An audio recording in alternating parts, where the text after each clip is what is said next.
1, 2, 3, 4, 5, 6 riders. 2 go straight through to the final. Hot competition. It is going to be incredible, folks, and I tell you what, the excitement is building here on the banks of the Yarra River. Let's read off the dock, and what a way this is going to be to start. It is going to be Ulf Dish from Argentina. Following him, we've got Hunter Smith from Canada. From Italy, one of the most talked about young. Then our last 3 riders, Nautique team athlete Noah Flegel. Well, I know there's a lot of people here who cannot wait to see Noah out here at a to the Aussie sensation. We call him the Wizard of Wake, and that is Sam Brown. And then last but not least, we have Tyler Hyam from the USA. Now, when you've got a class field like that, you know you 2 of those riders go through to the final. The other athletes having to go through to the LCQ later on this afternoon. This is going to be incredibly tight competition, and wow, we have an absolutely action-packed conditions down here. Once again, Melbourne has put it on. With this wakeboarding action. Here we go, folks. And the Super Air Nautique G23. And on his heel side approach there, how big was that going? Trick from our first rider going down there. So, wow, that wasn't quite the start that we all using up his first fall there. Great opportunity though, folks, while we're welcoming you all down here to the water to be able. Each one of these riders, well, they do get 1 fall. As you can see, that incredible Roswell Edition G23 spinning around and first fall. Now, what that means right now is that he cannot afford to fall a second time. If he has a second fall, that will be the end of his ride. So, well, folks, 2 passes for each one of our riders. About 8 tricks to impress the judges and put up an incredible.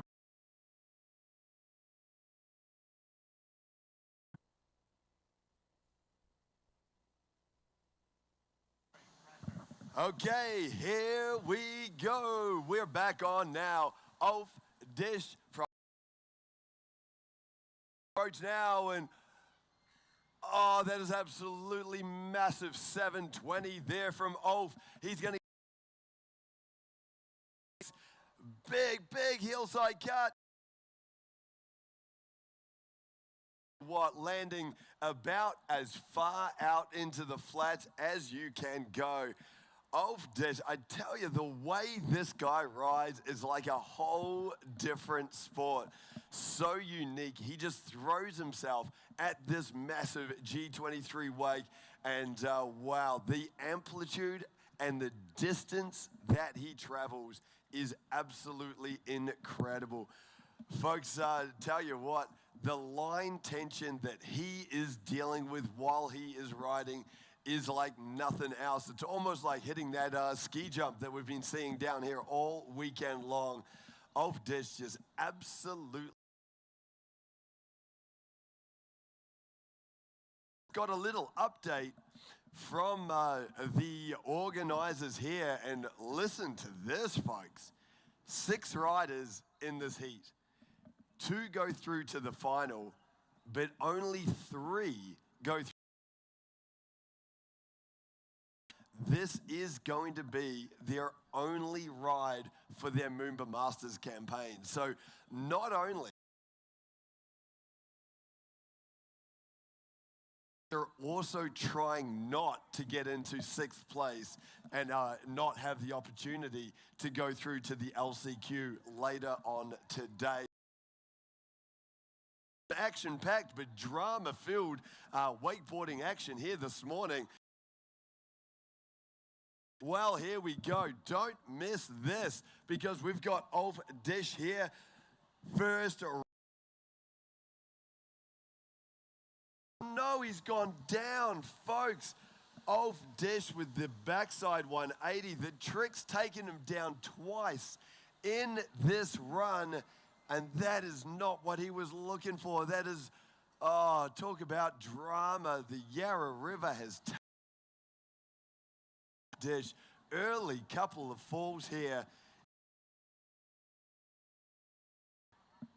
Oh, heartbreak freaking for a lot more from this MOOMBA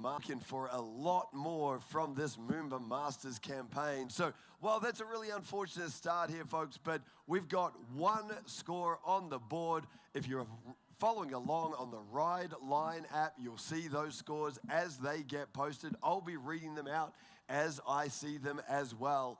And, well, there's one on the board. Off dish, a little bit disappointed in that one. And, well, an early couple of falls here to kick off this MOOMBA Masters Pro Men's wakeboarding competition. Well, next up, folks, how about this? I believe this is going to be his very first MOOMBA Masters, and excited to have Hunter Smith out here from Canada. So this is going to be a very exciting young rider to watch.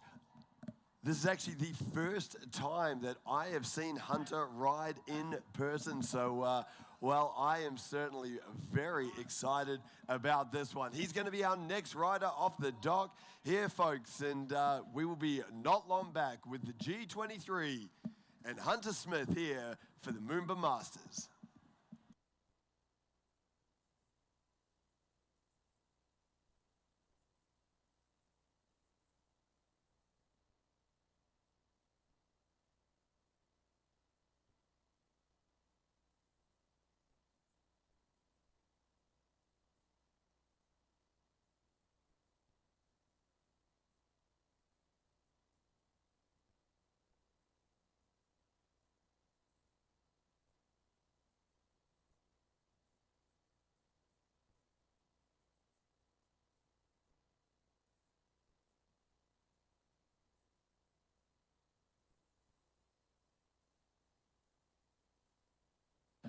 Well, here we go, folks. We are on now. This is Hunter Smith from Canada, second rider in this Pro Men's Heat number 1. And I love that one.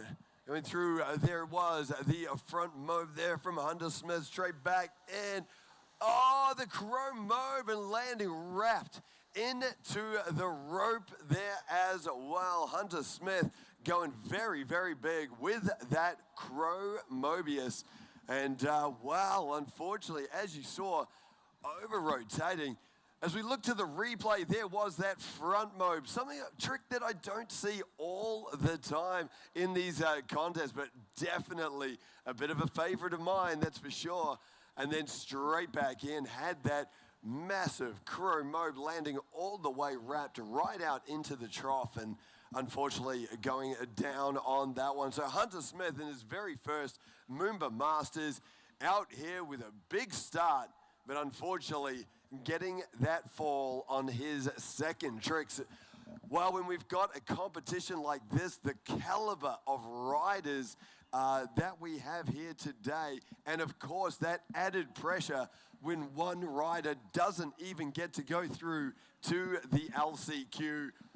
There's some pressure. It's a bit of a pressure cooker out here, but he's right here in front of you, folks. Hunter Smith from Canada. Put your hands together. Let's make some noise as he comes down for pass, the end of pass number 1. Now, that is a tough place to fall, that second trick. He has lost a little bit of real estate, but he is going to get one more trick in here. And, oh, man, that is absolutely incredible. Hunter Smith rewinding on that one. You saw the rope wrapped up around his body, and let's have a look here.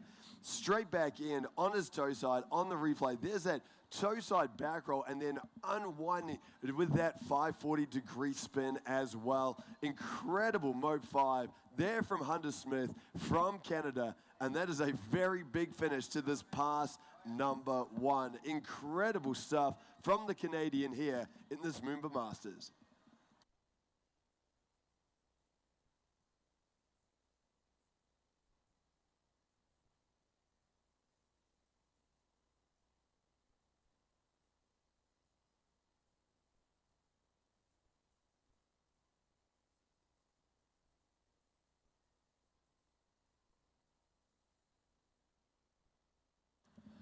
Well, folks, incredible action out here on the water. And, well, we got a little bit of a treat on the commentary here this morning. And, well, that is that I'm joined here by Nautique team athlete Tony Iacone. Tony, welcome back to MOOMBA Masters, something that an event that you have been here many times in the past, mate. I'm sure you're kind of itching to get out there now, but, mate, it's great to have you back.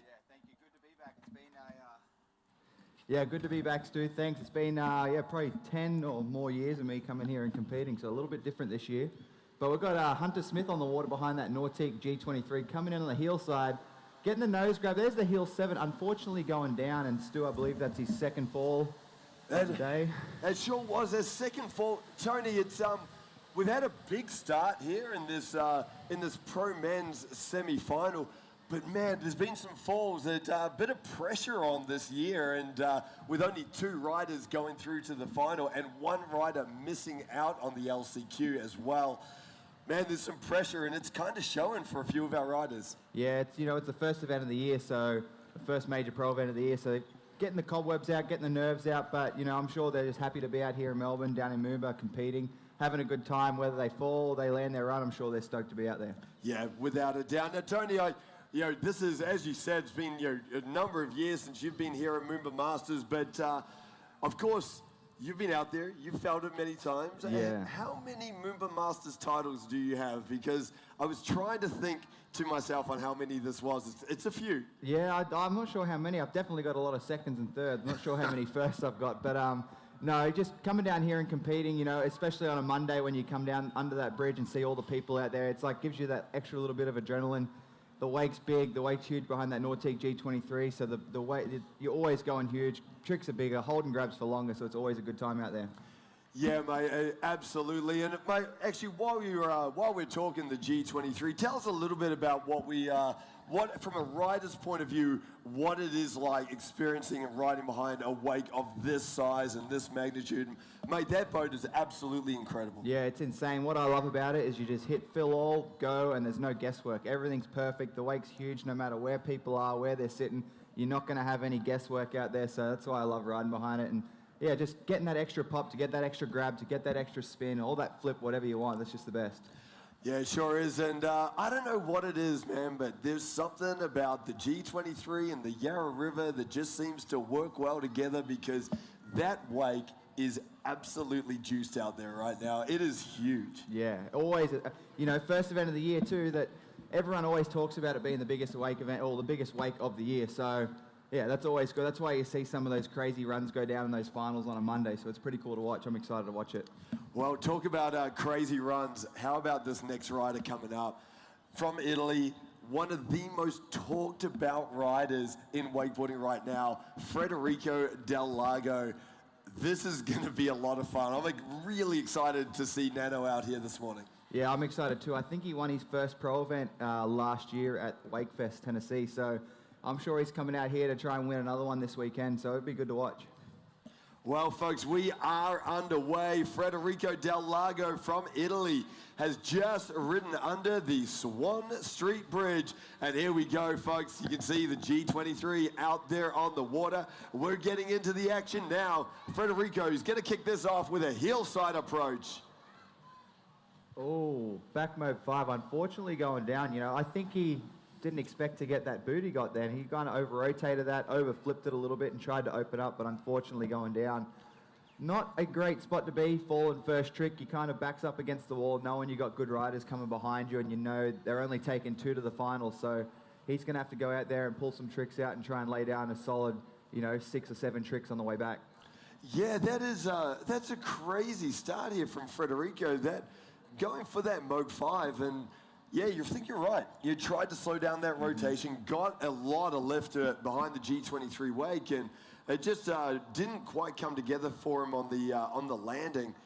Again, these falls, this pressure is building. Yeah, it happens. You know, as I said, it's the first event of the year. They're trying to work out what's working, what's not working. So they're seeing how big that wake is on that G23. So now they can go adjust how they take off, adjust how they cut, so they can get those tricks right and land down the wake, or go even further out to the flats if they want to. This is going to be really interesting too. From a rider's point of view, now he's had that early fall. We didn't have huge runs from Hunter or Ulf. So does he go and just do what he needs to do, or try to get straight through to the finals here and absolutely throw down? Well, we're about to find out here, folks. Federico Del Lago on the water and straight back in with the Chromo 5 and Tony.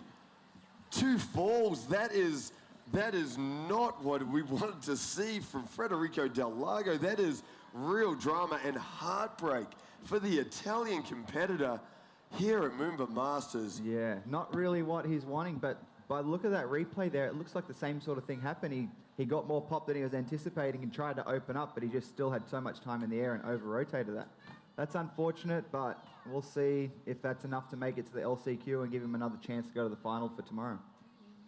Oh, that is heartbreaking stuff here, folks. Wow. Federico Del Lago, one of the most talked about riders in the world. He's got the tricks to take home the whole title, and man, this morning has taken a few casualties. The Yarra River strikes again. That is absolutely brutal. This can be an incredibly brutal sport of wakeboarding. Johnny, you've been here many times. You know what it's like. It can be rough. Yeah, it happens. I mean, you can go out there and train, you know, every day, 2-3 times a day, and sometimes it still might not work on the day of the competition. So that's why we train a lot and try and work and get rid of all the kinks, get rid of all the bugs, so we have the best opportunity to go out there and land those runs out here on competition day. But as I said, it doesn't always go to plan, so I'm sure Nano will get back home, get to work, and try and come out swinging for the next event. Yeah, absolutely. Mate, that Roswell Marine Edition G23 is looking absolutely incredible out here this morning. And we want to have a huge thanks to a lot of our partners here that make these incredible events possible. Nautique Boats, of course, GM Marine, Roswell Marine. Tony, it's absolutely incredible for Nautique to have these partners that they work with these events all around the world, and great to have these really strong partnerships here at this MOOMBA Masters and in this wakeboarding contest in particular. We're very, very fortunate, and it's a very, very special event that we have down here this morning. Yeah, MOOMBA's always been a special one to me. It's, you know, it's in my home country, Australia, so not just a quick flight down here, which is easy, or a drive, but yeah, MOOMBA's always an awesome event for the year. Now our next rider, Tony, I know you've worked very closely with this next rider, part of the Team Nautique team here. That is, of course, Noah Flegel. Mate, this is going to be very exciting. I would have to say Noah Flegel has got to be one of the most all-round water sports athletes that the world has ever seen. Yeah, I agree. He's an unreal surfer, wake surfer, foiler, wakeboarder, even wake skater. He can get out there and do some stuff on a wake skate, so it's pretty cool to watch, to go out in there and see what he can do on a board behind the boat. It's incredible. Yeah, absolutely incredible. And, of course, one of the absolute world's best wakeboarders. We're about to see that in action out here. Noah Flegel, folks, he's going to be coming up next from the USA, part of the Team Nautique crew here, and very excited about this one as we get through this heat number 1. Now, of course, this is only our first semi-final. We've got 2 more to come as well, so it's going to be a lot of action here out on the Yarra River here this morning in this Pro Men's semi-final.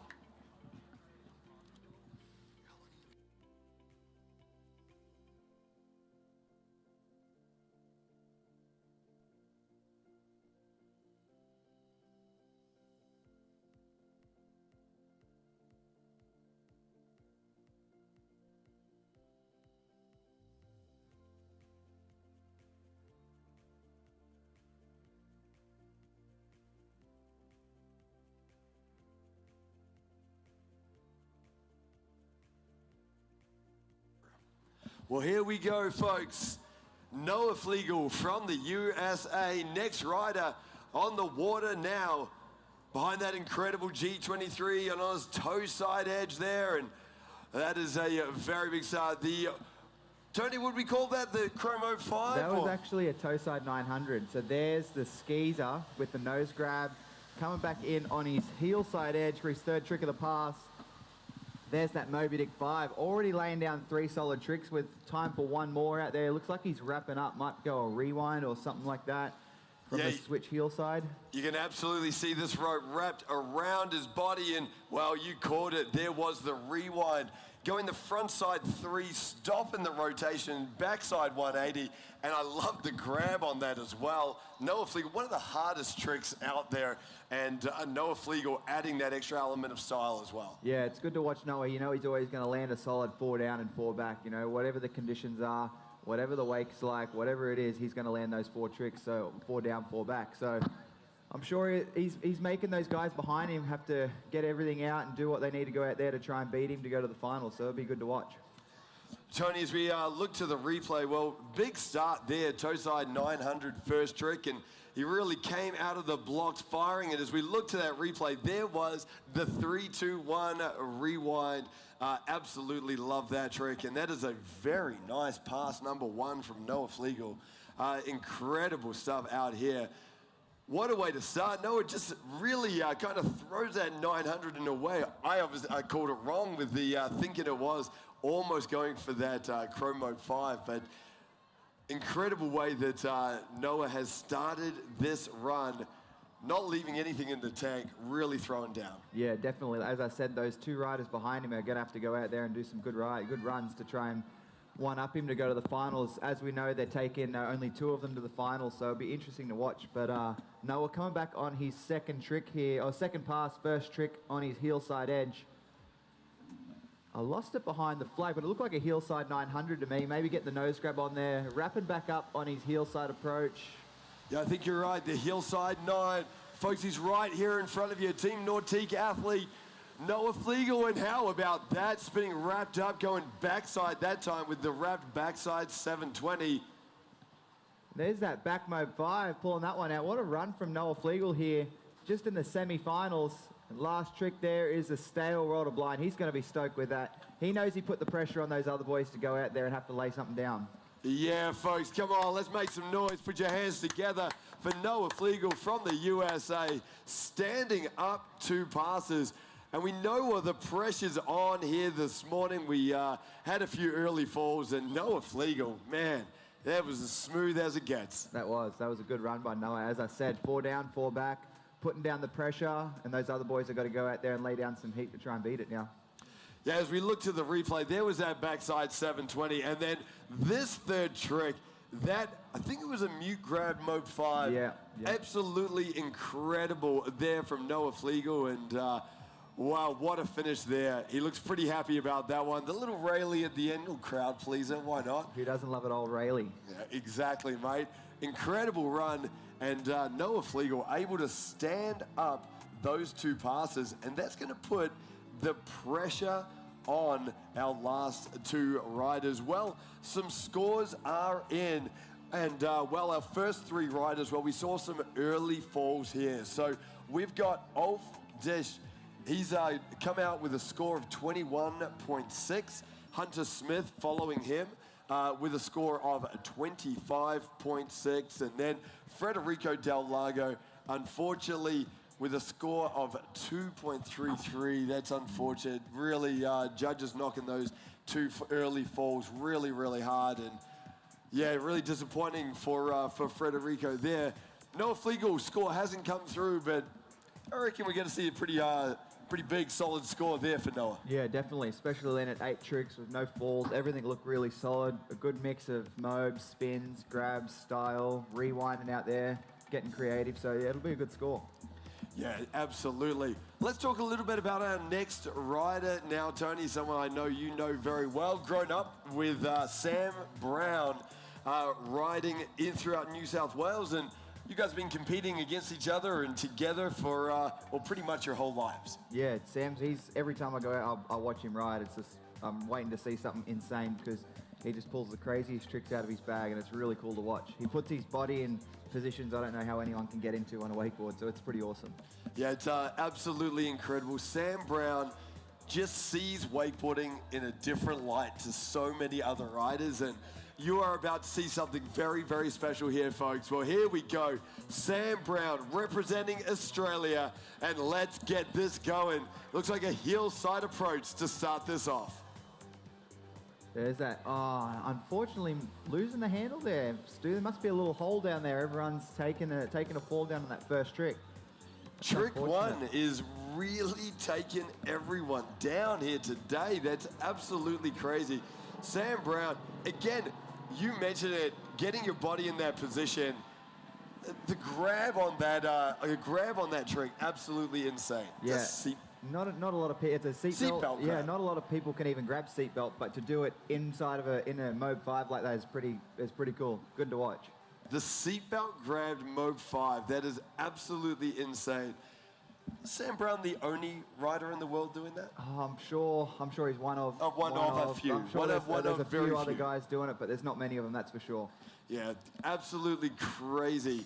Being able to get your body in that position, so difficult, and it adds that little extra element of difficulty for the judges, a little element of style, which, as we know, we talk about it all the time, so important in wakeboarding. Definitely, yeah, because putting a different grab on a certain trick makes that certain trick 3, 4, 5 times harder than what it is with a different grab. So that's what you'll see from Sam a lot out there, putting different grabs on certain stuff to make that trick harder and look better. So it's really cool.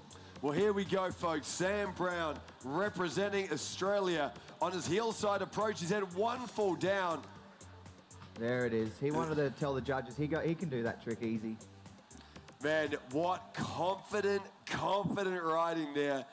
And then I love that one. Again, the Moby Dick, but the grab on that, again, insane. Yeah, there from Sam it might Brown. actually be nuclear because it looks like he's grabbing behind that front left boot, so which is even harder because it's an even further grab around being that nuclear grab, so that's insane. Even that one there, right, perfect grab, Mob 5, getting the handle sweet, knowing what he's got to do, and then backing it up with that nuclear Moby Dick there. Pretty I awesome. think you're right. Nuclear grab, that is absolutely insane.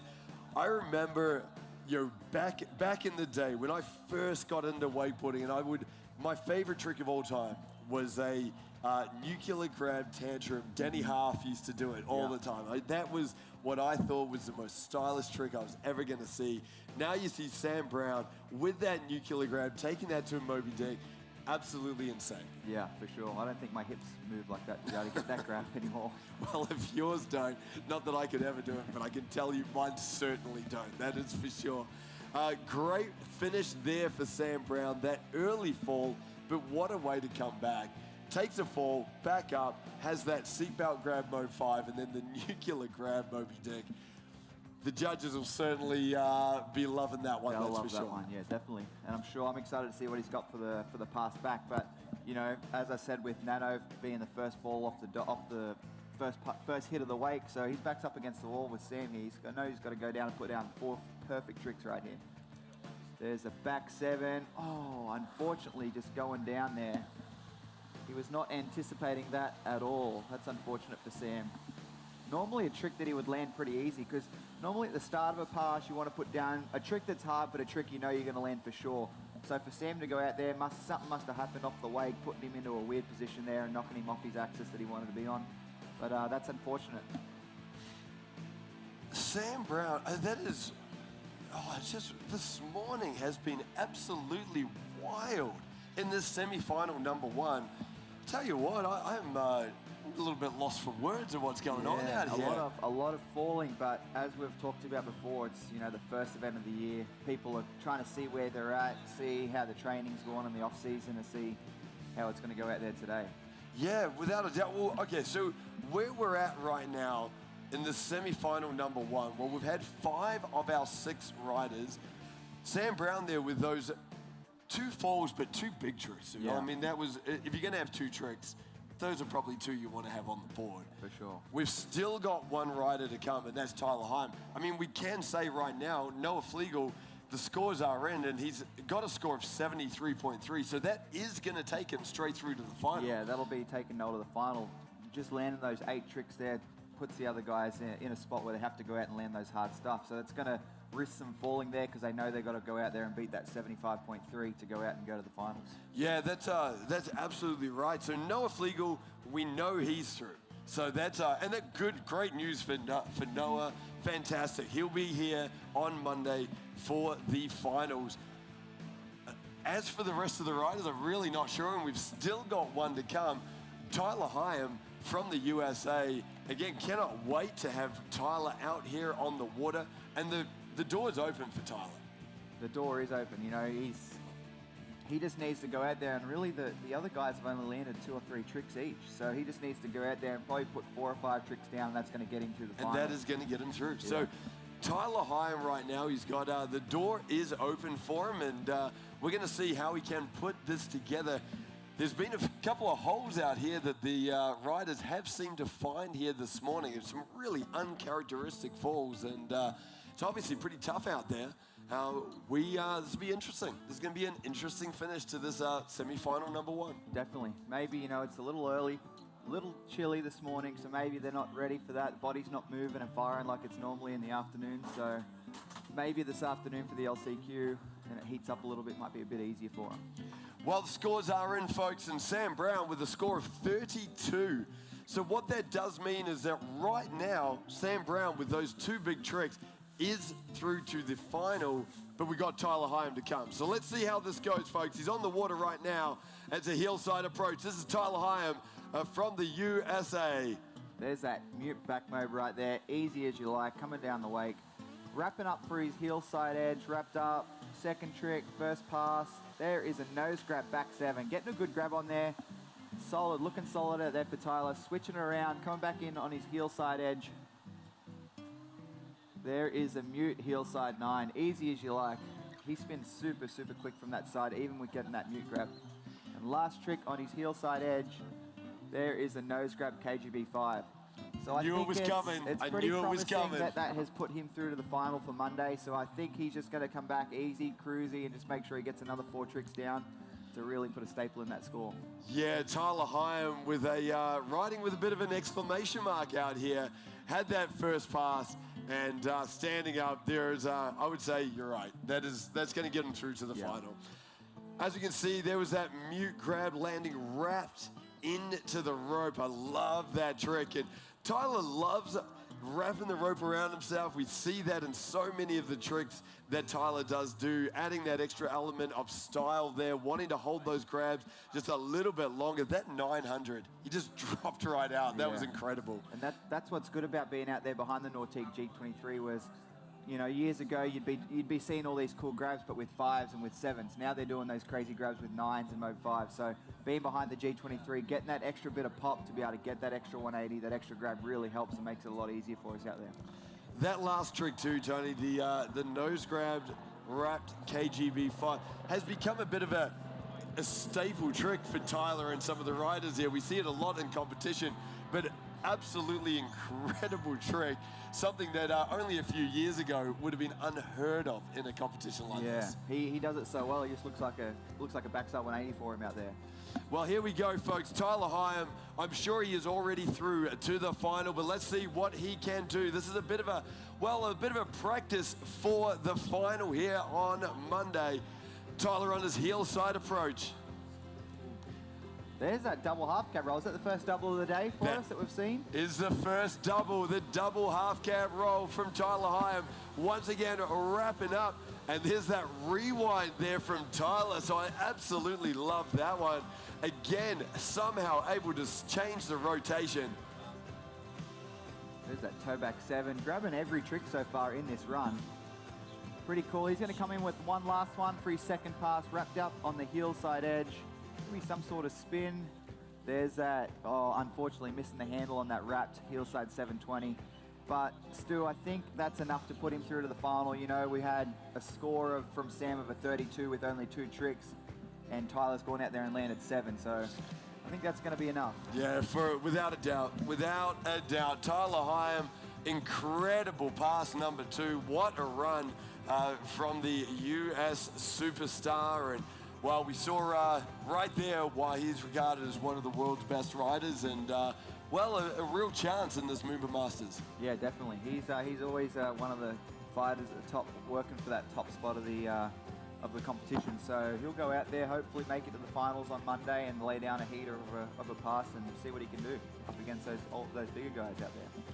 Well, we will read out those scores as they come through, folks. We're just waiting for the judges to finalize the score for Tyler Hyam. But I'd say from at this point, right now, Tyler and Noah Flegel will be heading through to Monday's final.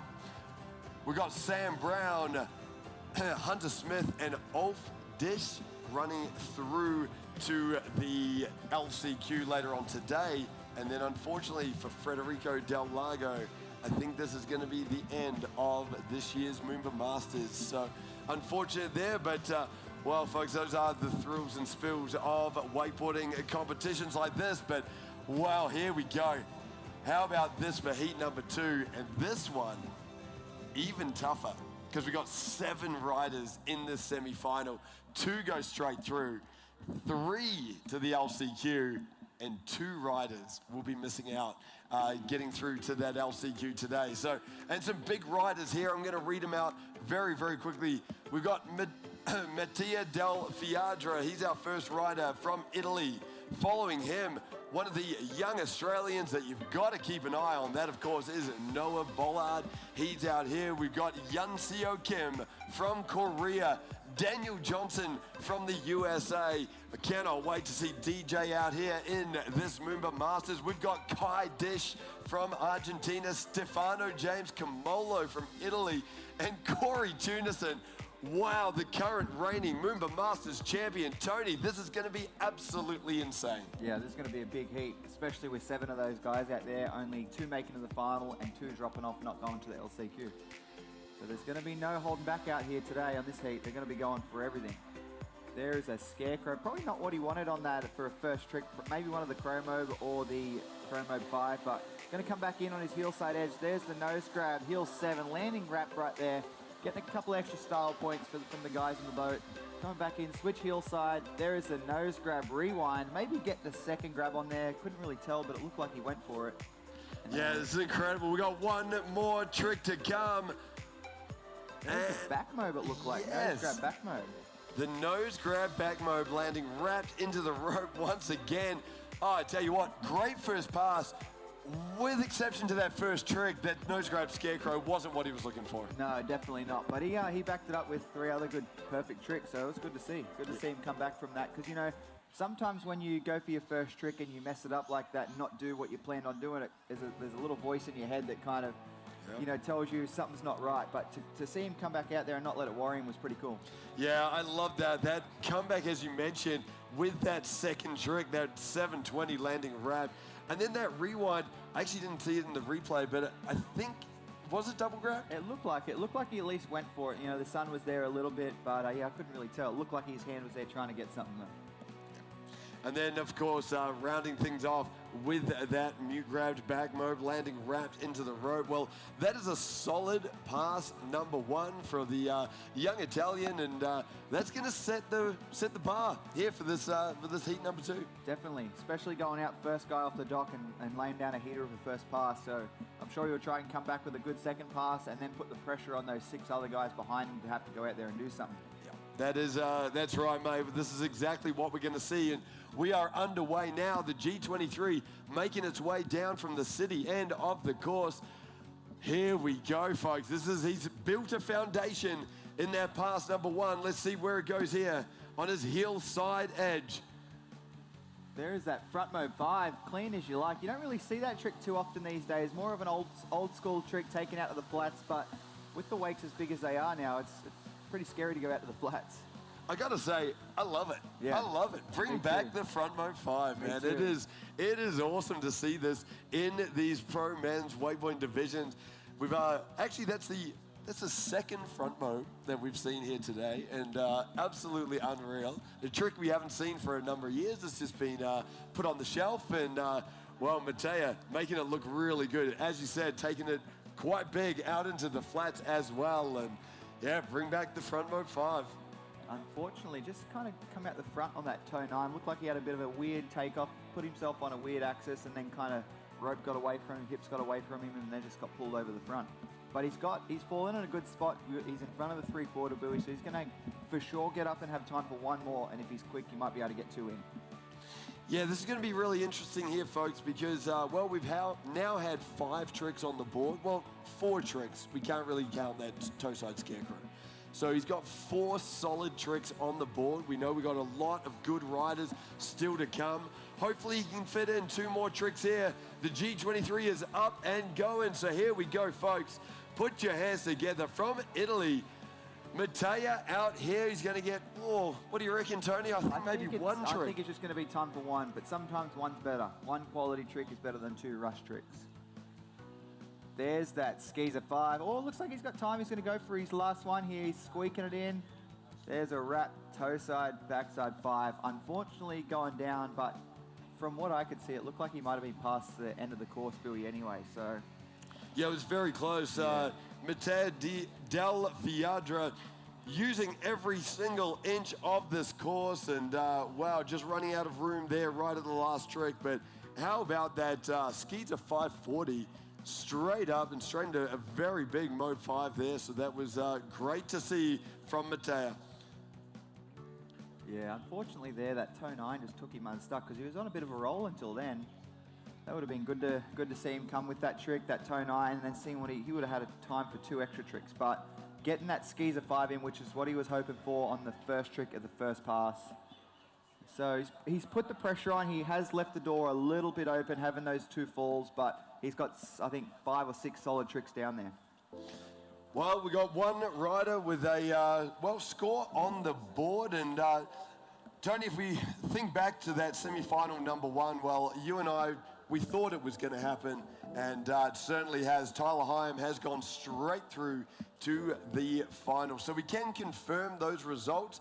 And of course, everybody watching along at home or down here on the banks of the Yarra River, you can follow along as well on the Ride Line app. But Tyler Hyam, massive score too, 86.6. It was one heck of a ride, and Tyler really getting rewarded by the judges. Yeah, definitely. Like we said, all those, wrapping it up, wrapping the handle behind his back, getting that extra grab on there, getting the spin with the style. The judges love to see that creativity mixed in with those bigger tricks. So definitely got rewarded for that, getting that big score of 86.4 and taking him 86.6 and taking him straight to the final for Monday. Well, Tony, we're about to get underway here with one of our Australian competitors. I'm excited for this one. I know there's a lot of people down here that are very excited to see Noah Bollard out here at a MOOMBA Masters in the Pro Men's division as well. Noah's a bit of a wild card. I gotta say, a bit of a wild card in this competition. Yeah, definitely. I've been watching him on social media a lot lately, and he's looked like he's learned quite a few new big tricks. He's got a few different doubles now, 9s, Mob 7, so he's definitely got the tricks to be up there with those bigger hitters in the finals. But it's just, those nerves. I think it might be his first year in the Pro Division, so we'll see how it goes. Well, here we go, folks. Noah Bollard now, and wow, starting things off, and it looks like he probably was going for the heel side 9, but pulling out halfway through and landing 5. Yeah, got a little bit of a speed adjustment there. There's that Scarecrow, not doing what he's looking for out there with his first 2 hits, pulling out of that 9, pulling out of what was probably going to be a skeezer or a skeezer 5, but coming in on his heel side edge, and there is the cab roll. Unfortunately, maybe wanting a double half cab right there, but wrapping up and going for the heel 3. Right, oh, well, Noah Bollard standing up that pass number 1. I can honestly say every trick there, he was looking for something more, but somehow able to actually pull out of those tricks and still staying on his feet was actually quite incredible. Yes, it was. Yeah, that first trick of his first pass, he looked like he nearly went down 2 or 3 times, but was able to hang on and recover out of it. Yeah, absolutely. As we look to that replay, I think what Noah was going for a heel side 900 there, somehow stopping that rotation, spinning 540, coming back looking for that, as you said, maybe the Chromo 540, able to stop the rotation again. The This was for sure meant to be a double half cab roll. I do this one a lot. If I get a bad takeoff, pull out, and do that kind of opened up half cab roll. Yep. So, and then coming back in, he looked like he was a little rushed though, so didn't really have the takeoff he wanted. Probably wanting a rewind there. It was a rewind, for sure. Going for wanting to have the rewind, but again, stopping that rotation and able to pull out there. Actually showing some incredible board control and rope control there to be able to stay on his feet with actually not quite getting the lift that he was looking for. For sure, for sure. But he's got another chance now. He's coming back on his second pass, so he'll try and do a little bit better this pass and see what he can do to mix it up and put the pressure on those guys behind him. Because I'm sure he wanted more out of that first pass, so he's going to have to put some heaters down in this second pass here. Well, here we go, folks. We're back on with Noah Bollard representing Australia in the toe side 900. And, well, he's gone down on that one, Tony. The toe side 900, he got the lift. He certainly got the rotation, just going out the front on that landing. Yeah, looked like he got quite a lot of pop and maybe over-rotated a little bit. Spinning, he spins pretty fast as well, so maybe just got caught up with that handle pass somewhere around 9. Yeah, it looked like he over-rotated quite a bit there. He got quite a lot of kick and just losing the handle, maybe trying to slow it down a little bit, let his handle out, and lost it. Well, folks, he certainly needs a little support from the crowd right now. We got Noah Bollard, one of our Australian competitors, out here on the water. Did stand up his first pass, but it wasn't quite what he was looking for. He's had one early fall in this pass number 2, and this is a great opportunity when he's back on the water to make some noise and really throw your support behind one of our Aussie competitors. We've got a number of Aussies here in this pro men's competition. Great to see, mate. And, well, Australia, of course, one of the countries that are just leading the way in wakeboarding right now. Definitely. You know, I always come to... I think it's because we do the endless summer, you know, so we go over to the States for the summer and then compete all summer and then come back over to Australia for the summer. So we never really have that downtime like a lot of the Americans will. They'll have that last competition of the year and then kind of go into an off season, whereas the Aussies come back and start riding immediately. So riding year round, getting that extra time on the board. So I think it helps a lot out there. Well, here we go, folks. He needs your support right now. Come on, let's make some noise. Jeremon for Noah Bollard from Australia. It's a hillside approach. There's that cab roll again. Yeah. Looking for the double half cab. Not what he was looking for there. We're going to get one more trick, the Moby Dick.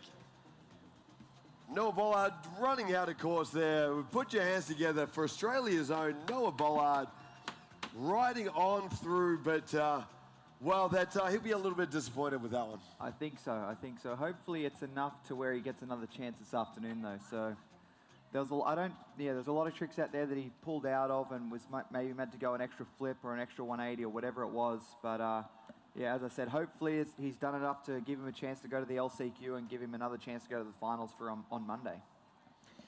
Well, folks, we've 2 riders down in this heat number 2. Now, first rider, of course, the scores are in. Mattia Del Fiadra has a score on the board of 55 right now. Well, we're waiting for that score from Noah Bollard to come through. Let's see if this is going to be enough to get these riders, well, 1 through to the final and 2 through to the LCQ.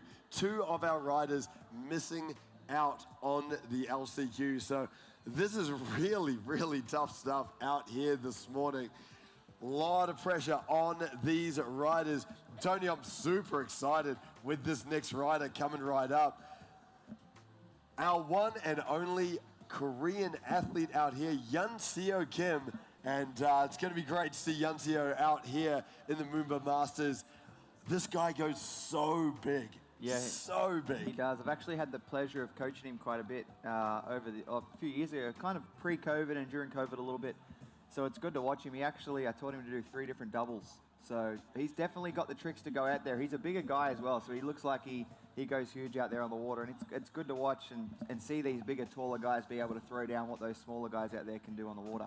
Well, folks, that is only moments away. Yunseo Kim, your next rider on the water here, and this is going to be very, very exciting.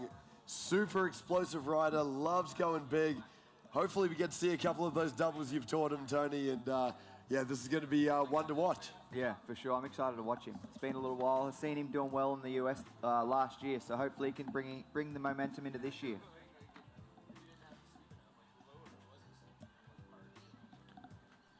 And of course, following Yancio, we've still got 4 riders to come. So, wow, we are barely even getting started in this semi-final number 2. But here we go, Yancio Kim representing Korea. And, wow, let's see how he goes here on the Yarra River. It's a toe-side approach.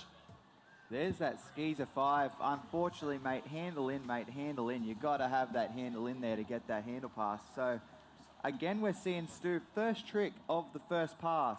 There's an absolute hole. Yeah. There is a hole out there. Something's going on, so I'm not sure what it is, but it could be the nerves. It could be a little bit of the early riding, even though it's a little later now. So, yeah, I'm not sure what's going on with these riders out there on that first trick. Yeah, there, as we see it again, the Chromo 540. Tony, I loved it. You're here on the commentary booth offering a little bit of coaching out there. You know, get the handle in. Exactly. You've got to have that handle in if you want to grab it. So it looked like he had the handle out at the top of the wake and then just missing it on that last handle pass. So unfortunately, he's gone down.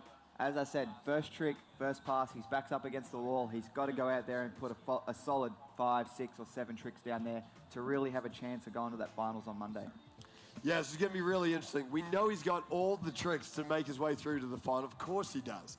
Can he put it together? He goes back against the wall right now. And those things that must be going through your mind right now for a rider like Yancio. 1, he's thinking, how do I get through to the final?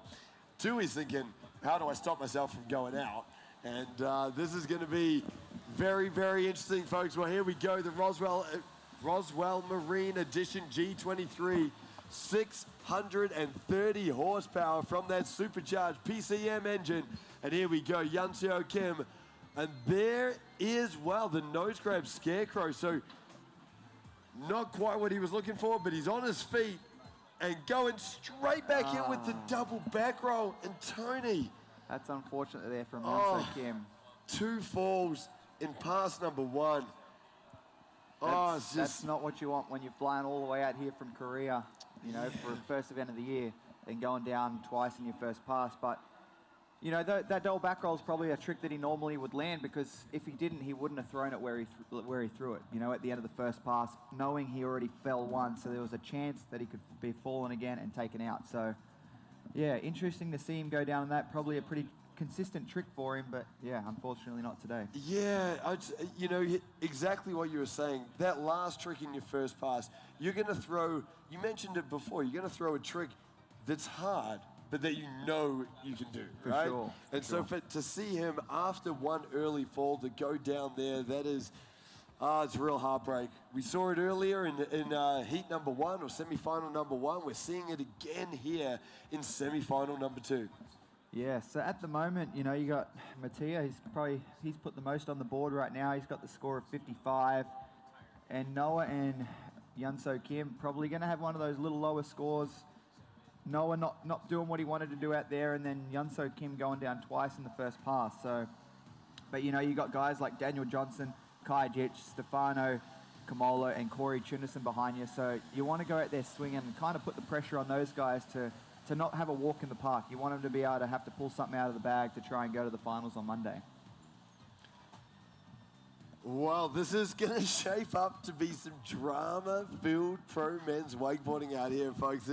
We are seeing some thrills and spills out here today. Some incredible riding, some early falls too as well. So it's all happening here on the Yarra River. And well, Tony, I know you've been out here many times at this MOOMBA Masters. It just wouldn't be a MOOMBA Masters if there wasn't a couple of dramas, exactly. a bit of tension, a bit of pressure.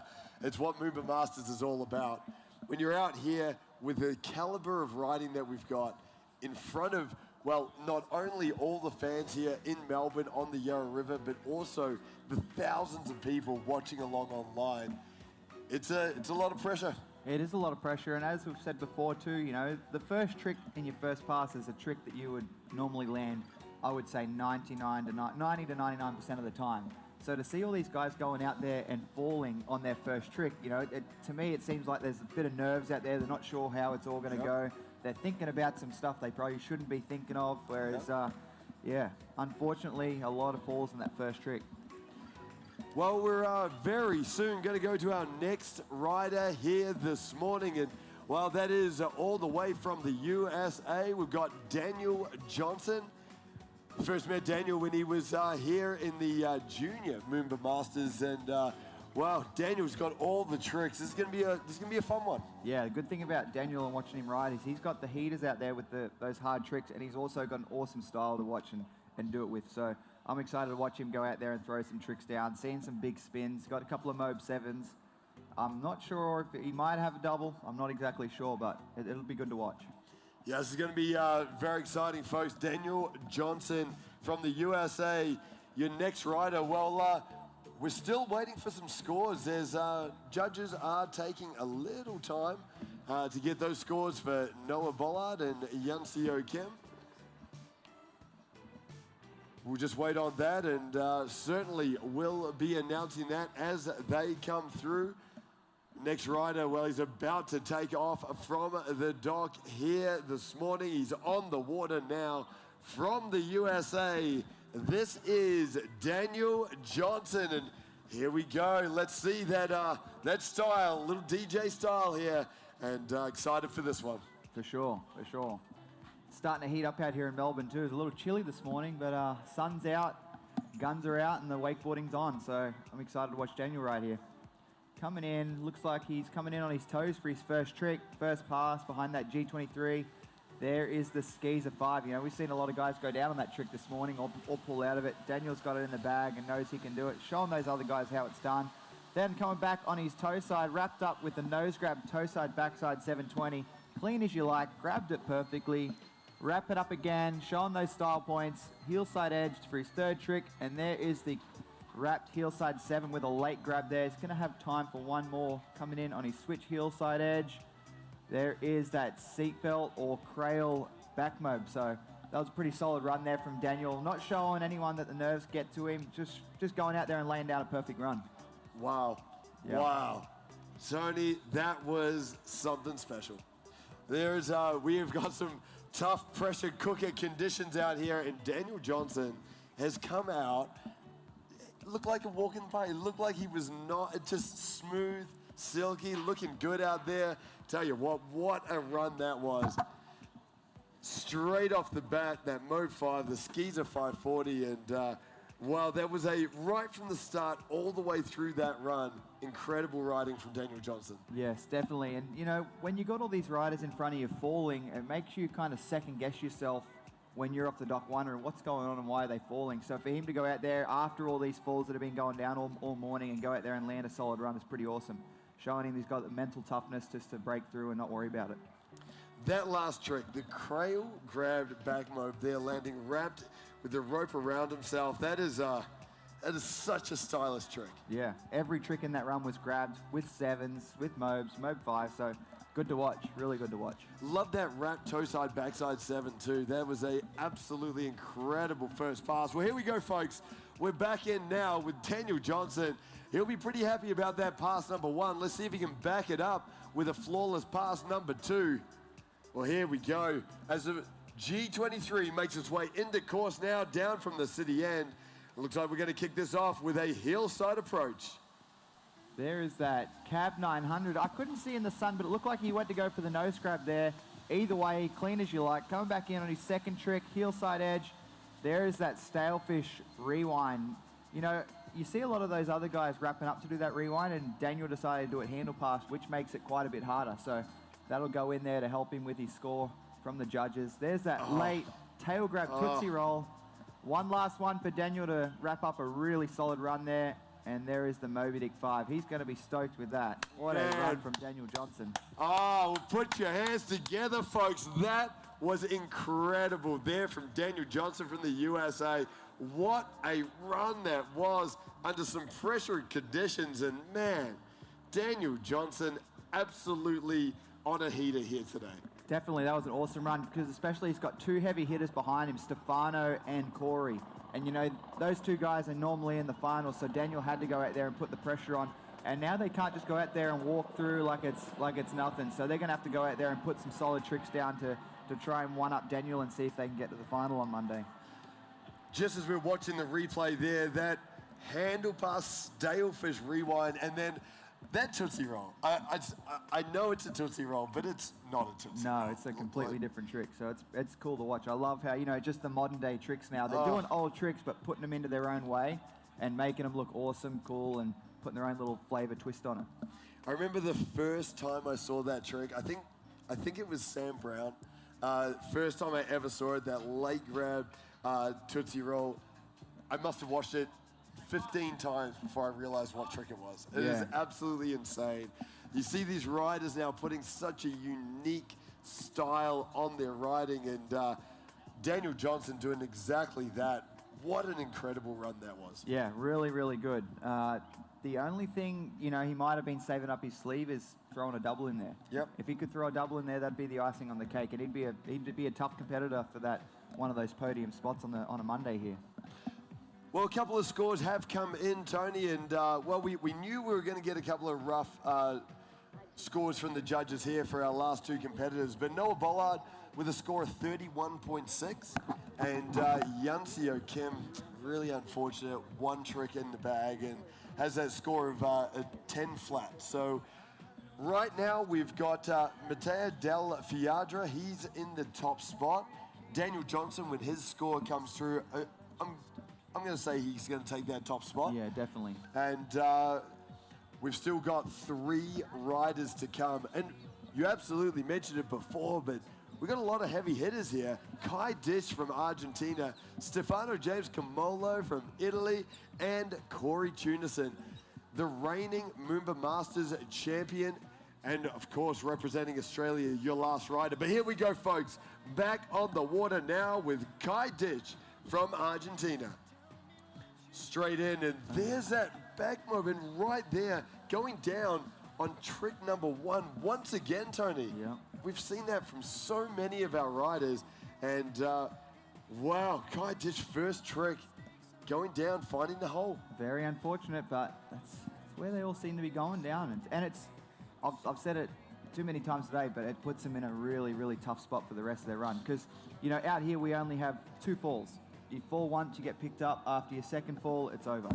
So he's had that first fall in his first trick of the pass. So he's got to try and land 6 or 7 tricks right now without falling. Otherwise, it's over and he goes home. Yep, that's it. It is really, really tough, these wakeboard contests, and especially when it's pressure. It's a pressure cooker like this. Insane stuff. We are seeing a lot of falls that we normally wouldn't see in a pro men's competition. No. Yeah. Tell you what it is going to do is it's going to make the LCQ insane this afternoon. For sure, there's going to be some riders in there that are not normally in the LCQ. So for those guys that are that are meant to be in the finals and are in the LCQ, it's going to be tougher for those other guys out there to try and get a spot. Especially they're probably only going to be taking 2 people from the LCQ. I'm not sure if they're going to have 1 or 2 heats, or they might just throw everyone into 1 heat and take the top 2. So I'll be interested to see what they do there. But we've got Kai Ditch back up on the water. He's switching it around, coming back on his heel side edge, trying to lay down a trick right here. There's that heel side 900. Unfortunately, just going down. So not looking good for Kai Ditch. That's 2 falls, and that's going to be the end of him. Yeah, wow. Wow, that just did not come together for Kai Ditch there. Really unfortunate stuff, and man, the 900 obviously wasn't holding back, and it just keeps coming, just keeps happening, the falls, the pressure.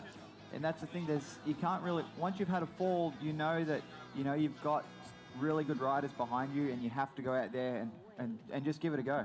That's why he went out. He didn't try and do a 7 or anything to play it safe, because playing it safe is not going to get you anywhere. If you want to make it to that final, and even you got to make it to the LCQ today here with 7 riders in this heat. Not everyone goes to the LCQ, so that's why you see him going out there and having to do that 900 to give him a chance to go to that LCQ. Yeah, absolutely. And look, we'll wait for the judges here, but there's every chance now that Kai Dish and Yansio Kim may not make it through. So make it through to the LCQ. Yeah.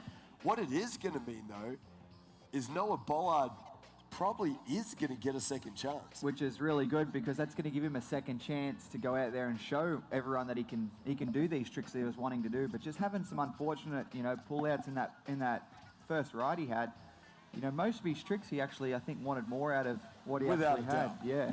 So, well, we will announce it as we see the scores here. That may have given Noah Bollard a bit of a lifeline, which would be great to see the young Aussie out here again in the LCQ. We've still got 2 riders to come, and well, Tony, you mentioned it before. We've got 2 very heavy hitters to round out this semi-final number 2. Definitely, and that's the thing with these big heats too, of having 7 guys in a heat. You're never out. Anything can happen. You've got guys like Kai that you just see go down twice in a row, which does not normally happen, but it gives those other guys a chance that didn't have a great run earlier to get back in the competition. So now Noah's probably thinking before Kai rode that he wasn't going to be able to go to the LCQ, and now he's probably got a good chance of going to that LCQ and getting a second chance. Well, folks, it's going to be a big finish in this semi-final number 2. Coming up next, we've got 2 riders in this, what is a pressure cooker of a semi-final. How about this for the last 2 riders? It is Stefano James Camolo from Italy.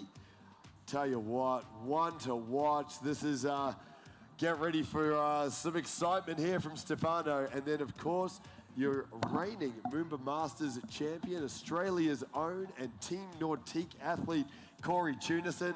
Oh, I'm excited to see Corey out here at another MOOMBA Masters. Yeah, definitely. Corey's always a staple here at the MOOMBA Masters. Always is on the podium, giving it everything he got. I think he loves this event. He absolutely loves this event. It's always been good to him. Yep, she's a favorite, no doubt about it. Well, we will be back in just a second here, folks, with Stefano James Camolo. And then we will go in to our heat number 3, another 7-man semi-final. Tony, the action, it just keeps coming here this morning. It does.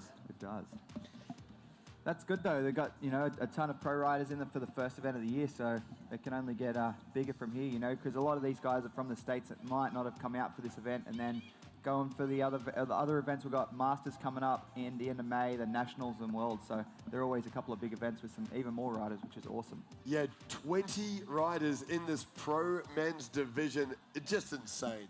And the quality of riding and the caliber of rider, absolutely the best in the world. So it's got to be, events like this, the MOOMBA Masters, conditions like this, the G23, these riders, man, what a treat it is for Australia and everyone watching here on the Yarra River. Well, here we go, folks. We are back in action. The G23 coming down from the Swan Street Bridge, and that is Stefano James Camolo out here on the water. Excited about this one. Here we go. Trick number 1 on his heel side edge. And the heel side 900, and Tony, again. Unfortunately. First trick. What is going on out here? First trick. I think these spectators and viewers are going to get over us saying first trick going down, but it's just, I don't know what's going on with these riders right now. It's just, seems to be every second guy's going down first trick out there. Yeah, wow. The hillside 900, I mean, a massive trick, right? Like, that is a huge trick. But again, one that Stefano knows he can bank on. Yeah.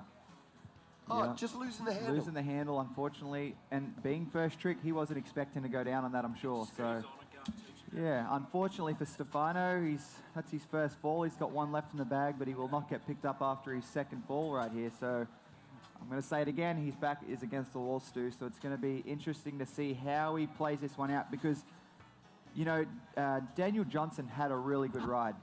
The door is not open for him, and he's got Corey Tunison behind him. So what does he do? Does he try and play it safe just to get ahead of Daniel, which is not really playing it safe because Daniel laid out an amazing run out there with a, does he have scores for Daniel? 83.3. Wow. So, yeah, Stefano can't go out there and cruise. He has to go out there and lay some stuff down right now, some heavy hitters.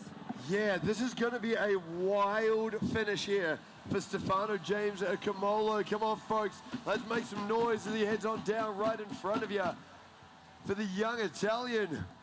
How is this one gonna play? Well, here we go on his heel side edge. straight in and back in with the 900. So how about that for some confidence, Tony? Not a problem.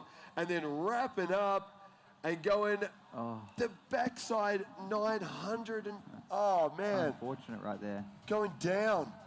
So 2 falls in pass number 1. Yeah, we've seen a lot of that today, haven't we, Stu? This is seriously unbelievable. Yeah, it's not normally what we're used to seeing from these pro riders out here today. So that looks like that's going to give Daniel Johnson the green light for the finals there, which I'm sure he is stoked about. And then Corey Tunison has got a pretty wide, I'm not going to say wide open, but he's got a really, he can just cruise and make it to the finals this afternoon or for Monday. So it'll be good to watch, see what he does, see if he plays it safe or still goes out there and puts a staple down and show him who's boss. Yeah, you're absolutely right. Look, Daniel Johnson now has cemented himself on the final on Monday. That is incredible. Congratulations for Daniel Johnson. And, well, he deserves it. What a run that was. But with the scores that are coming through, we're just waiting. We've got Kai Dish's score. That is a 2.33. We had those 2 falls. So unless something goes really wrong, that might be the end of Kai's MOOMBA Masters. Yeah. Stefano James Kamola, he got 1 trick in there with the 900. So you know what that is going to mean?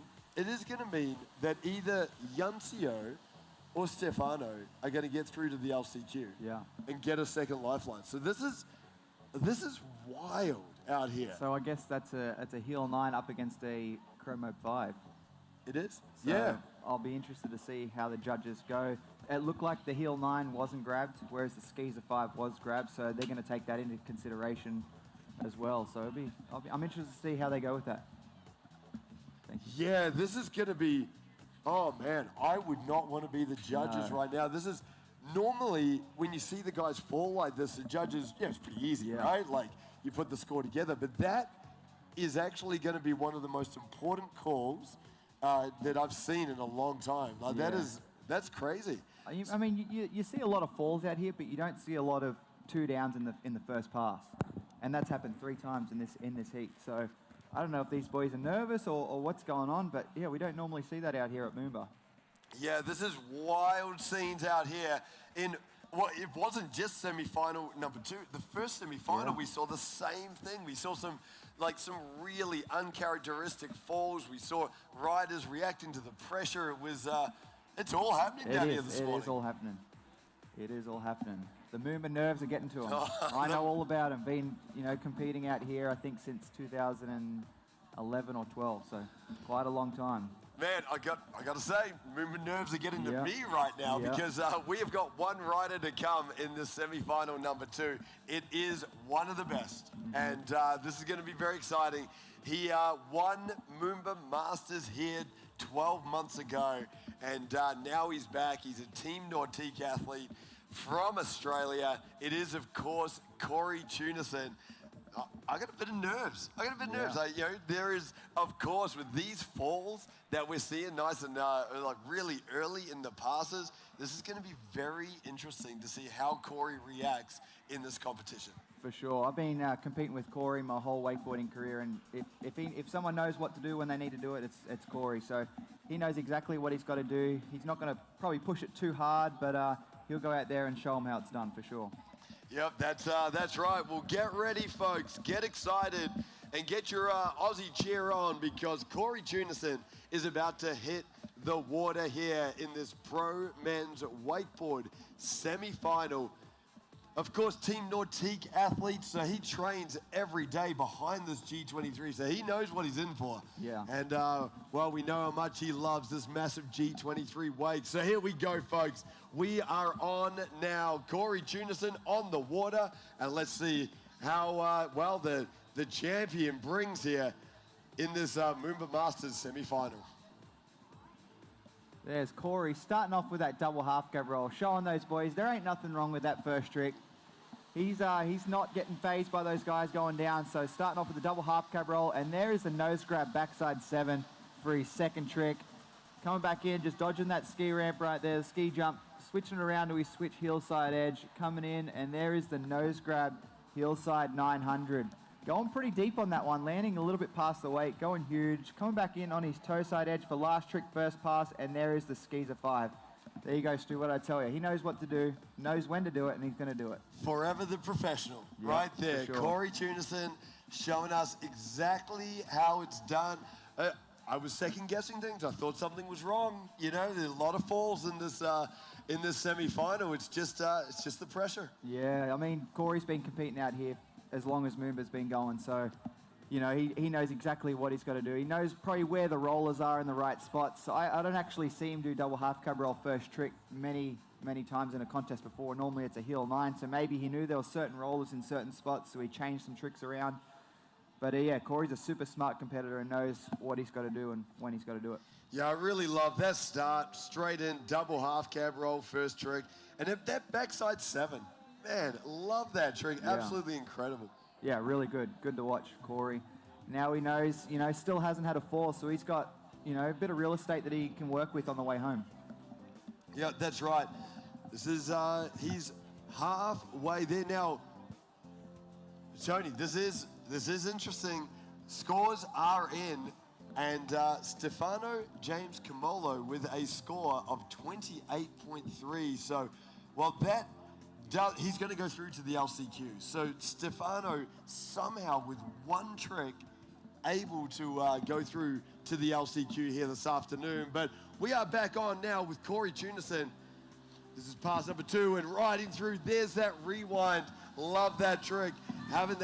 Asking for a little bit of a change in speed here as he goes through. There is that mute grabbed back mobe. Corey Tunison calling for a speed adjustment, or maybe trying to block the sun. I can't really tell from where we are, but there is a toe side 900.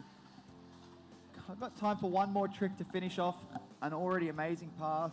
Coming in on his toe side edge, there is a toe side roll to blind. Finish an easy, stand up run. I didn't see anything wrong with that run. Maybe on the rewind he missed the grab a little bit, but other than that, a super solid run from Corey Tunison out there. Very, very solid run for Corey Tunison, and it was. Yeah, you're absolutely right. He was blocking the sun. Yeah. Yep, the sun in your eyes. That's, absolutely crazy. Asking for a little speed adjustment as we look at the replay here from Corey Tunison. There was that mute grab back mobe, and Corey Tunison really strong riding out here. Well, exactly what we expect from Corey Tunison. Incredible stuff. There was that toe side 900, and Corey Tunison getting it done here today. For sure, and that's the good thing about being last off the dock is you can see what everyone else has done, so you know whether you need to go all out or you can just do a cruisy run. Because for Corey, that was an amazing run, but he still has more in the tank that he can pull out for finals, but not needing to do that this morning to staple a spot in for the finals on Monday, which I think he's got a pretty good solid chance of doing. Yeah, without a doubt. Well, let's, do we just, the scores aren't in, but let's assume that Corey Tunison and Daniel Johnson are probably the 2 riders going straight through to the final. Yeah. So they'll be going through to the final on Monday. Now then we have Mattia Del Fiadra, Noah Bollard, and Stefano James Camolo will go through to the LCQ. And that means that Kai Dish and Yunseo Kim, well, unfortunately, that is going to be the end of their MOOMBA Masters here this morning. So, man, what a semi-final, and drama-filled from start to finish. I cannot believe the lifeline for Stefano and Noah Bollard making it through in the LCQ there. And, they'll be excited to get a second chance out here this afternoon. Of course, the LCQs here, folks, it will be happening later on this afternoon in the middle of the day. It's going to be a very, very exciting LCQ. A lot of riders who maybe normally would be going straight through to the final, finding themselves in the LCQ. That is going to be action-packed. And, Tony, we've still got one semi-final still to come. Another 7-rider semi-final. This is going to be big. Yeah, it is going to be big for sure. You know, you got Jet Gibson, which is his first year in the Pro Division. Has been a big winner in the Junior Pros coming up, so mix it up with the older, bigger riders here for this year, start of his pro career. Well, here we go, folks. Jet Gibson in his first ever MOOMBA Masters in the Pro Men's Division. I know there's a lot of excited friends and family here tonight, so expect a big, big roar. And there we go, straight in. And wow, first trick. Once again. Maybe the wake is bigger than what these guys are expecting, because they all seem to be over-rotating or overshooting it, going bigger than they're expecting to, and having to, mimic or just move the handle a little bit to slow themselves down or try and get the perfect landing. So it could be the wake being so big behind that G23 that's just throwing them off a little bit. It certainly looks that way. As we look to the replay, Jet Gibson straight in, going for that mob, and yeah, just the landing, over-rotated. Yeah. Over-rotated, couldn't slow it down, and unfortunately, really hard. Once you go past that point of no return, I mean, it's all over, right? Especially too, having to let the rope out to try and slow you down, that brings all kinds of troubles in, because now the rope's away from your body, the boat's going to pull you forward, it's going to pull you any direction, and landing in the flats, that's going to bounce you. So that's kind of looked like what happened to Jet there, trying to slow it down, but also overshooting that wake. So, yep, I'm going to say it again, Stu. Back is against the wall, and he has got some heavy hitters behind him that he's going to have to pull out some big tricks. But it's his first year in the Pro Division. He's working out the kinks, seeing how it works, and seeing how he goes and can compete against these older guys. And he is right here in front of all of the Aussie wakeboard supporters. So let's make sure, as Jet Gibson back on the water, that we put our hands together and really show some appreciation. Let's cheer him on. First ever MOOMBA Masters in the Pro Men's Division. And here we go, Jet Gibson up on the water. How does he come back from that early fall? It's on his toe side edge. Here we go, the toe side chromo 540. Looked like he was getting a mute grab on that one as well. There is the back mob. Oh, unfortunately, no. Taking him down. That's another 2 falls in the first pass. Yeah, you can see the disappointment on Jet Gibson's face as he takes that second fall. A trick, again, that he does all the time, and taking him down twice in one run is almost unheard of. For sure, for sure. The wake does look big out there, so it could be playing a role. Looks like he maybe over-rotated again on that one, but landing a little past. But also, being the first time in the Pro, being at MOOMBA, I'm sure he's pretty nervous out there. I know how it was, my first MOOMBA and, my first Pro event. There's a lot going on in your mind right now. Yeah, absolutely. Well, Jet Gibson, unfortunately, 2 falls in that pass number 1. We did see that chromo 5 though, and as you said, getting the mute grab on there, a very difficult grab to get on that trick. And well, we saw it in the last semi-final. One trick able to get a rider through to the LCQ, so anything could happen. Especially with 6 riders behind you, On paper, it's not meant to happen, but as you've seen in that last heat, anything can happen with, Stefano not normally landing 8 tricks, getting himself into the final, I would say 9 out of 10 events. But, it's the first event of the year, and, things change. Maybe you changed up your training in the off-season, and this is where you come to see if it worked or not. Yep, that's it. Well, scores are in, folks, for heat or semi-final number 2, and Tony, I know it's dangerous when we call it early, but we were correct. Corey Tunison had a score of 81.3, so that confirms that Corey Tunison and Daniel Johnson will be the 2 riders that go straight through to the final. How about this too?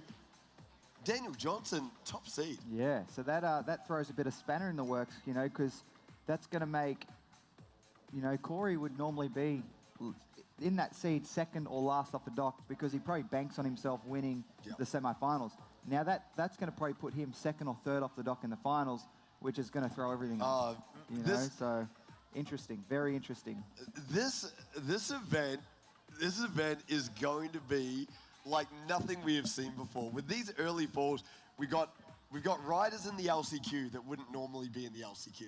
Yeah. We got riders riding early in the final that would normally be last off the dock.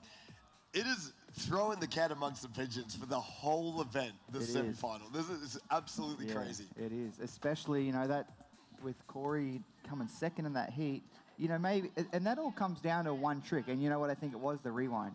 He bobbled the grab on the rewind, didn't get the grab, and that's, when it's that tight, it's one decision, and that can be the difference of a placing. So I think that's what's happened. He's missed the grab on that rewind on his first trick, second pass, and as we could see with Daniel Johnson's whole run, it was bolts. Yeah. So that could be the deciding factor on Corey getting second and first. But yeah, him going into the final, not putting him in the second top or top seed will be very interesting to see how it plays out. Yeah, this is wild scenes out here in this MOOMBA Masters, folks. I can honestly say this is actually like something I've never seen before. No, me either. I've never seen this many falls. It's very interesting. Absolutely wild. Well, we've had Jet Gibson. He was the first rider in this semi-final, number 3. Well, next on up, this is going to be very interesting because we've got Yu Hamazaki over from Japan. Now, I remember the first time I saw Yu ride, he was in the junior division here at MOOMBA Masters, and I could not believe how he just looked like he had springs in his legs. And just the amount of pop that Yu Hamazaki gets, especially when you've got a wake as big as this G23. This is going to be a fun one. For sure. It's something about those, Japanese and Korean riders. They've just got springs and they can land wherever they want. And any other person would break their knees, but they seem to be able to land. They're like cats. They land on their feet and keep going. That's exactly it. Well, here we go, folks. The G23 back into course. The Roswell edition wrap looking good, and Yu Hamazaki out behind. Here we go on his toe side edge. First trick. Unbelievable. Once again, Tony going down and again over-rotating. Yeah, over-rotate. I'm thinking maybe they just start their first trick further down the course to get away from whatever's going on in that first trick there. This is the most falls I've seen in a first pass in a while.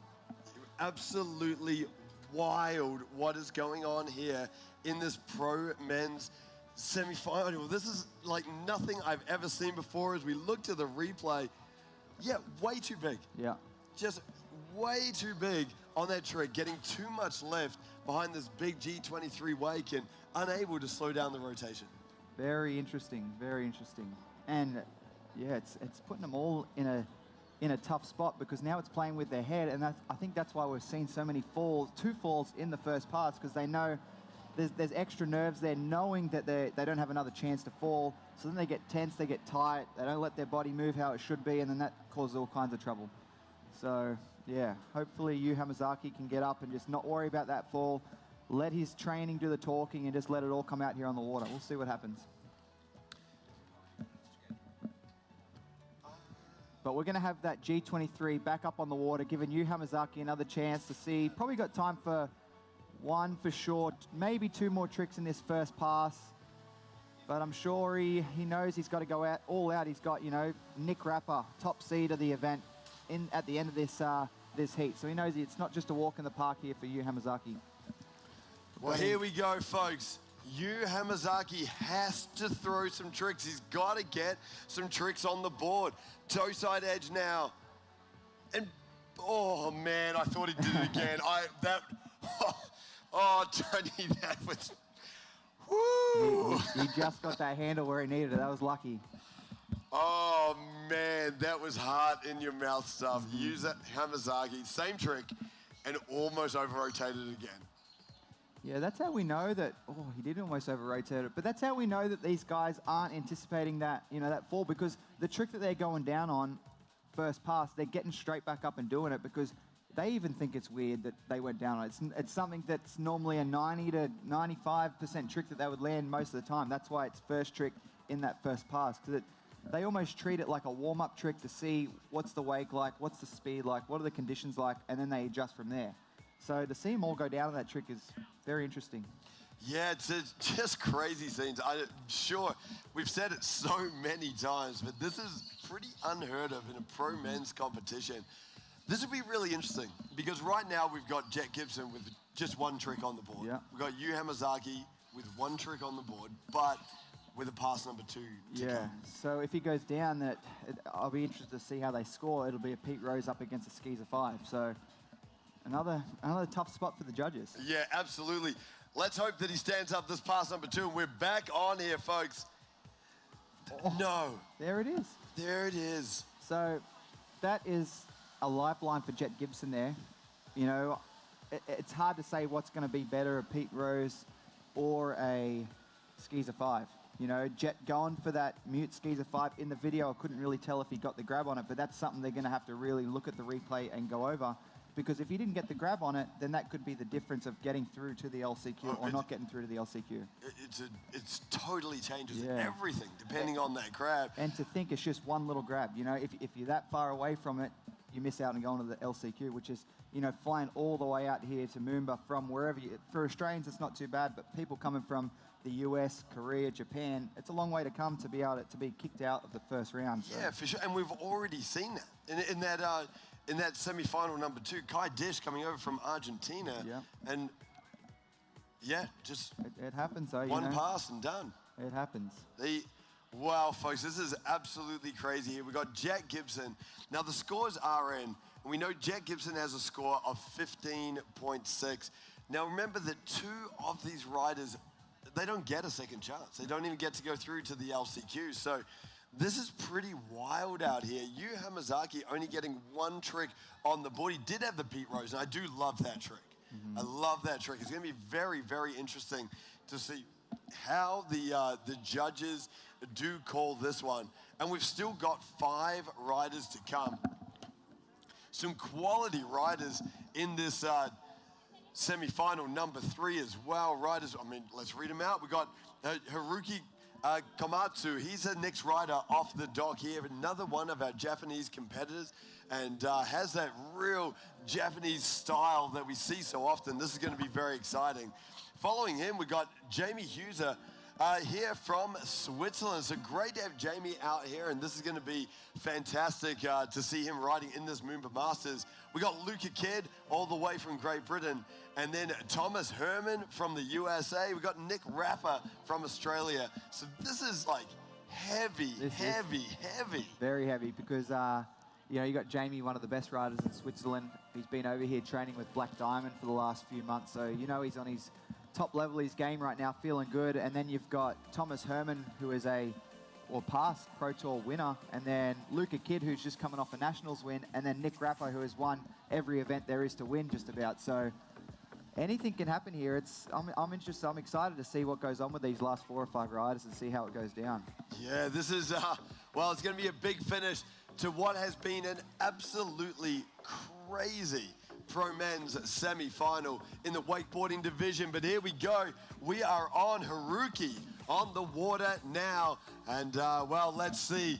I'm a little bit nervous. I've got a little anticipation going on here. Heart beating. Yeah, I wonder. I'm hoping we get past the first trick here. We'll see how Haruki does. See if those nerves are getting to him or not. There's that. There we go. We're through to the first trick, Stu. We're on to the races right now. Coming back in on his toe side edge. Second trick. There is the Batwing. Maybe wanted to go to blind or to fakie there, just feeling out the wake, seeing how it is. Coming back in for his 3rd trick first pass on his heel side edge. There is the heel side 720, just going large. These riders are just going a bit bigger and, yeah, dropping that handle. You know, at least he got through the first trick, so that's a win in our books. Yeah, absolutely.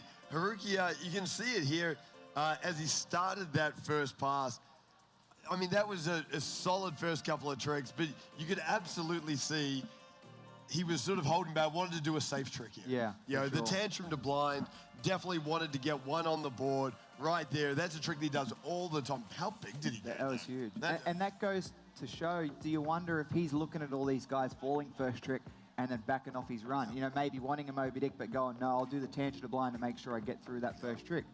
So, you know, being, you know, one of the last off the dock, it can be good or it can be bad because you can see the guys go out there and fall and then it messes with your mind and go, I wonder, do I need to change my run? Why are they falling there? Or it can work in your favor and be like, well, they've all fallen on easy stuff. I can go out there and do an easy run and get through. Yep, no, that's exactly right. Or you ride like Corey Junison did and just do what you do. Not worry about anything and just go out there and do your thing. Yep, absolutely. Well, we are on the water here, folks. We got Haruki from Japan. Had one fall, and there's no way he's going to get another trick in. So he's got 2 tricks on the board. We had that Indy grabbed tantrum to blind, and then back with the Batwing. Yeah. So solid tricks on the board. Yeah, not too bad. Solid. Like if he goes down this second trick, it's going to be a tough one to judge because then you've got 3 guys. you know, Haruki having 2 tricks, but one being a batwing and a tangent to blind, where those other guys have a peak rose and a skis 5. So making it tough for those judges for sure. Yeah, this is gonna be crazy. This is wow. This is a semi-final like nothing we have seen before here, folks. Wild scenes out here at MOOMBA Masters, and there's always some drama, there's some thrills, there's some spills, it's all happening out here, and of course it is. And don't forget, folks, that this semi-final action isn't even the last of the wakeboarding here today. We've got the LCQ. That's coming up this afternoon, so Tony, it's going to be a very, very big day of wakeboarding action. It will We've still got the finals. Still got the finals. There's already some carnage going down. A lot of heartbreak, a lot of disappointment for some of these riders, I'm sure. But then again, they're out here in Melbourne. They're out here at MOOMBA. Plenty of activities to do now that they're not riding in the finals. So I'm sure they're still going to have a good time. Oh, well, how can you not? You have always a good time at MOOMBA Masters. But here we go. Haruki on the water from Japan. And let's see how this pass number 2 shapes up. Here we go, folks, coming down from the city and starting off with a hillside approach. There's that front mob right there. Nice and clean, putting one on the board. I think that gets him out of that bubble of being with those other riders, battling for a trick, for a score. So come back in on his toes. There is a toe side 900, unfortunately, going down, but still getting 3 tricks in. Probably not what he wanted, but it's still, he's sitting okay, considering what everyone else has been doing. Well, yeah, absolutely. We had a lot of falls here. Haruki, you can see going for that toe side 900, unable to get the board underneath him there. But he did get that front mob in. Yep. He did get that front mob in. 3rd front mob that we've seen here today. It's good to see. Bringing back the old school. Oh, love it. The old school. You know, and of course, one of our judges in the boat, Dean Smith, he was partial to a front mob. Yeah, he was. Yep, nice absolutely. and large as well. They, we'll see what will happen with these scores here, folks. This is going to be pretty wild. I think Haruki has done enough. I think he has as well, yeah. Honestly, we don't really know what is going on here, so we're going to announce him in the clear for kind of whatever happens with these last 4 riders. I think he's in the clear of going to that LCQ. We'll see, though. We'll wait for the scoring and see how that goes. Yeah, whatever way it is, it's going to be heartbreak for 2 riders here today, as 2 riders don't get to go through to the LCQ, which is something that I honestly I've never seen that before. No. So this is really, we saw it in the women's as well. No LCQ in the pro women's. So a lot of riders just not getting the opportunity to have a second crack at it. And this is tough. Yeah, Masters is normally, tough. you know, with there being quite a lot of riders in this division, normally you would have like everyone would go to the LCQ if they didn't make it to the finals. But now you've got to qualify for the LCQ, which is not something that's really normal. You know, you don't see that a whole lot. But you know, there's out here at MOOMBA, there's so much going on with the water skiing, the ski jumping, all that, the trick skiing. So there's times a bit of an issue. So not everyone can ride that LCQ. Yeah, it certainly has added a whole nother element to the competition and a whole nother level of drama, a whole nother level of pressure for our riders. It's I kind of like it. Yeah. My heart is pumping. Yeah, there's a bit of excitement for sure. I'm sure it is. Especially the wind's picking up too. It doesn't look like it on TV or on the water, but that little bit of wind can fluctuate and change how you take off the wake, change the wake a little bit, so it adds another bit of hardness to that run. So yeah, interested to see what the wind does and how these riders react to it. Well, here we go, folks. We are back on the water now. I'm excited about this one because we have Jamie Huser from Switzerland. You're absolutely right, Tony. He's been spending a lot of time behind the G23 training up at Black Diamond with Scotty Cal. And this is going to be very interesting for Jamie Huser as he comes down for pass number 1. Coming in there is that nose grab heel 9. Little bobble at the end, but not going down. So that's a win already in my books with all these other riders going down first trick. But coming back second trick, there is that skeezer 5. I think he's going large too. You know, maybe adjusting right now.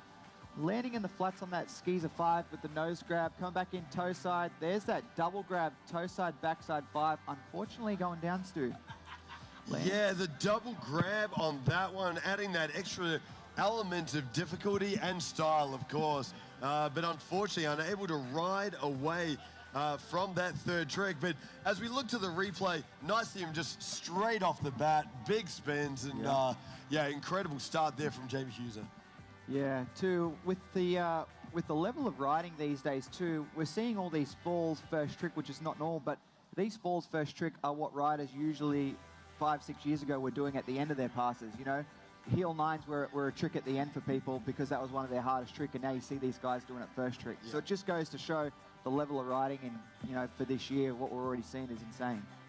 That toe side, backside 5, of course, taking Jamie down on that one, but a double grab on that is pretty insane. Yeah, and that's the benefit of wrapping up, coming in with the handle behind your back, is it's one less handle pass, which makes it more time to grab your board for longer, or add an extra double grab in there. So it's pretty cool to watch.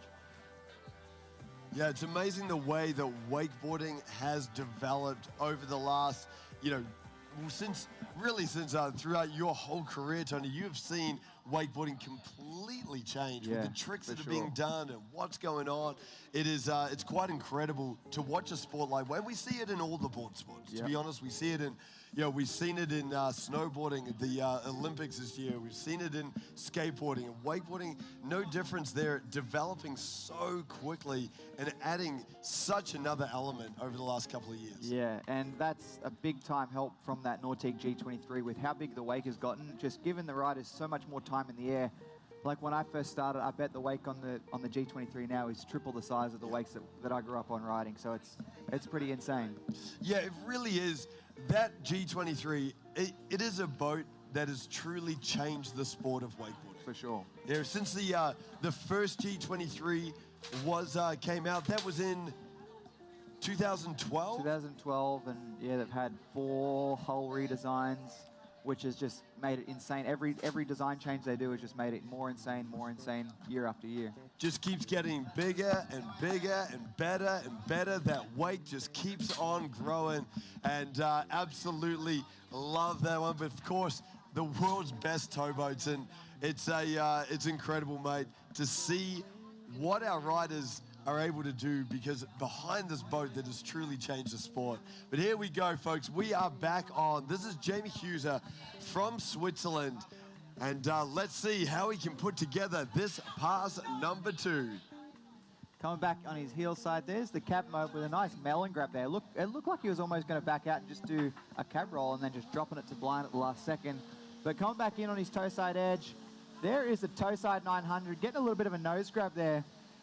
Mixing it up, showing these boys he's got what it takes to go to the finals on Monday. Yeah, riding away there. Jamie Huser now making his way down through the course on his heel side edge, and there's the double. The double half cab roll, and going down on that one. You saw he was hanging on for everything he got. He wanted that one bad. Oh, he wanted it, and folks, that is going to be the second fall. So this is going to be interesting because, well, Jamie Huser, he's done enough to get through the LCQ. That I am sure. Yeah. But I don't know. I don't know if that's it. I mean, with the riders we were thinking that the same in the last heat too, but then you've seen a couple of guys go down with some, you know, falls that you wouldn't normally see. So, you know, it's too early to call, but yeah, he's for sure going to be able to go to that LCQ, and depending on what happens with the rest of the riders in this heat, there's a chance he could go to the final. You never know. You never know. That's it. You certainly don't know on a day like today. Yeah. Well, folks, we've got a couple more scores in here, and Haruki Komatsu with a score of 26. Well, you were right, Tony. That is enough to get him through to the LCQ. So at least for Haruki, that isn't his MOOMBA Masters over. He is going to get another shot at the LCQ later on today. Yeah, for sure. Tell you what, we've got some nervous times for Jet Gibson and Yu Hamazaki, especially Jet Gibson. Our first 2 riders with scores of 15.6 for Jet Gibson. Yu Hamazaki with a 13.3. So right now, those 2 riders, well, it might be the end of their MOOMBA Masters, but you never know what's going to come. We've got 3 riders to come. It's going to be a nervous wait for Jet. It will be. It will be.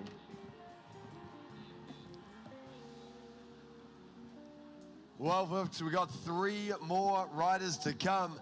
And I tell you what, 3 of the absolute best. You mentioned it earlier on, Tony, but the next rider over here from Great Britain, and of course coming from a Nationals Pro Men's title that just happened, and it is of course Luca Kidd. It's going to be an exciting one here. For sure. I'm sure he's confident, you know, he's coming off that win, feeling good, and that was only about a week or so ago. So straight into this, it's good timing for him to come off a win and go straight into MOOMBA. So I'm excited to see Luca ride. He's been killing it lately, so yeah, very excited. I do love the style that Luca Kidd brings to wakeboarding. It's a very unique style in his riding, and it's going to be an exciting ride here. And then following Luca Kidd, of course, we've got our last 2 riders with Thomas Herman and Nick Rapper. Oh, I tell you what, for a big pro men's wakeboarding semi-final competition, this is going to be a big finish. For sure. For sure. So we've got Luca coming under the bridge right now, about to get started for his first pass here. Looks like he's already wrapped up with that handle behind his back. Going to start with something on the toe side, or he'll switch around and come in for that switch heel side approach. So there he is, switching it around, coming in on his heel side edge for his first trick.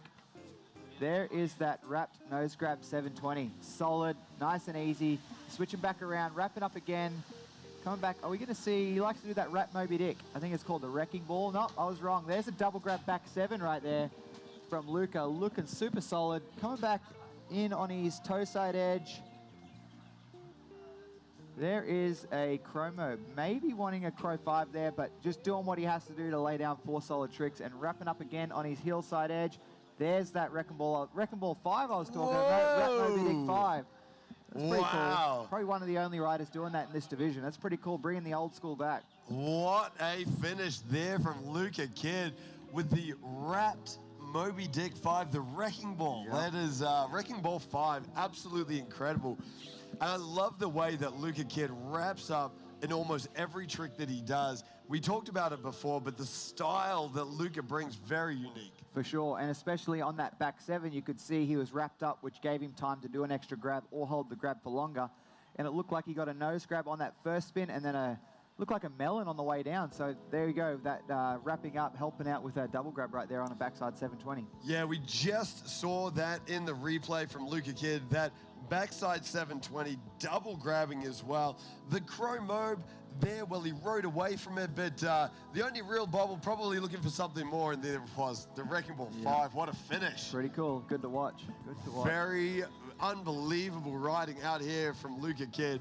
Fun to watch. What an incredible style he brings to this MOOMBA Masters, and wow, this is gonna be a fun one for pass number 2. Yeah, you could see that confidence from that Nationals win is really showing out there. He looks solid on the water, no real bobbles at all, maybe a little bit on that last trick, but all in all, really good. Really, really good.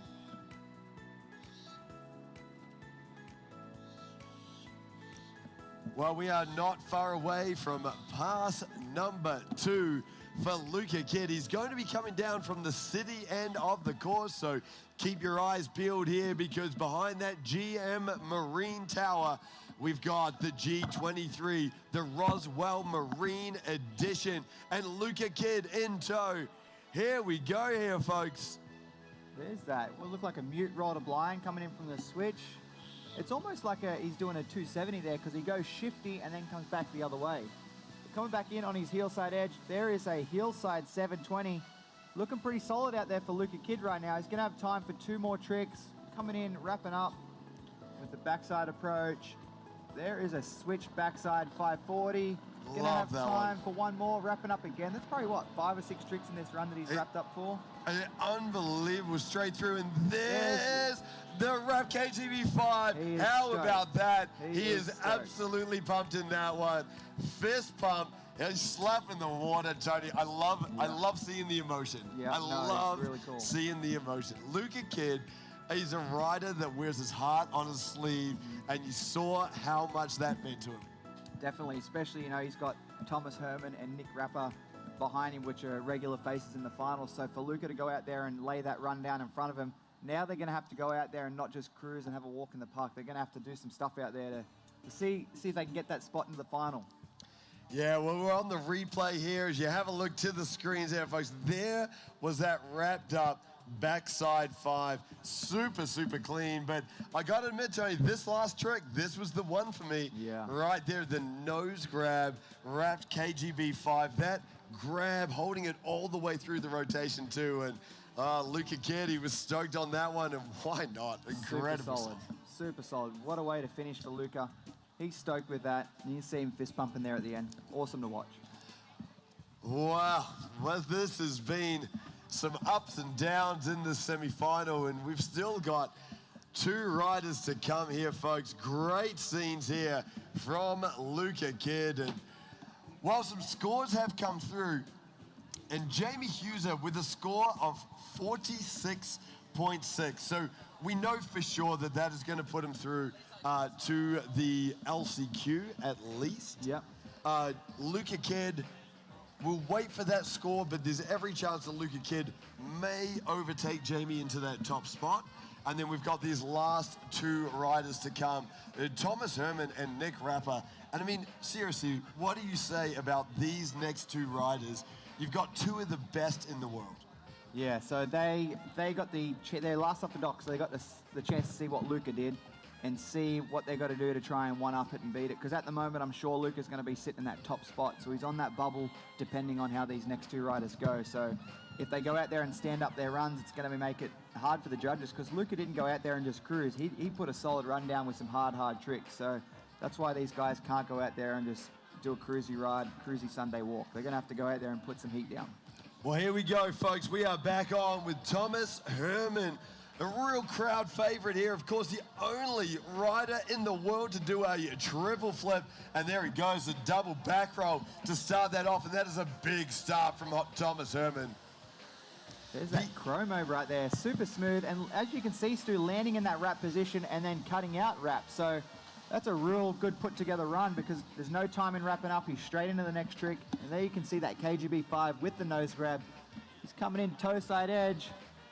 There's that double toe side back roll. Oh! Wow, 2 doubles in the first pass, not letting anything worry him and showing him, I'm one of these heavy hitters that you got to be out there watching for. Wow, folks, how about that from Thomas Herman from the USA? Let's have a look to the replay. You've got to check this out. Starting things off with that double back roll, and it was a big start. He didn't take that easy at all. No, not at all. There's the chromo.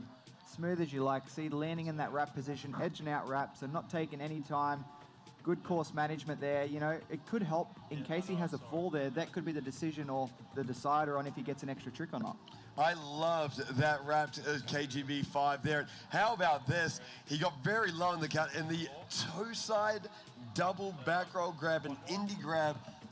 I don't know that I've seen that trick at a MOOMBA Masters before. No, you don't see that double toe side back roll a lot. You see a lot of, you know, double back rolls from the heel side and a lot of double half cab rolls. So the double toe side back roll is not one you see a lot. Yeah, that was absolutely incredible riding from Thomas Herman.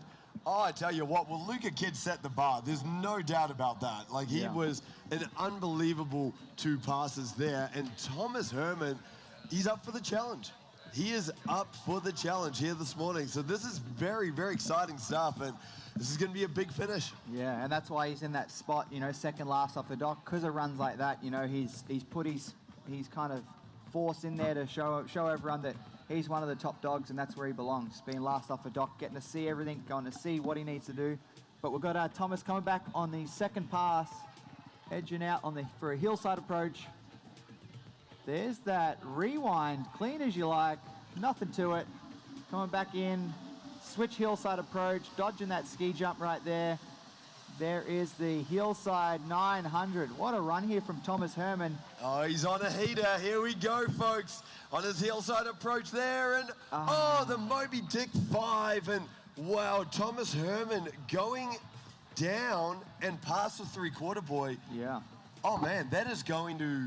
That's going to be tough because, you know, Luca didn't have any double flips, but he had those styly tricks, whereas you got Thomas that's got only, I believe, 6 tricks, but he's got 2 doubles in there. Exactly. And I don't think Luca had any 9s, whereas Thomas has got a couple of 9 or a 9 in there. So interesting. 2 doubles, KGB 5.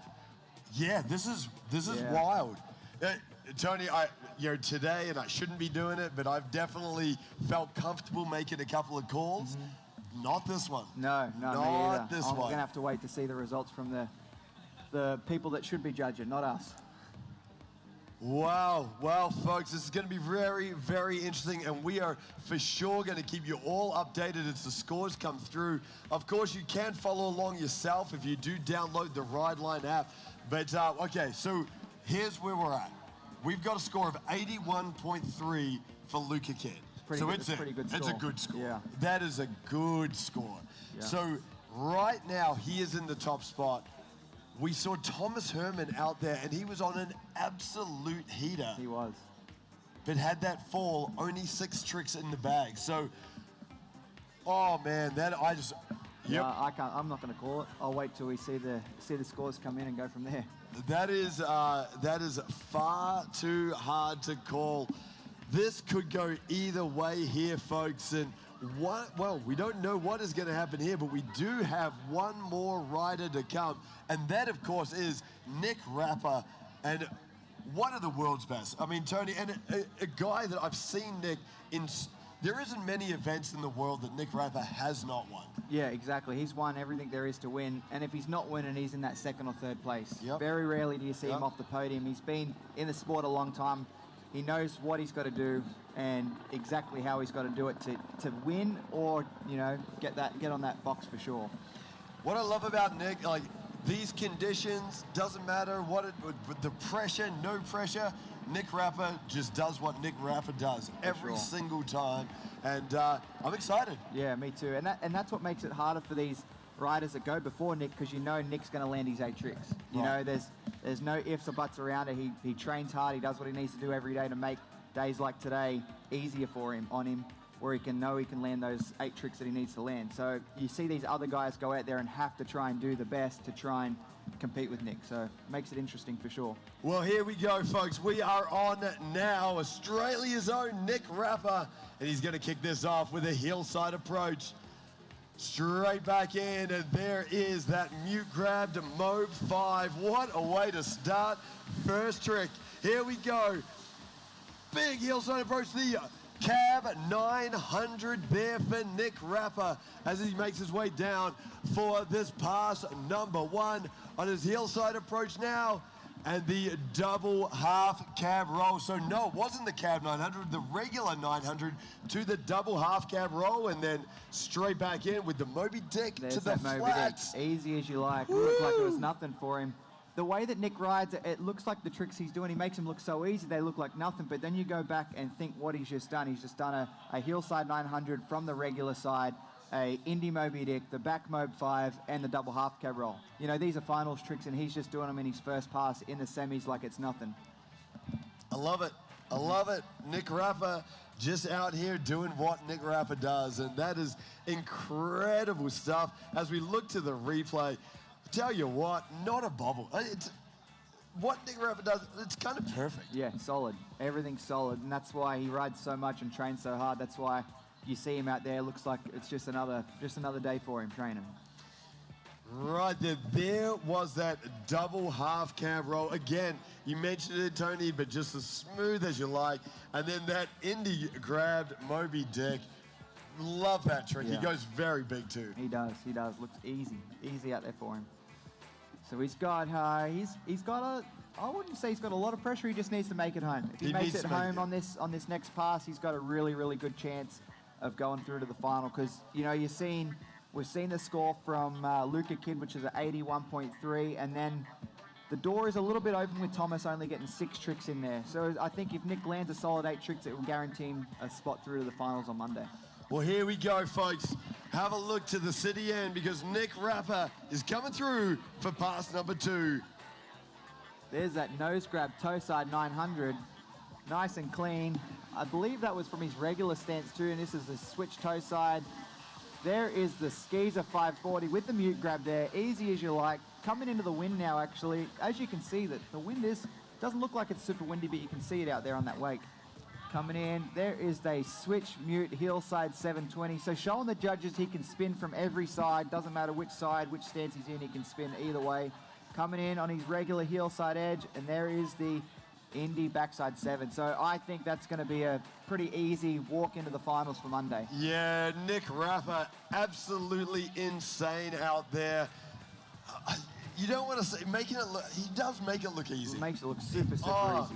He just does, and he goes so big and so smooth, and it's just like nothing else. Yeah. Like, just the professional out there. The professionalism of Nick Rapper, absolutely insane. As we look to the replay there, the toe side 900, clean as you like. Yeah. Coming back in, this is a switch, skis a 5 like it's nothing. And then I believe we've seen the switch mute heel side 720 here. And you can see that wind is a little windy in that replay there, but not affecting him whatsoever. And then finishing it off with that Indy backside 720, getting off axis with it. You don't normally see a lot of backside 7s with that early grab there. Most of the backside 7s you see now are wrapped up with that grab, but Nick doing it early with the grab and handle pass, making that, you know, harder than wrapping it up for sure. Well, Tony, we knew it was going to be close. And you ready for this? Mm-hmm. You're ready. So Thomas Herman, the score has come through, and he has got a 75.3. So right now, Luca Kidd and Thomas Herman are the 2 riders going through to the finals, but we're waiting on that score from Nick Rapper. So, I don't know. It's yeah, so Luca's for sure going to the final, and Thomas is on that window right now. I mean, Nick Rapper, it was perfect. He stood up his pass. I'd say there's every chance that we're going to see Luca Kidd and Nick Rapper through to the final. Nick ticked all the boxes there that he needed to tick to get to the final, so I think he's going to be going there for sure. As you said, you don't want to call it early, but I'd like to put my money on that one. Yeah, I'd say there's every chance, and we will announce it as we hear it here, folks. But, well, it really does show the importance of standing up 8 tricks. Mm-hmm. Because if Nick Rapper goes through, then it was the only 2 riders that stood up their full 2 passes, the full 8 tricks to make it through. That really does show you exactly what the judges are looking for and what's important. Of course, we haven't had Nick Rapper's score come through yet, but I'd say there's every chance. For sure. That is going to be an absolutely heater of a LCQ then. That is... wow, we've got some riding coming up ahead, and well, folks, it has been an action-packed semi-final in the pro men's wakeboarding here today, and we'd like to thank all of our supporters in the crowd for coming down. It was nice and early here this morning. We had a great crowd down here, Tony, and it's a lot of fun in this competition here today. Of course, our LCQs will be back at 1:20 p.m. this afternoon. So, well, Tony, if you're not doing anything this afternoon, we'd love to have you back here. I'd love to have you join us on the mic, sharing that rider's point of view. And, mate, it's incredible to have you here with me calling this MOOMBA Masters competition. No, thanks for having me, Stu. It's a good time. Always a good time commentating with you, and even better being down here at MOOMBA. Enjoying the time. It's always a good time of year to be down here. Well, folks, of course, Tony will be around all weekend long, not only for the wakeboarding, but also here with Naughty Boats. So, you know, make sure that you come and say good day and get a photo taken, get them to sign an autograph. And, well, it's great to have you back in Australia, mate, and down at another MOOMBA Masters. Of course, we've got a very big day of water sports action ahead of us. Following this, following this wakeboard semi-final, we are going into our women's tricks prelim, and then the men's tricks as well. That's happening next on up, and then back in with the pro men's LCQ. We're just waiting on that very last result here for Nick Rapper. And Tony, you were right, we are in. Nick Rapper with a score of 86.6 is going to go straight through to the final. Joining him will be Luca Kidd from Great Britain. We've got Corey Tunison, Daniel Johnson, Tyler Hyam, and Noah Flegel. They are our 6 riders that have gone straight through to the final here on Monday. That does mean that Thomas Herman unfortunately will go through to the LCQ here this afternoon. The good news for our wakeboard supporters is that they get another chance to see Thomas Herman on the water here in the LCQ. What a morning it has been. And well, folks, I hope you're going to join us back for the Pro Men's LCQ at 1:20 this afternoon. While you're down here, there's a lot of action here on the water, but of course, a lot of action off the water as well. Make sure you go and check out the Nautique boats on display with the crew from Nautique Central. That incredible G23 is on display, and well, I tell you what, it looks good on the water and out here from the banks of the Yarra River, but it looks even better when you get to sit inside it. So go and check out the G23 and the GS22 with the crew from Nautique Central. And we will be back at 1:20 this afternoon for more wakeboarding action. But for now, let's hand it over to our trick team.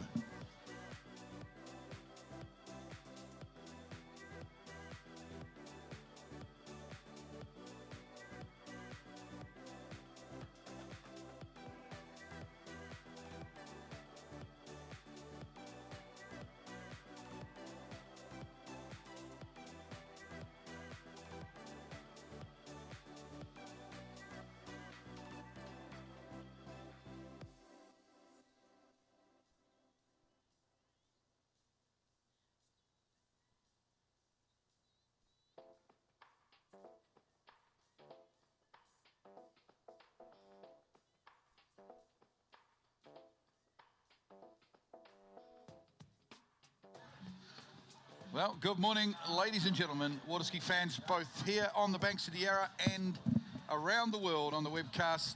We're about to get underway with some trick skiing, open women's and open men's trick elimination rounds. And started off this morning with the wakeboard, of course. Thanks very much, Stu, in the wakeboard. So pretty soon I'll be joined by, of course, Jared Fraro in the commentary box. And we'll be underway. I'll just run through. We're going to get started pretty quick. The wakeboard probably ran 5 or maybe 10 minutes over, which is not too bad. I'm sure we can make up the time, but we're going to get underway with the tricks as soon as we can. We've just seen the wonderful Nautique towboat do a phantom pass up towards the city end and back down. So our women's trick field, 15 skiers, 6 will advance to the final. And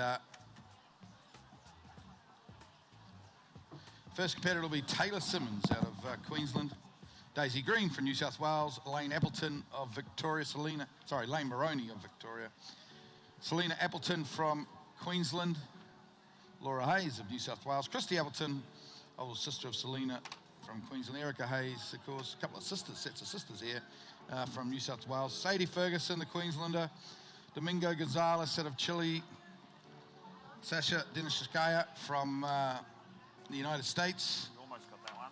Alexia Abelson, Kennedy Hansen, Neely Ross, and of course Erika Lang. So very, very strong field in the women's trick event. And that will be followed, of course, immediately by the men's trick event. So some exciting tricking action. A little bit going on the river. Of course, the Birdman Rally, it gets underway pretty soon up towards the city. That's why we start with tricks on a Sunday. We can't slalom or jump because we can't run the boat all the way up the end of the river with the Birdman Rally on.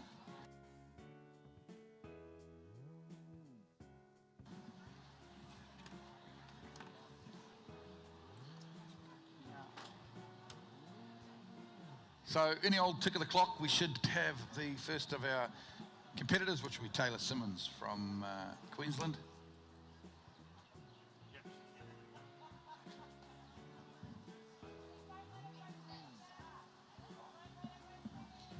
Here we go, Taylor Simmons, rope on toe, underway quite nicely. Bit of a stiff breeze actually blowing down the Yarra this morning. I guess that's an easterly breeze blowing out towards the city.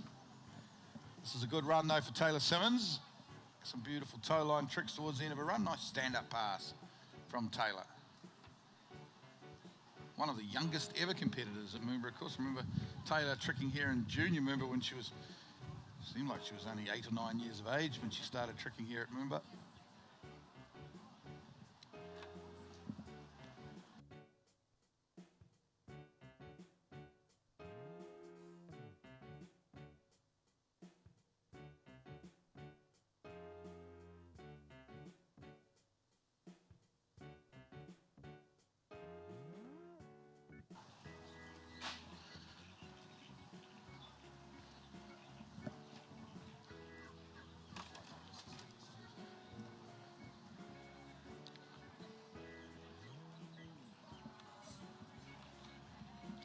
So today's program, of course, as I just said, we've got the women's and the men's tricks elimination round. That will be followed by our LCQ Slalom. We've got the skiers that didn't make the final in both women's and men's, competing for a couple of spots. 2 spots in the women's and 2 spots in the men's Slalom final tomorrow. So that will come up after the tricks. And then we'll round out today's proceedings with the open women jump elimination round. And then, of course, in the evening, we'll be having the usual ski shows and night jump competition. Tonight's night jump, of course, features our top 7 seeds at these 2026 MOOMBA Masters.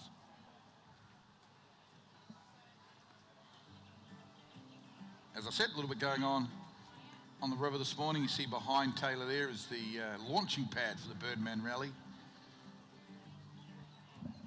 Entirely sure what time that gets underway. Can't be too far away, though.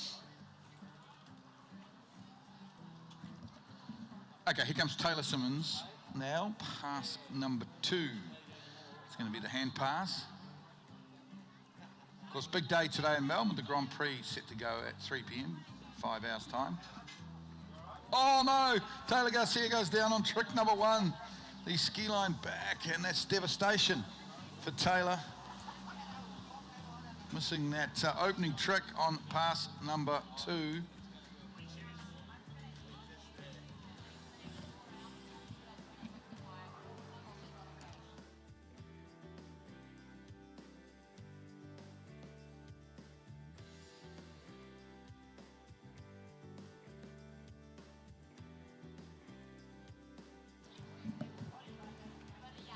So we'll go back to the dock now. That's disappointing stuff there for Taylor. We've got next competitor will be Daisy Green out of Western Australia.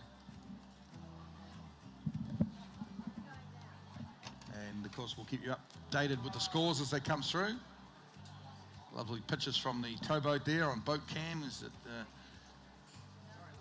moves around to the dock. Of course, Tricks is the only event at a water ski tournament where the boat has to go back physically to the dock and between each skier, because the skiers have their own release person in the boat.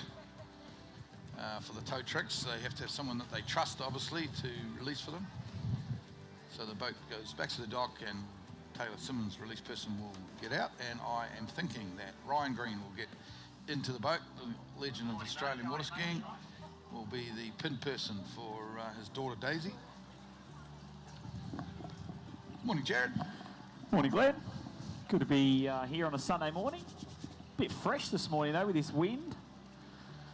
Yeah, it's sunny, though. The sun's coming in, so it's sort of balanced itself out a little bit. Especially because we're getting beamed by the sun right here in commentary. I misplaced my hat somewhere, so if anyone has a hat for me... The hairdo you've got, you're going to be needing a hat or at least a fair bit of sunscreen pretty soon, I would think. I put the sunscreen on already, but there's definitely no hat this morning. So if someone has a hat they can lend me, I'm sure that I'll support it well. But yeah, no, look, disappointing there for Taylor. I know her father was in the boat, as you were just saying about the pin person. He got inducted into the Hall of Fame last night.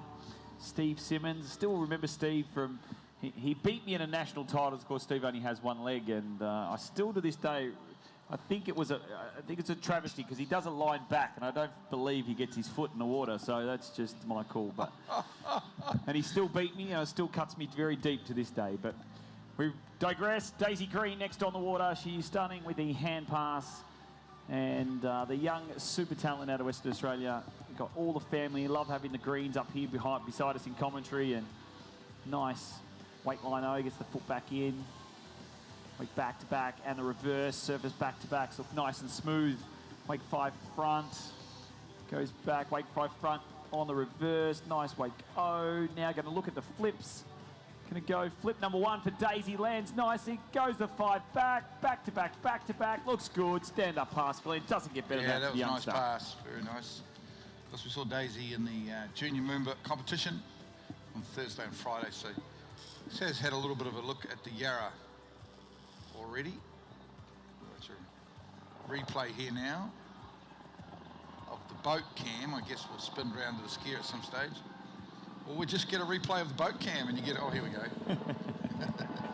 The boat cam is cool, I like it. It's a new innovation here at MOOMBA. Gives some good perspective, particularly in the jump event and the slalom.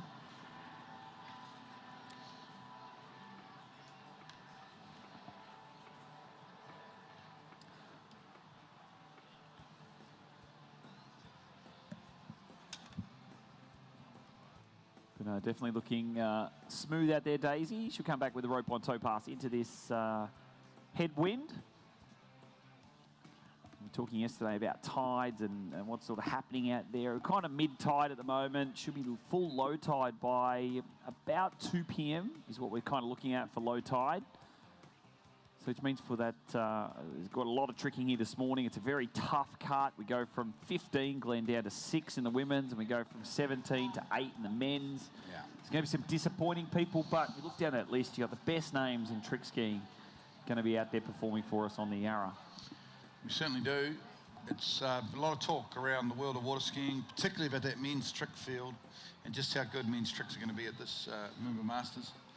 So we look forward to that as we watch the towboat make its turn, straightens up and brings Daisy Green into the course for her second pass.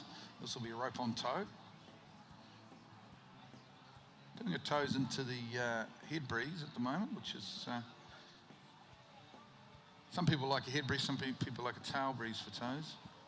Normally a tricker of Daisy's ability quite likes the tailwind, but it's obviously something she enjoys to keep that rope nice and tight on toes. So the toe wake back-to-backs into a toe wake front, stand up pass, very consistent tricking. The green's known for this, of course.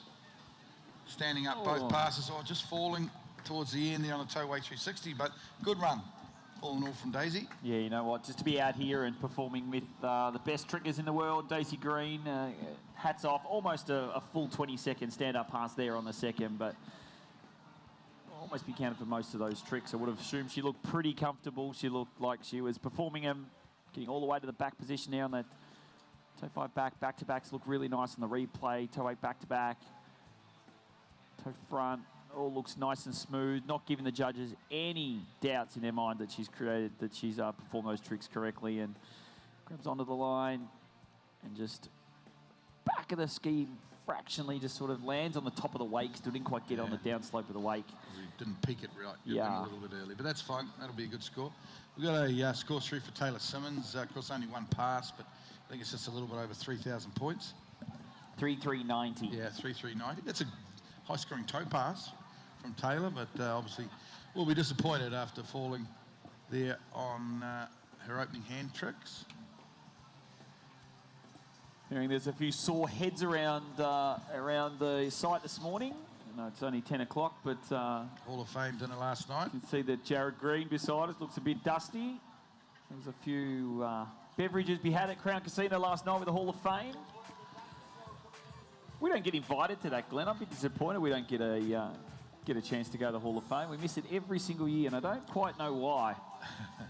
Well, to be honest, I think it's to do with the fact that somebody's got to commentate here at MOOMBA.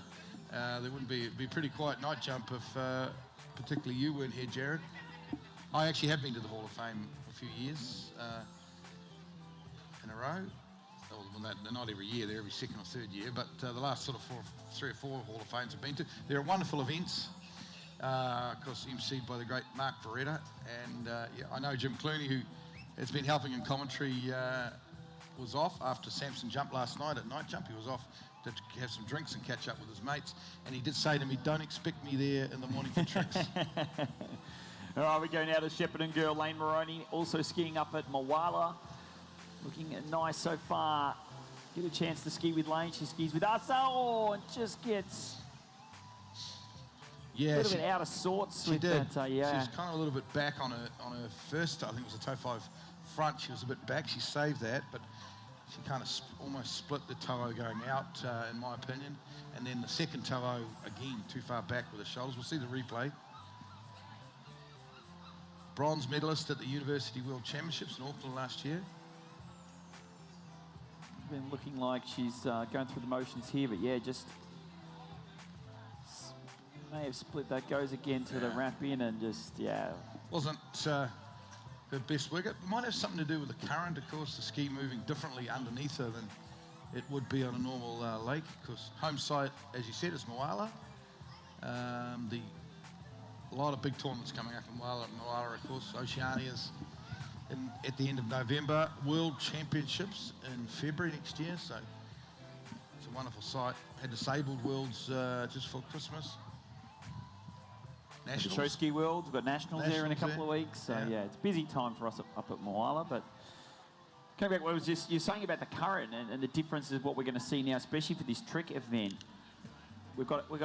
We haven't had this wind this early. We've had it kind of when jump comes along in the afternoon, but this early morning we got the tail current because the water is going to be going back out towards Port Phillip Bay, and you're going to be feeling like that ski is going to be moving a hell of really, really fast on this opening pass. And then on the flip side, when you're coming back into it, you've got the headwind stopping you in your upper body, and your ski is also going to want to be stopping as well because of the head current on the second pass. So really tactics to play, I think, Glenn, as we go through, especially when we head to the top seeds, about whether to start with that hand pass or rope on toe pass. But good shot there in the boat. If you're watching us on the webcast, you will see the Birdman rally going on right behind Lane down there.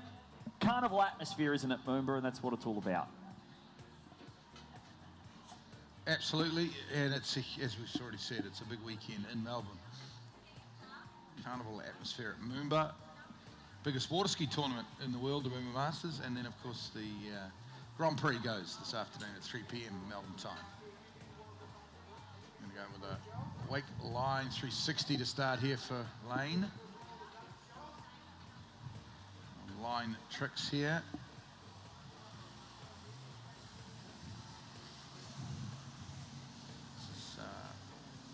Pretty solid. Normally really consistent for around 5,000 points. Lane, and she just falls there on that wake 5 front wrapping. So probably not, by her standards, not as good a trick scorers or trick runs as she would have liked. A little bit out of sorts here this morning on the Yarra. Again, it's a chance to get out here and ski on a Sunday here in Melbourne at MOOMBA in this preliminary round. The line tricks look pretty good. The Lane's actually trying to teach me how to do a wake line O, so that's my next trick in my repertoire. But yeah, just sort of, as I said, you kind of, when you hit that wake and the tail current's going to stop your ski as you come up the wake, I think you just didn't quite get the ski in front of her as she made that transition over the wake. And she'll be disappointed with that, Lane, but you know what? It's a chance to ski, and she'll always have a smile on her face, Lane.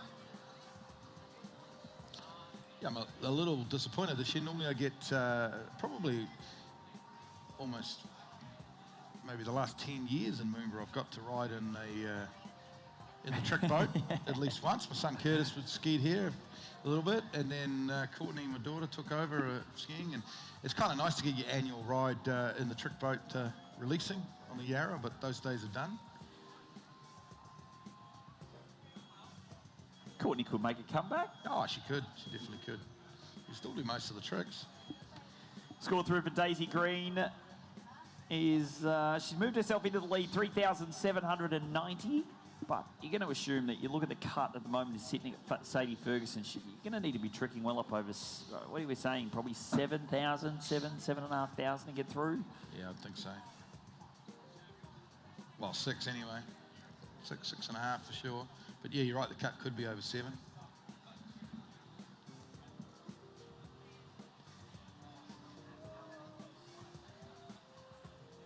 Love the skiers all getting their MOOMBA photos down there with the city backdrop.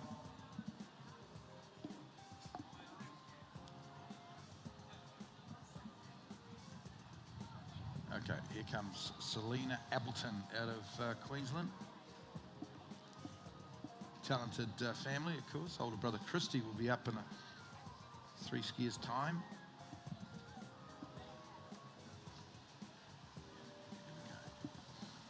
discombobulated on that toe fight back to start. Let's see. Toe reverse wake back to back, and disappointing fall there. It's such a tough trick. And right at the start of the run, trick number 3 for Selena Appleton. Didn't look, I think we watched the replay, even from the toe fight back at the start. She looked a little bit out of shape, out of sorts.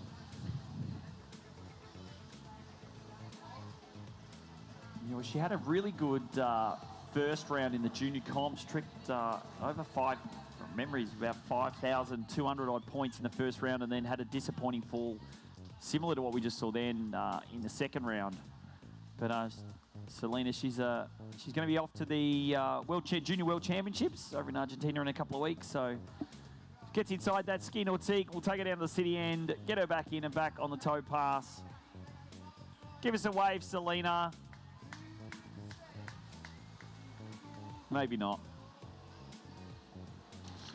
Yeah, she'll be a little disappointed, I think, Selena, after round or per first pass. So big game of the G tonight, of course, the MCG, AFL, Australian football. What have we got, mate? St Kilda versus Collingwood, St Kilda, so there'll be a lot of toothless Collingwood supporters out later on. We'll see them probably just before night jump.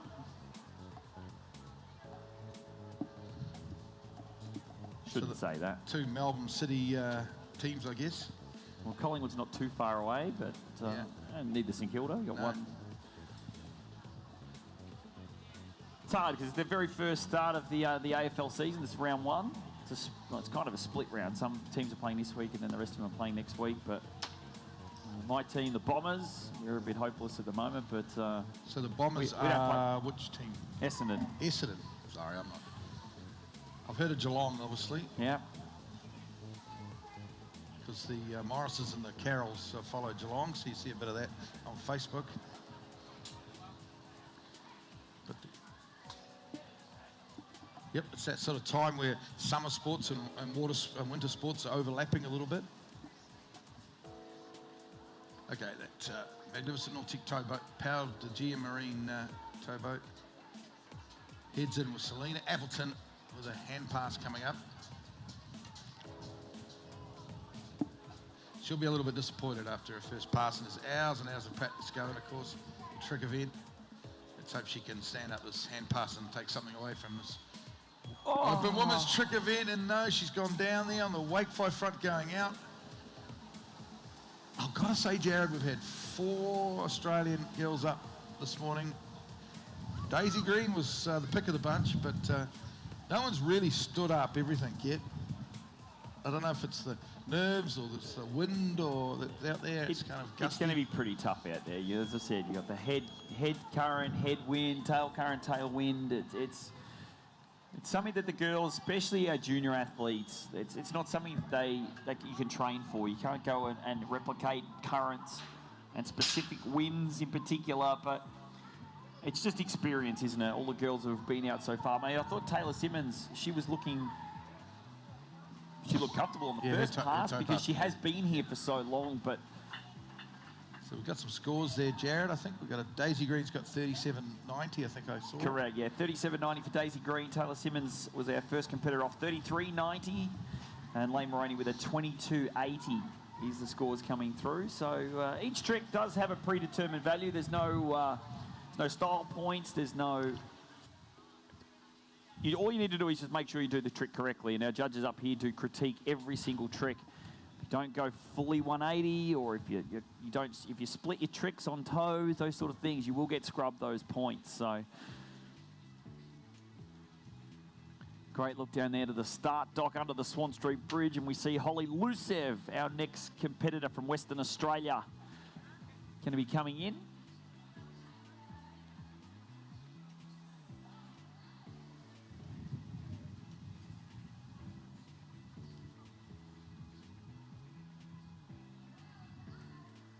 Taking some sneaky shots there, Glenn.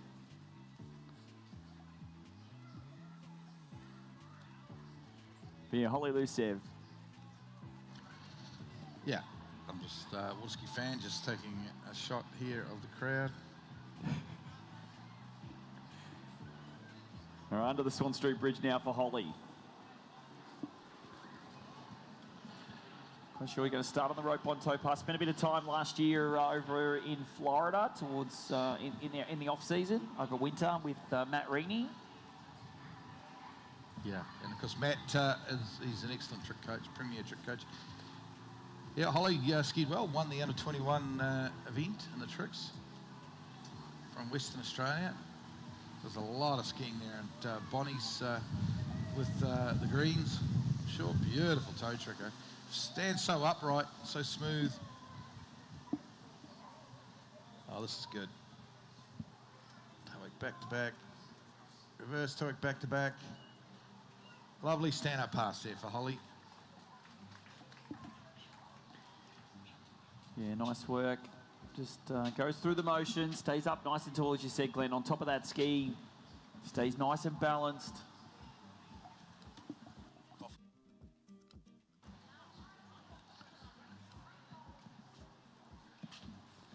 Yeah, just stays nice and balanced over that centre point of that KD trick ski.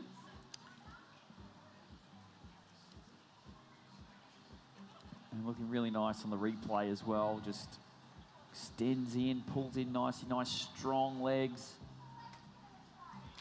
Lands well, gets back, nice toe back to back, and the reverse. Toe slides to finish off and stop her down the city end, right near the Birdman rally, and we'll bring her back on the hand pass. Good shot there, Glenn, of down near the Birdman rally. Yeah, down by all the rowing clubs down there, and there's, is that the Princess Street Bridge? Yes. My apartment's up there to the left, a little bit higher than the shot. The camera's not pointing high enough up to see my apartment. Because you're up in the penthouse. It's not quite the penthouse, but it's pretty close. A few helicopters landing on the roof this morning. I can only presume to pick up drivers for the Grand Prix, I'm not sure. Sure that wasn't just your snoring?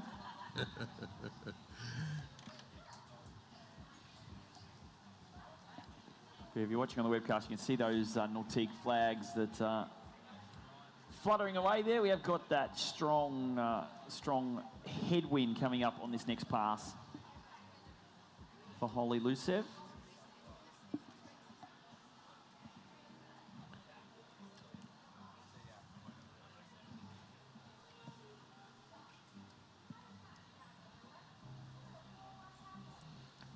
Yeah, hand pass coming up.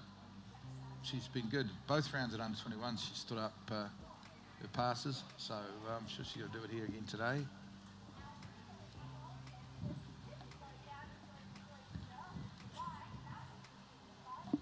Starts with the wake back-to-backs. Wake five front going out.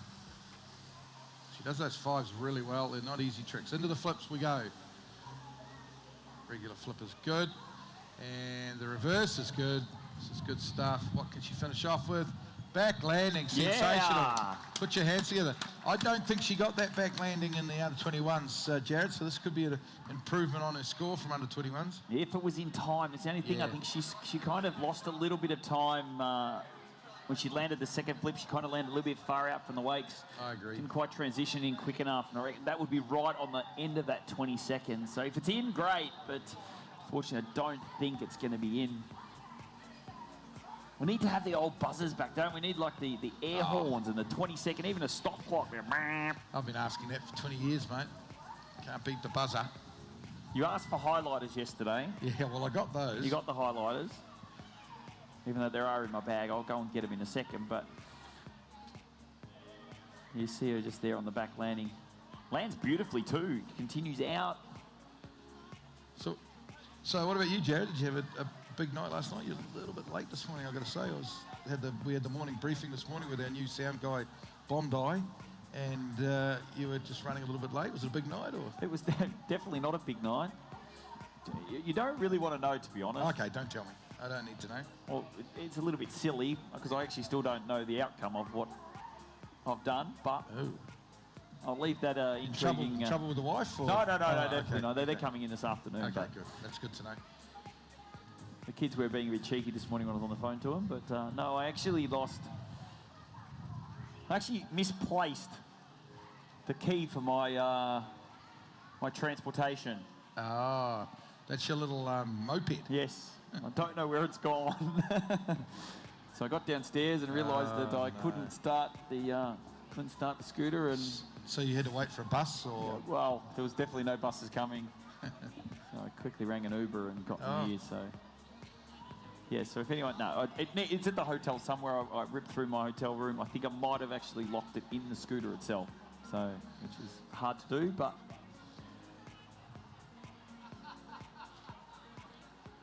Got a lot to unpack there, Jared. Yes. You asked. Yeah, I know. I mean, the scooter for a start. But anyway. Easiest way to get around Melbourne, I'll tell you. I'm sure it is. I never lived in a big city, so I shouldn't judge. Okay, Laura Hayes now. Young talent out of New South Wales. See the big shin guard there on her toe foot?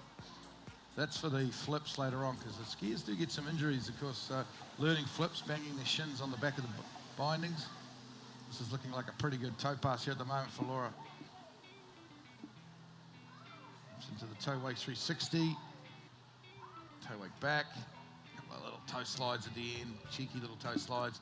Good pass, good stand-up pass from Laura Hayes from Galveston, I think it is. Correct, New South Wales. Up in Danishevskaya. Spent a lot of time travelling around. I know we'll see her older sister up a couple of skiers. It's toe 7 here. Oh no, it is good. She's very nice toe 7.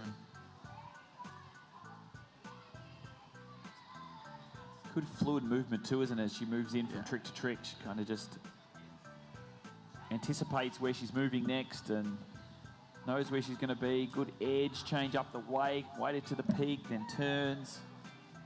Bit of a wipe of the head to say I got through that one, and we'll bring her back on the hand pass. But yeah, the Hazes, they do a lot for the sport of not only New South Wales but of course Australia. I mentioned yesterday Kylie is part of the team that run all the judges and officials, and yeah, it's great to have the Hazes. Dad, Glenn and I were trying to organise. Glenn, her dad's an umpire, a football umpire, and I was a football umpire back in the day. Yeah. Trying to see if we can organise a game to run together, maybe over Nationals weekend. But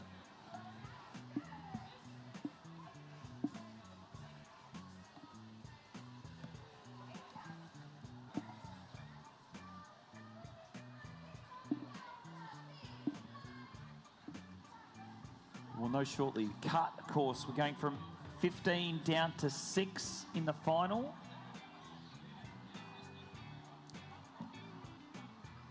So Sadie Ferguson will be on that bubble of what the score is going to be. We'd always know with tricks, though. It's very cutthroat, isn't it? Yeah. You fall one pass early, and it's basically all she wrote, even though you do get a second chance, or half a second chance. But Laura just filling out those wakes, getting ready. Going to set herself up. Out wide, gets up, flip, number 1, looks good, nice landing. Now transitions back into the reverse now. Goes, wake back, into the back position, wake back to back reverse. Looking good, looking smooth, looking fast. Laura Hayes goes now to wake line back, line front, line back, wake line front. Couple of slides to finish off. Stand up pass, Laura Hayes. Well, things have come right. The last couple of skiers, first Holly Lucef and now Laura Hayes, have stood up nicely in both passes. Did we get a score through for Holly yet? Jarrett? I'm getting those. We'll get that, because that looked to me to be over 5,000. So Holly's score is through. It is 5,510. Well, I'm almost going to say maybe that last third flip was in time then. That's a good score. This is another run here that's going to be about 5,500 points, I think, from Lara. In fact, depending on time, it could even be close to 6,000 points. It's a good stand-up pass. She's happy. So much pressure on these young girls in the trick event. And Glenn, you were right. That flip was in time. Yeah. That last flip, that's 750 points. It's a big trick. So great work there for Holly Lucef. She's your leader at the moment. Of course, we are in a seeded order. Just that first toe pass from Laura Hayes came in. It's come through at 2,780. Of course, the scores we do give you are unofficial. Will become official once the judges release the trick sheets, and then of course you'll have your allocated time to check those sheets, make sure the judges haven't missed anything, and then we'll get those official scores. But they're basically the judges that we've got here, and the calculators and the officials. They make sure they get it right. You had a chance yet, Glenn, to check out iTrick? Yeah, technology with iTrick. Absolutely, we use iTrick exclusively in New Zealand. We don't use anything else in New Zealand. We only use iTrick.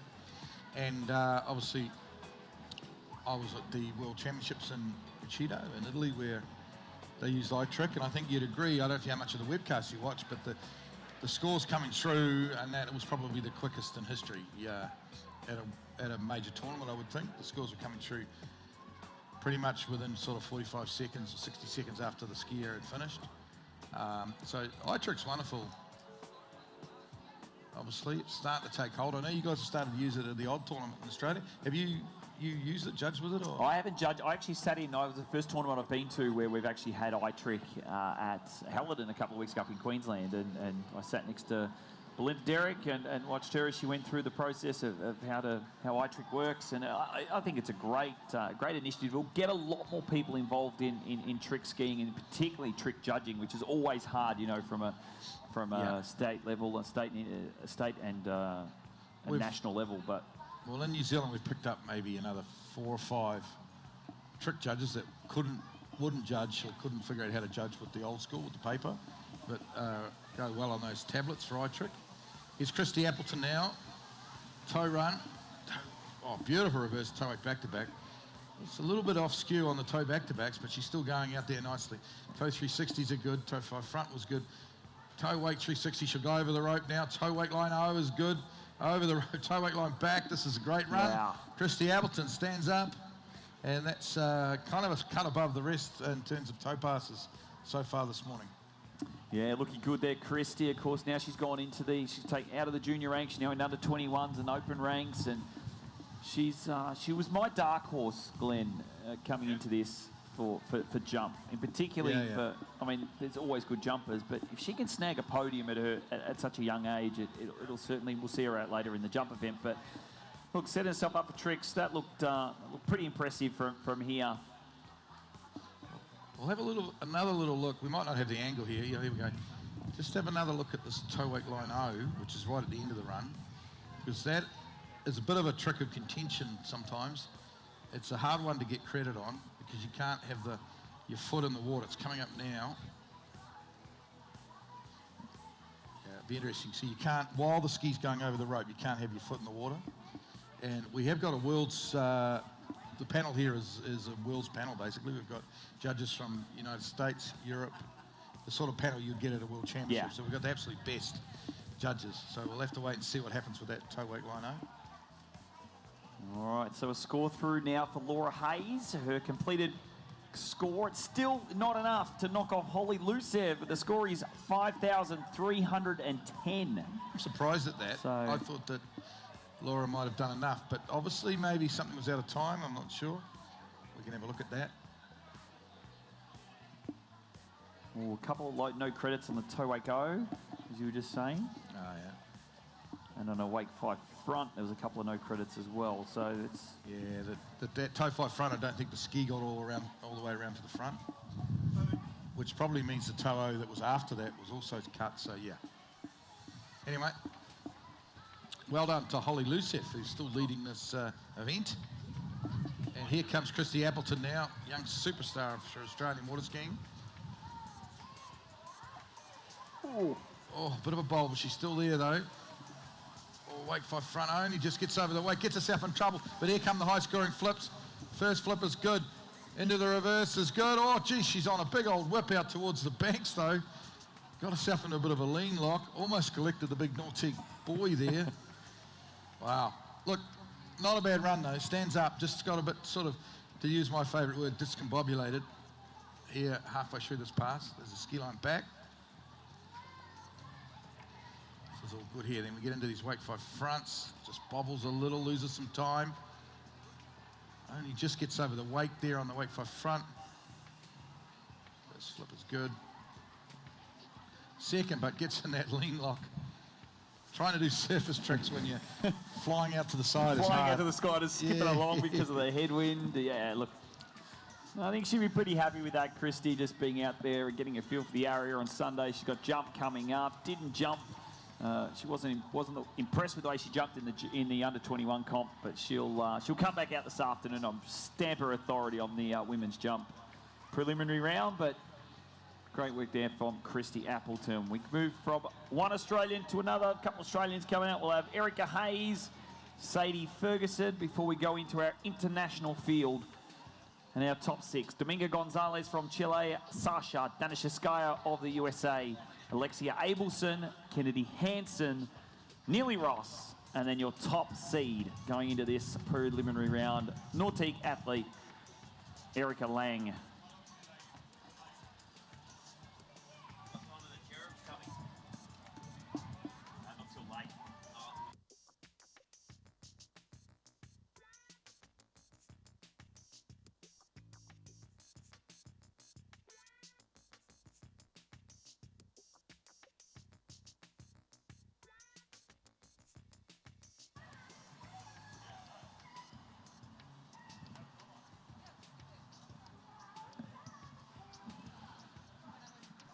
Okay, here we go. Next competitor, Erika Hayes.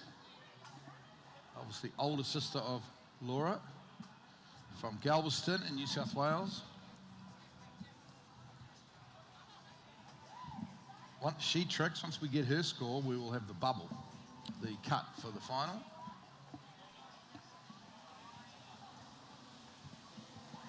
Starts nicely here, toe fight back.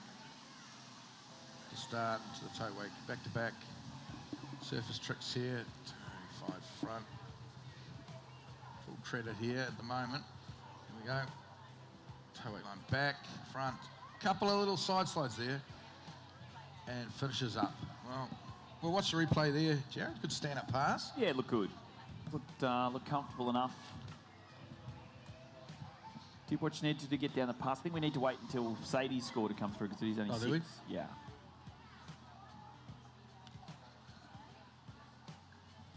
But yeah, no, she does a lot of. She's a avid umpire as well.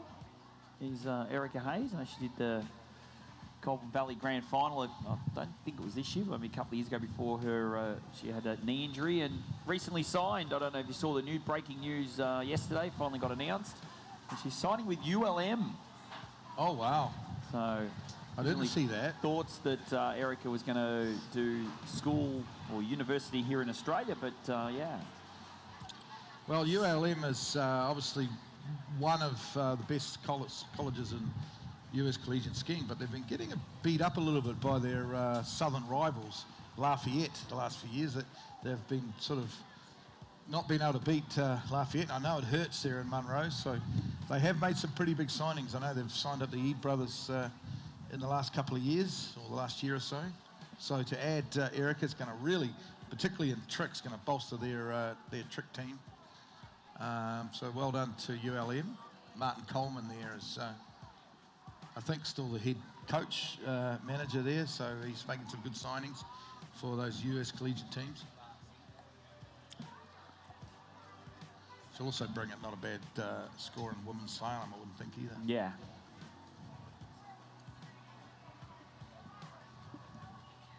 Almost getting down to that point of the perfect point of the afternoon, or the morning, I should say, of low tide heading down.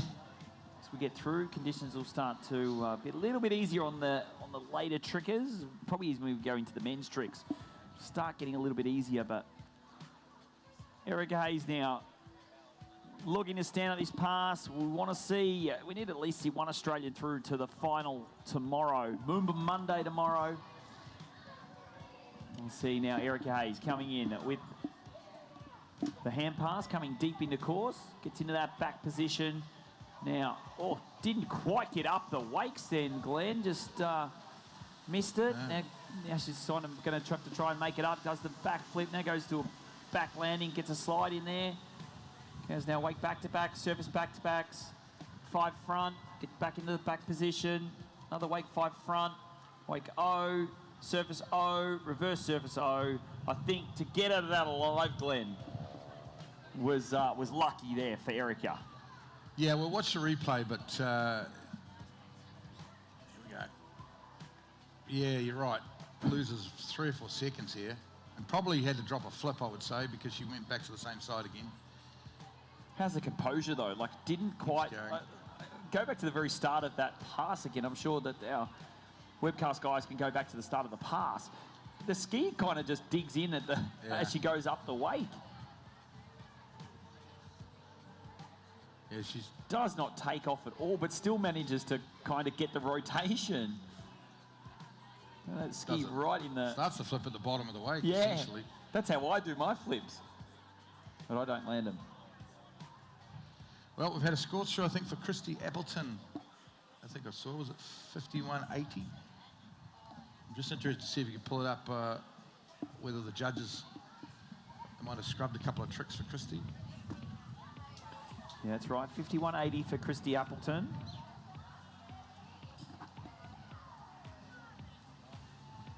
And Towek Lino, yes. No credit on Towek Lino. A couple of no credits on the hand pass as well, but they were all counted in the end. But yeah, so they're really the only one missing out of that one there is the Towek Lino for Christy Appleton. It's a fair whack of points, though. Yeah. Is it 350 points or something like that? Maybe even more, might be 400. So we're getting now to, of course, Sadie Ferguson up next.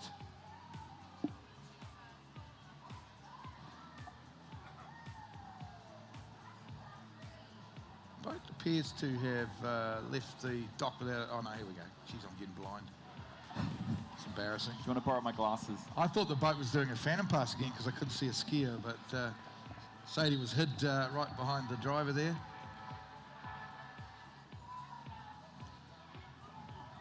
Tough competitor from Queensland, from Roma in central Queensland. Very good 3-event skier. Australia's #1 overall female skier at the moment. Toe 720 to start, Sadie Ferguson to the toe 5. Back, Towek, back to back. It's looking good, almost a bobble there on that reverse Towek back to back, but she saves it and starting to get right down this run now. Towek 360, she'll go over the rope here. Towek line back to the front, to the back. Look, good run, good score. There's a couple of times she almost fell there, but it didn't matter. She saved it, and good skiing from Sadie Ferguson. Yeah, I think the relief on her face as she come out the other end after that 20 seconds shows all of that. It's tough conditions out there. As I said earlier, we've got the tail current, tail wind, and it's quite a strong wind. So to keep that line tension and be able to use your leg to hold that line, be patient and wait so you can keep that rotation moving is quite difficult in not only a tail wind, but add the tail current in there as well, and makes it very, very difficult. But yeah, she almost loses it there on the replay. She's smiling though, kind of a bit of a fist pump to say that I've made it out of that one there alive. But Sadie Ferguson completes that rope on toe pass, and we'll bring her back on the hand pass. Welcome if you're joining us into the commentary booth, the Rob Wing commentary booth up here at the 2026 MOOMBA Masters. Great from what I saw, photos and that last night, a great send-off, a great memorial there for Rob last night at the Hall of Fame. Very moving, mate, and thanks for organising that. It was great to have Not Bronny. the Hall of Fame, I'll talk about it when we did here, the Hall of Fame that he won as well, Yeah. so yeah. Oh, sorry, I missed that. You missed it too, but obviously I did hear it. I did hear about it. And because we're looking resplendent in white today. Yeah. Remember Sunday is the day for the white shirts. The only problem I have with you wearing white, Glenn, Here we go. is you're not very... when it comes to lunchtime, you'd like to spill stuff all over your shirt. So just be careful with the white shirt, Yeah, please. definitely. I don't need you ruining your attire today. I've already had breakfast in it, and I survived that. Oh, so. okay.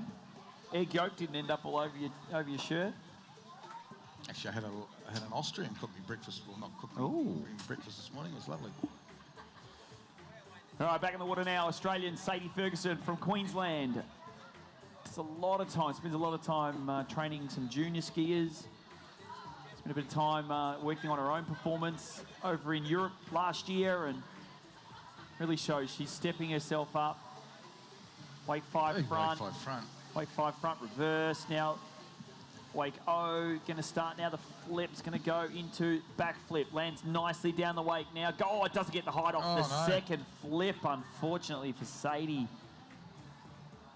Just kind of left her ski behind her. Her body was moving, but didn't quite. So tough. It's such a tough discipline because it only takes one mistake. And, you know, like that was, all in all, this was a great trick set from Sadie, but missing that reverse flip, and then presumably there's at least one flip after that. That's a lot of points to miss out on, and going to make it hard for her to make the final. I'll score through for Erika Hayes, which was a score of 4,980. So again, she'll be disappointed with that. But that still means at the moment, Holly Lucev is sitting on the top of the podium at the moment with 5,510. So that could be a cut. That could be a cut, I'm not sure that Sadie's tricked that much. I think Sadie's probably in the high 4s. We don't know yet, but that's the feeling. That wind is just starting to whip up. It's running with the current as well. It's looking pretty tough for tricks out there at the moment, but the only thing good news is, or the only thing saving grace is at least we're not slaloming right now. Yeah. Because I think if we were slaloming right now, it would be carnage. We had enough carnage yesterday, so we wouldn't want more.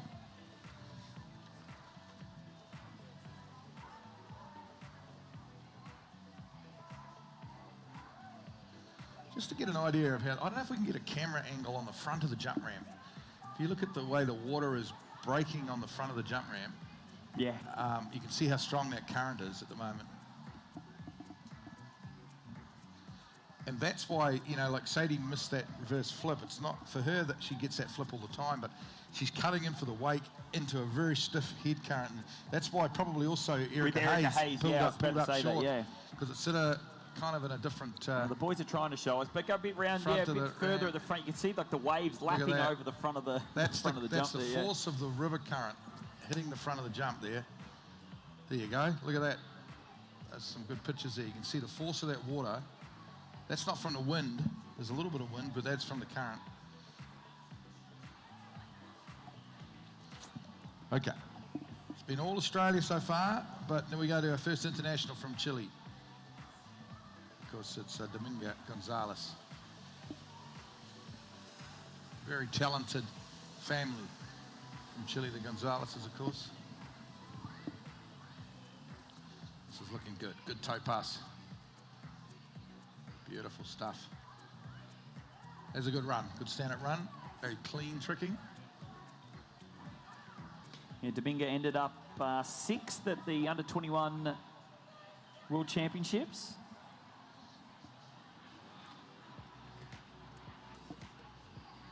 And looking nice and smooth on that one there. Nice toe 5 back. Toe back to back. Reverse looks nice. Twisting those hips, moving that body. That ski all the way around. Nice toe go back, front. Couple of nice toe slides. Goes toe back. And a stand-up toe pass. Great work from Domingo Gonzalez. We'll just wait for this score of Sadie Ferguson to see who is going to be booking their spot into Monday's final, and tomorrow, the MOOMBA Monday final. Your favourite day, Glenn? Yep, favourite day of the year, MOOMBA Monday.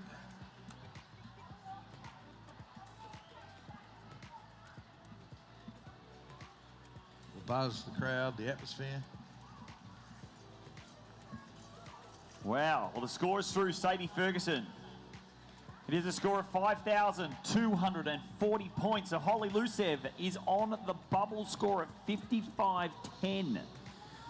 Could we see the young Western Australian sneak into a MOOMBA Monday final? Time will tell. 6 skiers left, all internationals. With Domingo Gonzalez on the water, we'll then have Sasha, Danishevskaya, Alexia, Abelson, and Kennedy Hansen, all from the USA. Nearly Ross, Team Nautique athlete from Canada, and then of course your top seed, Erika Lang, Team Nautique athlete from the USA as well. But here we go, Glenn. Hand pass. Yeah, she started nice on toes, very clean toe tricking. See how she goes on hand. Ski line back to start. Basic wake back to backs. Wake front. I thought we would have seen a wake 5 front, but we do there. Beautiful wake 5 front. Textbook stuff. Wake 5 back. Into the flips. Nice here. Reverse is good.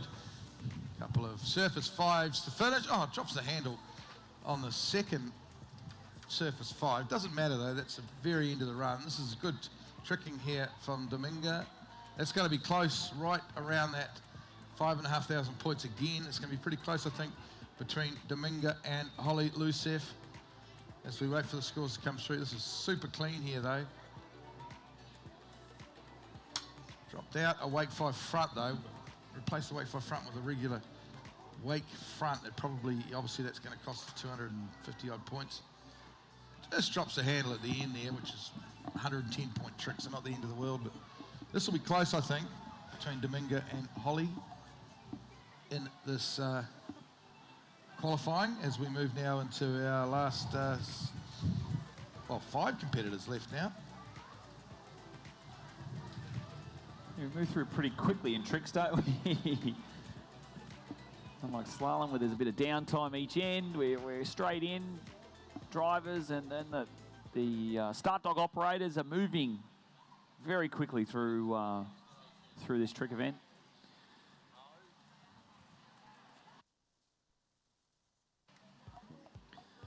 But yeah, we'll just await that score from Domingo Gonzalez. And we'll see Matthias out there later. He's pending world record for the youngster.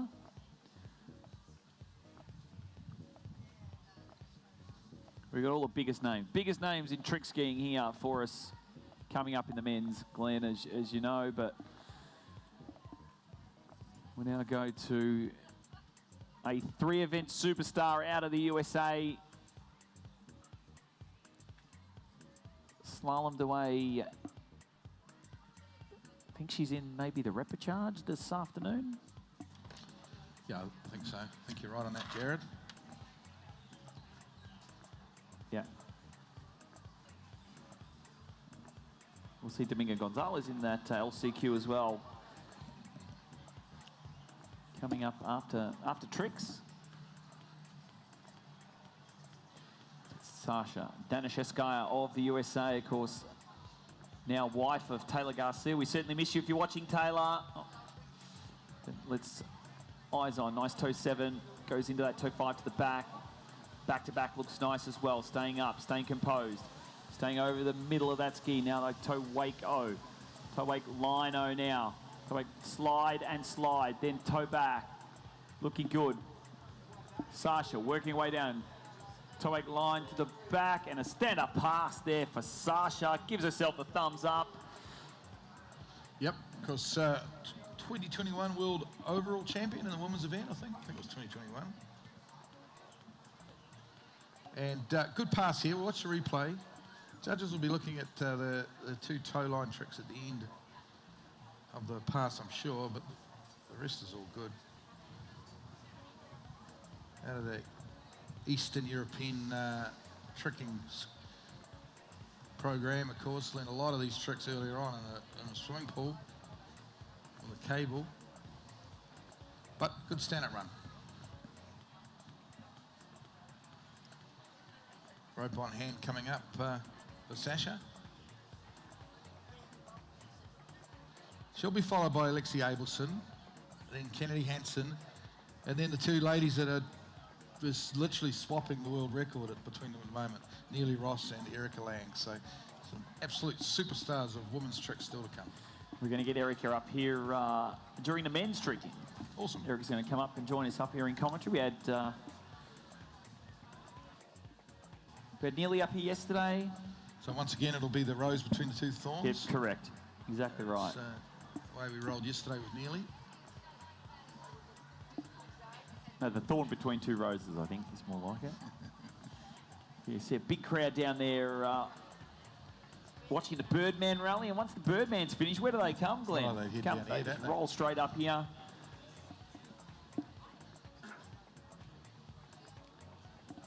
Yeah, it's pretty good advertising, isn't it, for the trick event to drop our trickers right in front of them while they're watching the video. They're like, oh, what's going on down there? Then they head on down. send the kids maybe off to go on a few rides and sit down and relax on the banks of the Yarra and watch some water skiing. So we've got a positional trick. That's what the little P's taped on the back of the boat there is. When the camera shines on the P, that tells us we've got a positional trick to start here. So the first trick she does will be non-scoring, and the time won't start until she goes to a second trick there. Make 5 front. Into the flips. Sasha, representing the United States, back landing. Back to front. This is some very high-scoring flips here. Oh, this is a good run. Definitely through the final, I would say, Jared. Front flip is good. That's a ripper of a run there from Sasha. Very good. She's happy. Waves to the crowd. Definitely going to see her in tomorrow's women's trick final. Well, you know what, Glenn? It could be a chance for Sasha to go not only in. Oh, I reckon we got already use your highlighter, mate, and put her name through. Just put her in, eh? Sasha Danishevskaya. She'll be through to MOOMBA Monday's trick final, but could she make it a clean sweep? She's a hot favourite for the jump event. She is. She's going to be in the repechage for the slalom event. The hardest final to make will be slalom, of course, but she's into the repechage. The score through now for Domingo Gonzalez. We can put a highlighter through Domingo Gonzalez. Ooh. She's going to go through, knocking off the Australian at the moment. She's still got the bubble score, though. Score for Domingo was 5,850 points. Well done. Well, so the highlighter pin, which has laid dormant all morning, has just had 2 outings there. 2 names, one after the other, getting to be highlighted. Well done. The Chilean and the American into the women's trick final tomorrow. Great to see so many people making their way down here to the banks of the Yarra so early. Of course, what are we now? We're 10 past 11 in the morning. We had a late start because we did have the wakeboard on. We got tricking going on at the moment. We've got the women's trick preliminary round. We'll then have the men's trick preliminary round. We'll then have wakeboard. We'll have the pro men's wakeboard qualifications and LCQ. And then we'll come back and I think then we'll do the slalom, women's and men's repechage, and then we'll have the women's jump preliminary round as well. So plenty of action here from the 2026 Nautique MOOMBA Masters presented by GM Marine.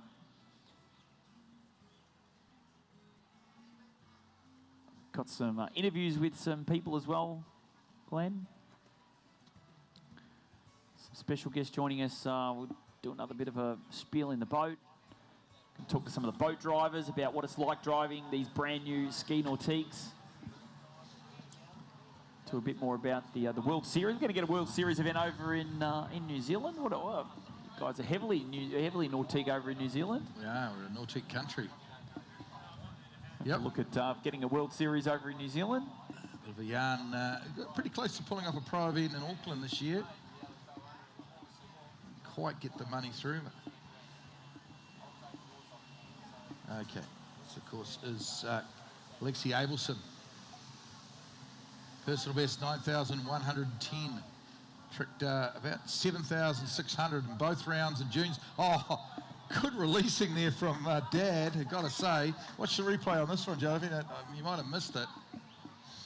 But most 15-year-old girls would expect to be released on this, I think it was a toe-back line back-to-back. But her father knows exactly how good she is, and he left her on. So this is not a bad toe pass from Alexia Abelson.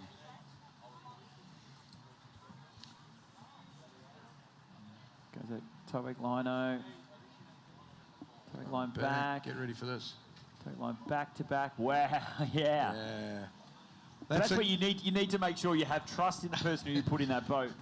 You can't trust anyone else more than your dad. And probably in training they would let that one go, but it's a MOOMBA final, and that's going to add the points to that run, and might be enough just to get her into MOOMBA Monday's final. But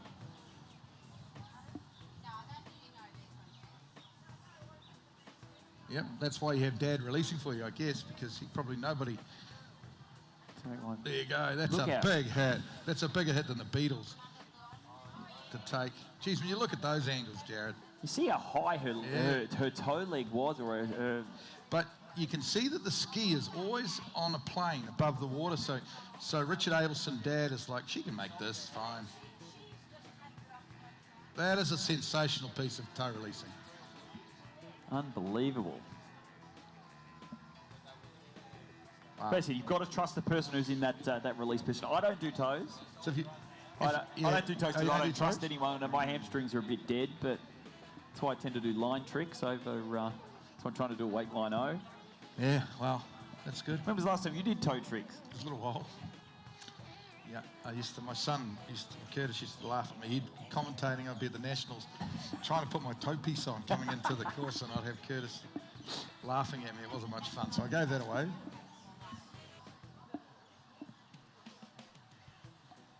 And funnily enough, toe tricking is usually where you see a lot of injuries too. Yeah, well, I had a story last night. I'm not going to describe a story because it's probably not PG for the audience, but of a story about Bruce Dodd, who of course is Ryan Dodd's dad, very good skier, had a toe tricking injury in Florida, I think it was last May. Yeah, it was right before Masters. I remember that we gave Bruce a big shout out. He had a long road to recovery, and I don't think Bruce would be watching, but certainly there's always going to be a hard slog. But yeah, toe tricking is probably, out of all the sports, you'd think jump would be probably the most dangerous, but I reckon over the years, a lot of knees and heavy injuries have happened from toe tricking. But here we go, back now with this hand pass for Alexia Abelson of the USA. Wake back-to-backs, look good, wake 5 front. Goes into the flip, transitions across, into the back landing now, back to front flip. Going to transition, going to go full twisting back-to-back. And a reverse, big points here, piling them on, goes front flip into the wind. Alexia, put your hands together, Melbourne. Alexia Abelson stands up the hand pass. Put the highlighter through, Glenn. I've got the highlighter pen out. She's going to be through to We're not even Monday. waiting for the judges to do there, but they can take a rest if they like, because we're just going to put Alexia Abelson straight into the final here. We know that score will exceed 5,500 points, and she's through.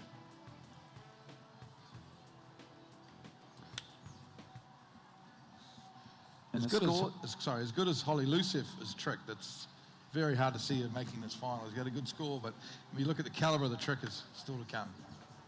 So we had the score through for Domingo Gonzalez of 5,850. She's your first in. Sasha Danishevskaya of the USA at a 6,530 points. And I reckon with Alexia Abelson, she's going to be pushing somewhere close to that 8, maybe 8-2, 8-3, I'm going to say, is what the score is going to be there, as long as all those tricks there are in time. But yeah, well, I reckon you could be right there, Jared. Kennedy Hansen now from the Panhandle in Florida. First time we think to MOOMBA. Don't know if we had that confirmed, but between Jared and I, we don't remember her ever being to MOOMBA before. One of the world's best female overall skiers. Grew up and still does, trains a lot at Corey Picos water ski facility there in Santa Rosa Beach in Florida. Have you ever been to Corey's, mate, in Santa Rosa Beach? No, I haven't. It's pretty nice, mate. Corey hasn't invited me down. Beautiful beach. Right there. You can sort of walk. It's probably only a 15-minute walk from the lakes, 3 lakes, to the beach. Something special about swimming in the surf in Florida when the water's, I don't know, in Celsius, the water's 30 degrees. Yeah. It's amazing. It's crazy.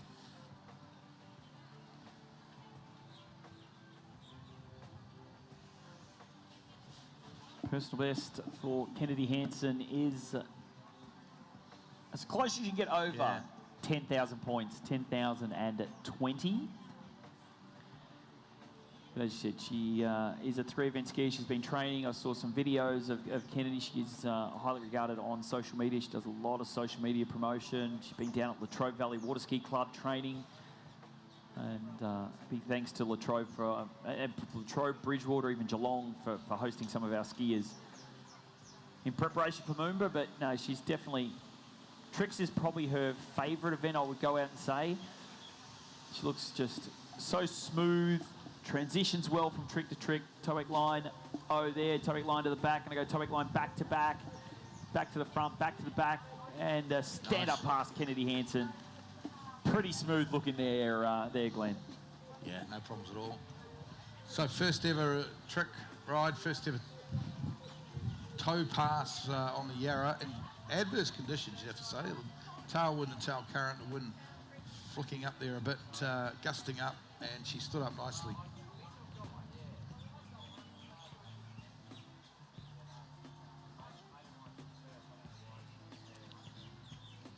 Who was she skiing at Latrobe with, mate? Who was down there? I know Ryan and Eagle went down there. Oh, okay. She was there. There was a couple of, I know Jack Christy was down there training. Right. So, yeah. That's cool. Great spot. It's only about an hour and a half. It's an hour and 20 minutes from my place. It might be about an hour and 45 from here, out of the city. Yeah. Kennedy, she was the silver medalist at the World Championships in overall. Tricked, if I remember rightly, about 9,000 points. 9,000 points in trick. Got a couple of 3 or 4 at 10, 7, 5, and jumped 50 metres or so. So it's you don't get much better than that in overall, and got just, I think it was. Go back and have a look. There was 64 overall points separating Kennedy Hansen and Hannah Strotzova of the USA in that overall title, but yeah, which equates to about what, maybe a couple of boys, a meter in jump, a couple of boys in slalom, or a couple of 100 points in tricks, but yeah, it was a close battle. It was only really Hannah's jump that kind of got her there. Kennedy will come back. Welcome if you're just joining us on the banks of the Yarra. This is the 2026 Nautic MOOMBA Masters presented by GM Marine. We are still in our preliminary round of our women's trick event. Don't go anywhere because we are going to be moving straight into the men's afterwards, after we have our last few athletes. Of course, the MOOMBA Festival kicked off at 10 a.m, Glenn. You had a chance to go on any rides yet? I think there's a weight limit on the rides, mate. I don't think they let me on. No, I haven't been on any of the rides, Jared. Here's the Kennedy Hansen now. Starts with some weight 5s. Into the flips now. Back landing. Reverse back landing. Getting it done. Getting the points on. She's probably done enough already to make it through to the final, but she's just putting the cream on the top now. Oh, great stuff. Yeah. Put your hands together, Melbourne. One of the world's best. Kennedy Hansen stands up both passes here. First ever trip to the Yarra, but not struggling at all with the conditions. She's all over this tricking here on the Yarra, and she's through to the final. Yeah, just go back to the replay. Look how smooth she was. I always say smooth is fast, isn't it? We'll see that when we see some of the, especially someone like a Matthias Gonzalez. It doesn't look like it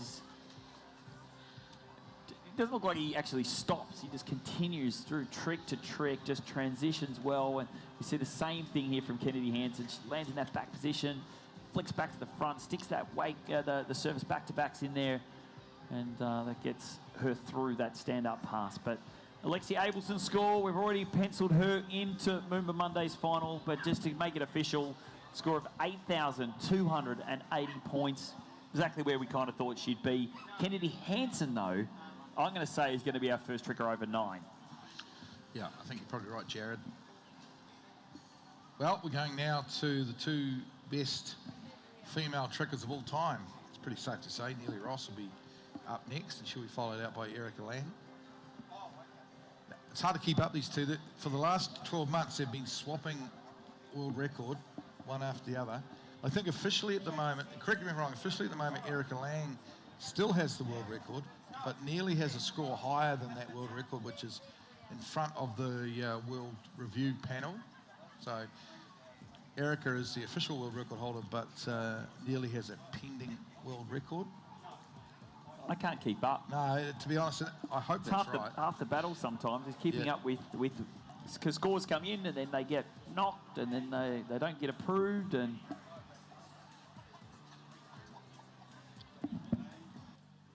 yeah, look, it's always a battle. No matter what, no matter where we are around the world, it's always a battle. We also are missing this year, of course, Anna Hunter, who would usually be in this kind of position too, and the 3 of them have always been pushing each other. As Neely said yesterday when we were here in commentary, it was about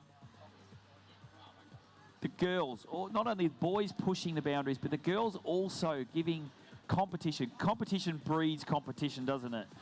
And if they're all pushing each other to that next limit and that next world record, it certainly is why we're seeing scores improve so much in such a quick succession. You said earlier about Kitty Hansen having a huge social media following. Well, Neely Ross takes the cake on that one, I think.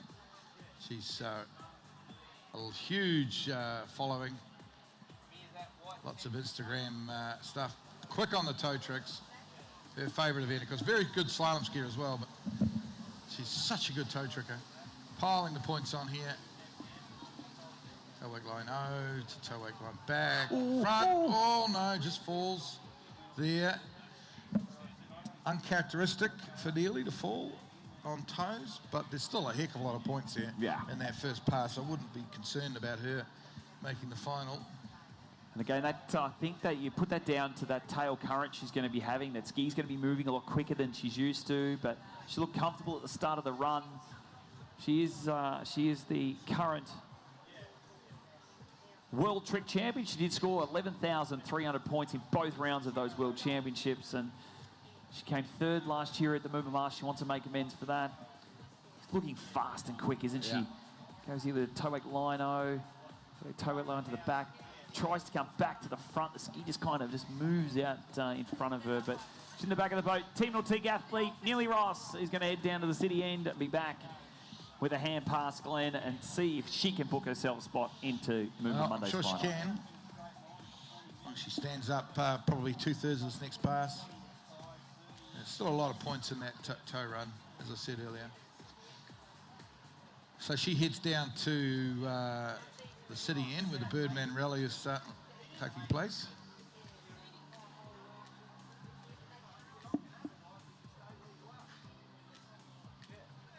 Got a score through yet for Kennedy? Oh, here we go. We do have one, but it's not officially up online yet. Okay. I might just wait. Oh, there it is. Now it's come up. Score through Kennedy Hansen isn't as much as what we thought, Glenn. It is still enough to go through to the final, but it's 7,850 points. Wow. Now, looking at the actual trick sheet online, she was scrubbed a number of tricks, especially on the toe wake line O and the toe wake line back-to-back. Yeah. So there's some big points. That's the reason why we're not seeing a 9,000-point trick score. Put that down to the Yarra River, I think. Yeah. I agree with the judges. I think that she probably, definitely wasn't as good as she could normally do it. She normally, it's clearly over the rope on those tricks. But I think with the moving river here and the wind behind it was hard. It's hard, we said earlier with the flips, it's harder to find the peak of the wake. She probably hasn't quite peaked the wake as well as she normally would and hasn't gone over the rope as clean as she normally would. So still enough to get through to the final.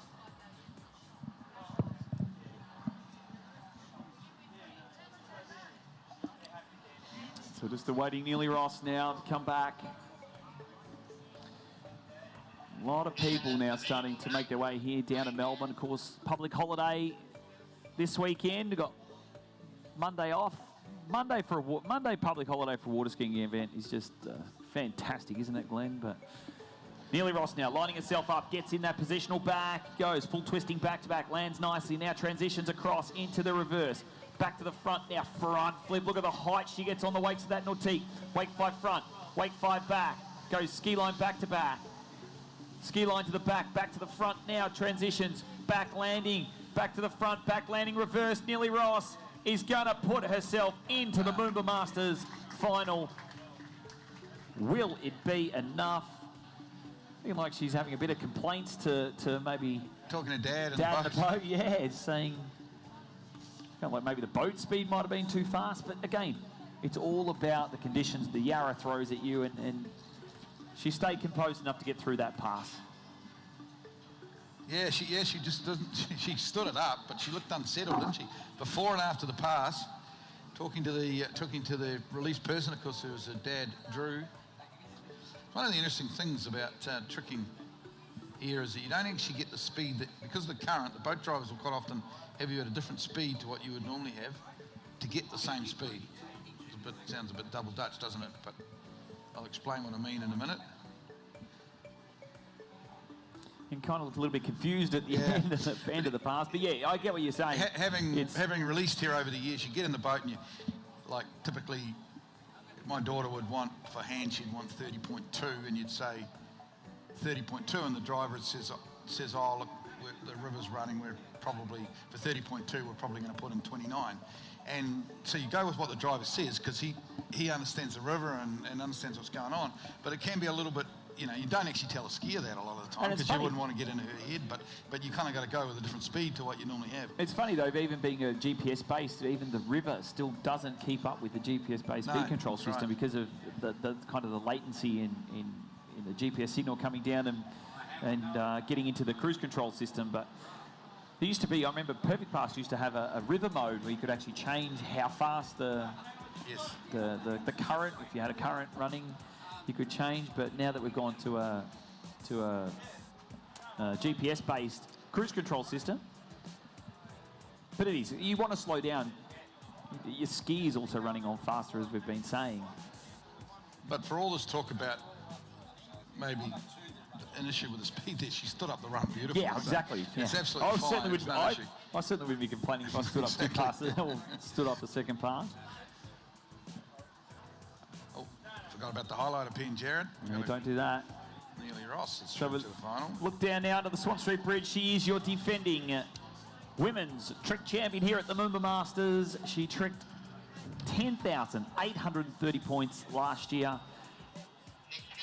I can almost say, Glenn, that you are going to need to pencil her through to the MOOMBA. It'll take something drastic if Erika does not make it through to MOOMBA Monday's final. She is a superstar. She has that Team Nautique athlete symbol. And now it goes full twisting back to back. And the reverse lands perfectly. Goes back to front flip. Now going to go full front flip. And full front flip reverse. She's almost done enough just there to get herself into MOOMBA Monday's final. Goes ski line O, into the back, wake 5 front. Goes wake 5 back, wake back to back, wake back to back reverse. Stand up, put your hands together, Melbourne. Erika Lang. Yeah, good run, really good run. Comes from a gymnastics background, of course. She's very good at the flips. Obviously vertically challenged, a little bit shorter than a lot of the trickers, but it helps with the flips. We've got a score through for Nearly Ross, and it is 9,150, folks. A little bit lower than what you normally see from Nearly, and of course part of that is falling on her toe run. As we watch Erika now. Magnificent flip ski. And usually, most of the ladies, I think almost all the ladies have started the first run with toes. But Erika's elected to go with the hands, which means she wants the toes into the head current and the headwind. We might talk to her about that later. Yeah. When she comes up. Yeah, because that's a little bit different. It means that it's going to be harder for her to get that rope in on those toe tricks. She's going to have to work harder, but she obviously likes to keep the line tight. It is a little quicker out to toe trick if you can keep that rope tight.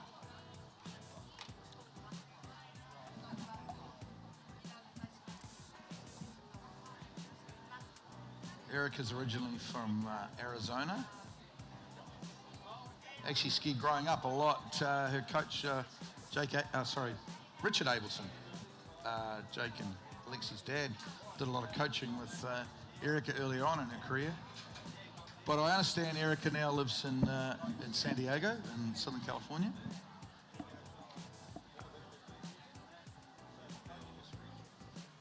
There's a little bit of tricking out there in the bay in San Diego. Which is a saltwater site, which I guess we're about 50% salt here on the Yarra. Probably not even that much. Not even that much? 25% salt? Yeah. Yeah. Had a few people asking yesterday, Been a while since I've drunk sharks, would the sharks come up this far? And unfortunately, with the bay out there, it's not direct ocean. That's right. We have had some seals over the years come through. But definitely no sharks. Here we go. Finals competitor in this women's trick preliminary round, Erika Lang, waiting a long time to come up. So wake 5 back. Yeah, go, Glenn. Yeah, good. Toe wake back-to-backs here. Quick as you like. Pulling in there hard into that head current and headwind. Toe wake 360. Over the rope she goes with the toe wake line over. Your toe wake line back-to-back. Toe wake line reverse back-to-back. Jeez. Oh. Kind of lost her in the sunshine there a little bit. on the screen falls towards the end, a little bit like Neely. Didn't quite stand up her toes. It's still a good score, though, for Erika Lang. We'll rewatch it. A little bit different to the rest of the field. She's the only women's skier anyway to start with that toe wake 5 back. A trick we know, of course, Joel Poland does a lot. And we saw it Martin Labra with the toe wake 5 back to start, but he did it from out to in and landed in the reverse position, which is sensational. That was when he got his course record. Just got a little bit far away from the boat here, eh? A little bit stretched out on those toe line tricks.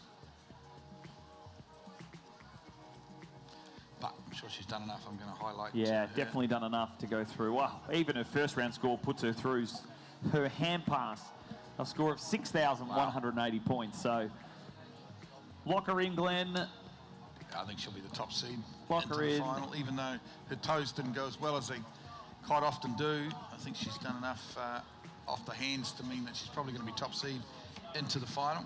Yeah, so we'll recap those going through. Those who have submitted their spot into the Moomba Mondays final are going to be Erika Lang of the USA. We'll have Neely Ross from Canada with a score of 9,150 points. Alexia Abelson with 8,280. Kennedy Hansen, 7,850. Sasha Danishevskaya of USA with 6,530. And then Domingo Gonzalez from Chile with 5,850 points, Glenn. Easy as you like. Going to be on the line tomorrow morning with our women's tricks Moomba Monday final. Absolutely. The top seeds have risen, as you say. The cream rises to the top. Top 6 seeds made it into the final for the women's. We're about to start the men's trick elimination round. And so much said about this men's tricks at MOOMBA for 2026. You can read about it on all the forums, the blogs, the podcasts. Have you managed to have a chance to listen to my podcast yet? You still haven't. I'll send you the link, all right? Send me the link, mate. I'm dying to hear it. You know I'm a huge fan. I'm a huge Jared Ferraro fan. I think you might need a bib, mate, to start to pick up what's dribbling out of the mouth. But yeah, no, it is definitely. This is going to be exciting. If you haven't already got a spot on the bank of the Yarra, or if you're not comfortable where you're sitting at home, this is what you want to be here for, because this is going to be something special. This men's trick prelim round. Yep, because it's going to be the greatest final in history. But first of all, you got to get into that final. So. And so I'm sure it's probably going to take a score of close to 11,000 points just to make the final in this men's tricks. And look, we're rolling straight in. First skier is on the water. It's Jacob Saddington from Australia. We'll go through 17, all vying for 8 spots in the Moomba Monday final. Jacob was in our junior competition in our under-21s, and now out here performing with our, a little bit... winding up the windows there, Jacob. You usually see that on jumps, but grabs out the line now. Going to go with a toe-wake go. A little bit unorthodox, but now goes toe-wake line to the back. And unfortunately, I think he may have even got his ski tripped up on the line as he went over, but... yeah, Jacob Saddington going down there on his opening rope on toe pass.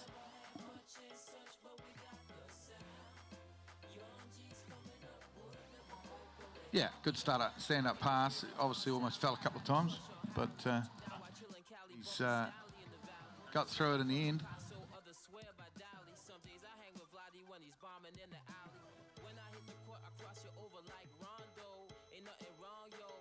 And because toe tricking, not really his cup of tea. He's more of a hand tricker as Jacob, and he's made his way in here. So I'll run through the running order here. We've got 17 trickers trying to get into the Moomba Monday final. 8 will be in that final. First up, a couple of young Aussies and Jacob Saddington, who is on the water now, Lockie Butland. Then we go to the youngster, I think he's just 12 years of age, from Chile, Cristobal Miranda.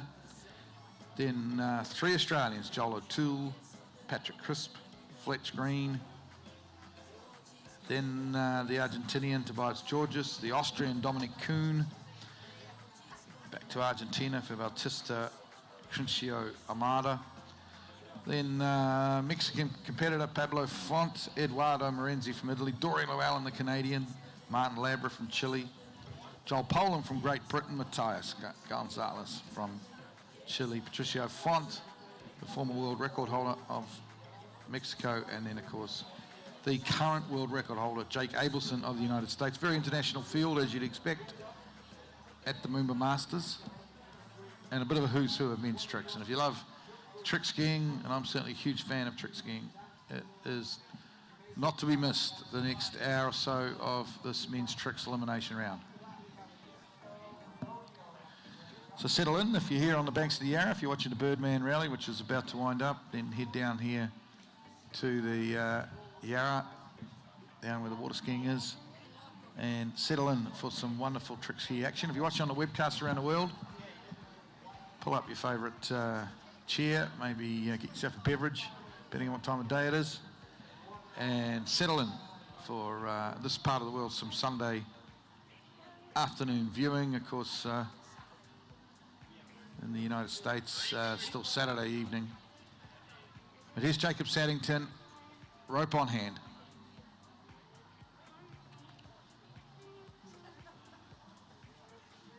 Starts with the ski line back, some basic tricks. Into the flips now from Bridgewater, from Bendigo, from the Bridgewater Water Ski Club. Loses his way a bit on that reverse flip, but the back to front is pretty good. Line drives a back landing, but falls, in fact, very close to the Nautique sponsors buoy there, but not a bad stand-up run from Jacob.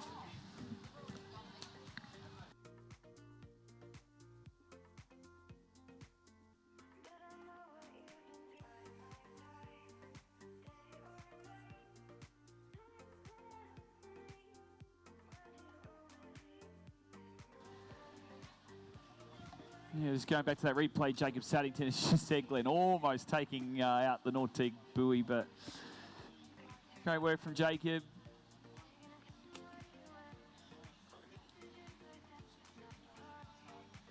I mean, pretty happy. Not his greatest performance in the tournament through the juniors, but you know what, he's still pretty happy. He's still going to be out there. He's got nationals coming. A lot of our Aussie skiers got nationals coming up shortly.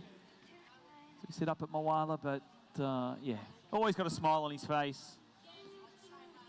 I tell you what, Corey, his brother though, needs to get rid of that jumper. It needs to be burnt and sent to the hills. There's got to be one of the ugliest jumpers I think I've ever seen. Corey.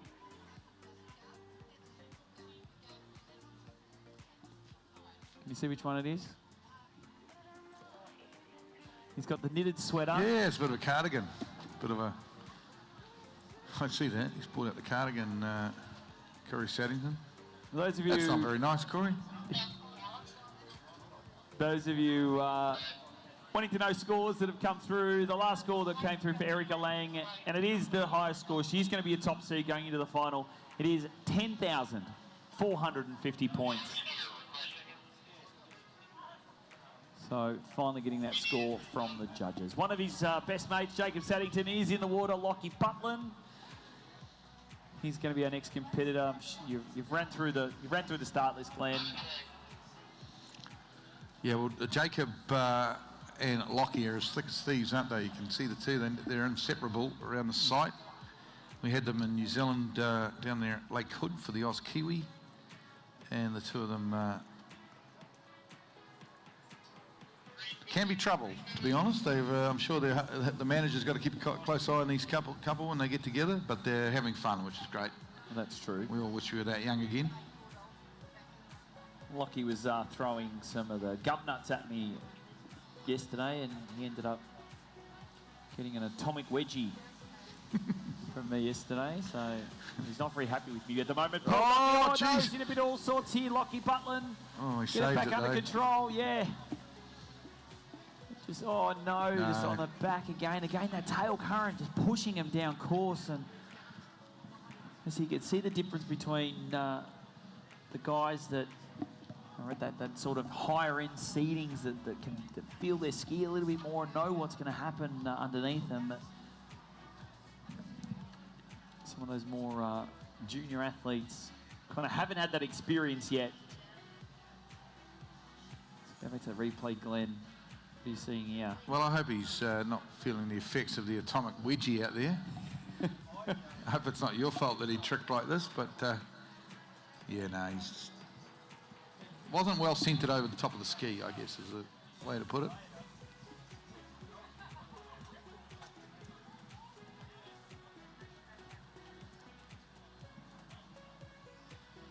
Jumps in the boat, as we do at MOOMBA here. If you fall on your first punch, you get in the boat and get a speedy ride down to the city end.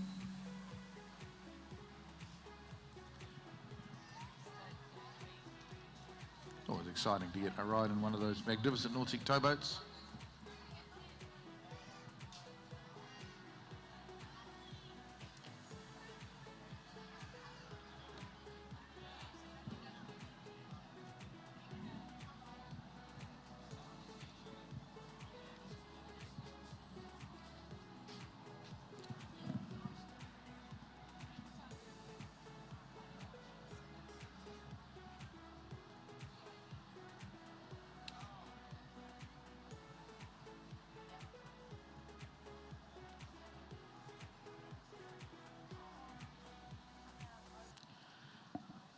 See him down there in front of the crowd,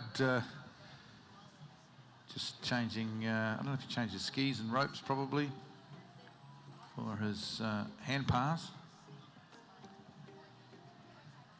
Good picture there of the Princess Street Bridge, tram, because tram's synonymous with Melbourne, heading over the Princess Street Bridge, the city behind. You can just see the top of the famous Flinders Street station, railway station. You see the clock tower there above the famous Flinders Street railway station.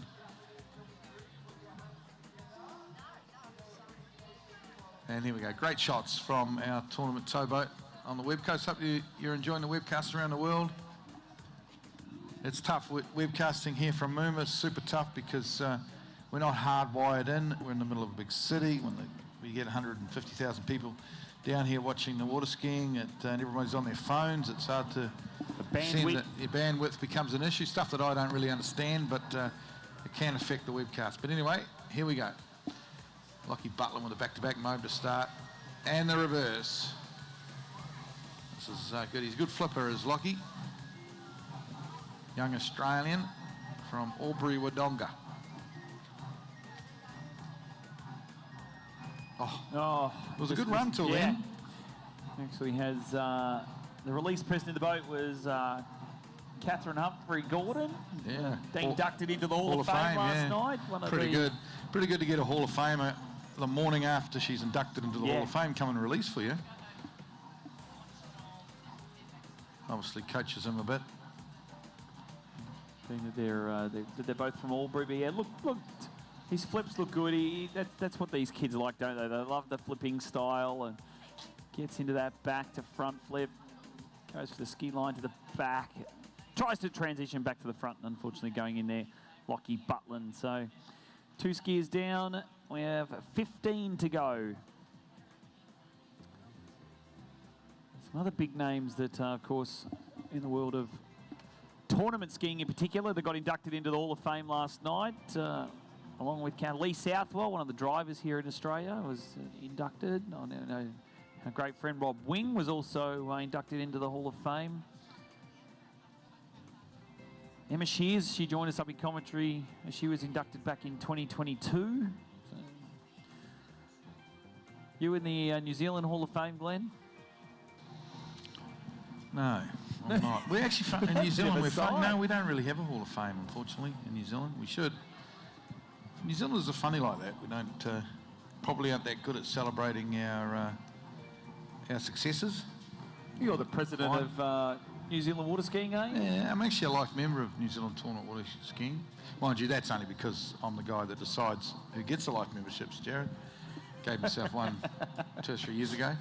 But, but you Australians do it, and the Americans do as well. A magnificent job on the Hall of Fames. I've been to a few of those Hall of Fames over the years at the Crown Casino. Mark Beretta, of course, is a wonderful MC. And congratulations to all those that were inducted last night.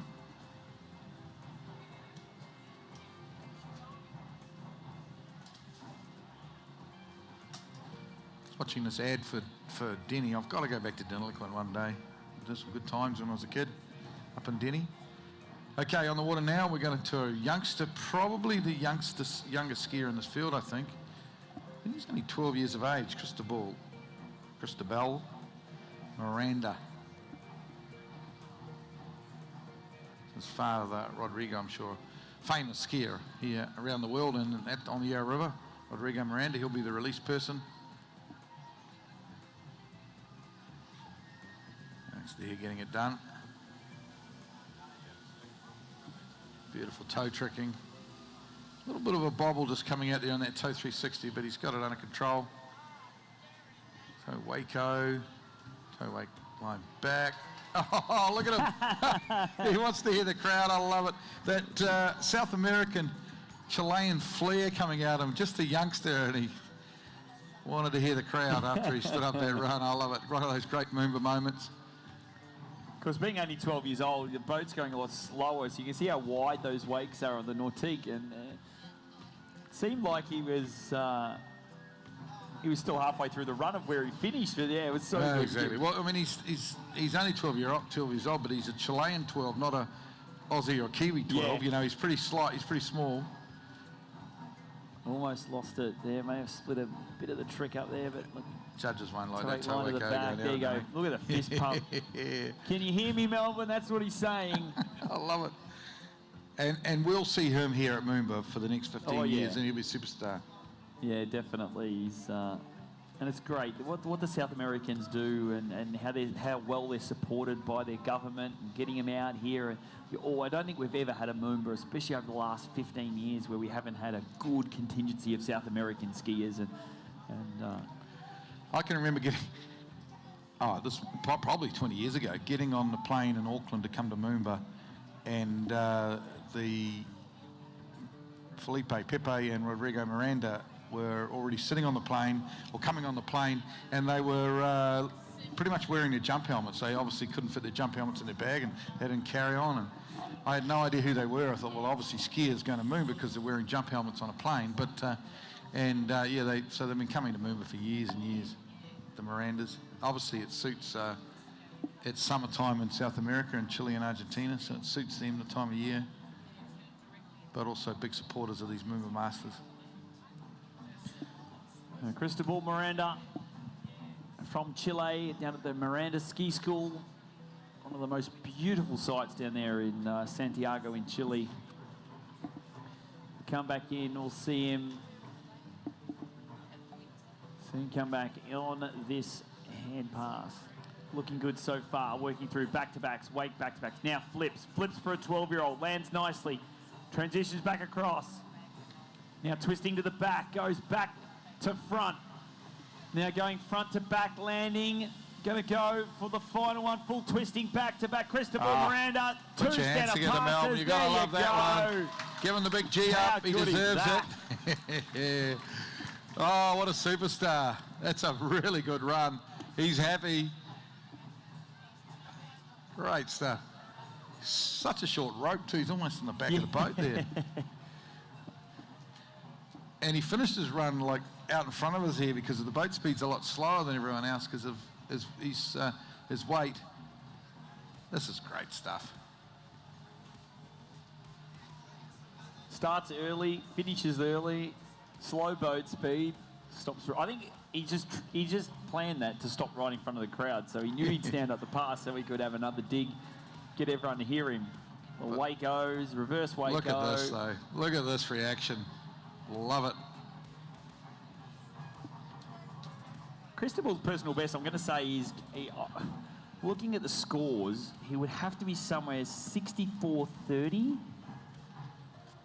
Yeah, that'll be that. That'll be more probably. I'm going to say 64-30, I think, looks...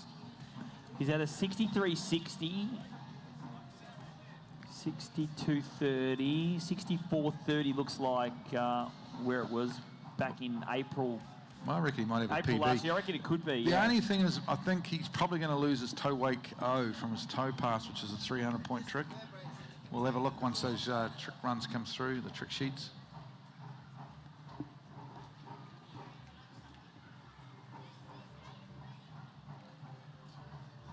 We'll give you a bit of an update on some of the scores we've seen so far this morning here in this men's tricks. We've got Jacob Saddington had a disappointment, couple of falls, and ended up with 3,760 points. And Lockie Butland over 5,000, 5,060. As we wait for Cristobal Miranda, we'll next have the pool boy Joel O'Toole coming in. He'll be next, and we'll have Paddy Crisp, Fletcher Green, Tobias Georges, Dominic Kuhn. And then we'll have Bautista, Aayumata, and then we'll have our top 8. And that's where we are going to assume we'll see our MOOMBA Masters finalists. But as I said, we've got 6 of the very, very best in the world coming up within the next hour and a half of tricking. Oh, it won't even be an hour and a half. We're going fairly quick. It's probably only an hour. Judges are doing a good job churning out these scores. It's great to see.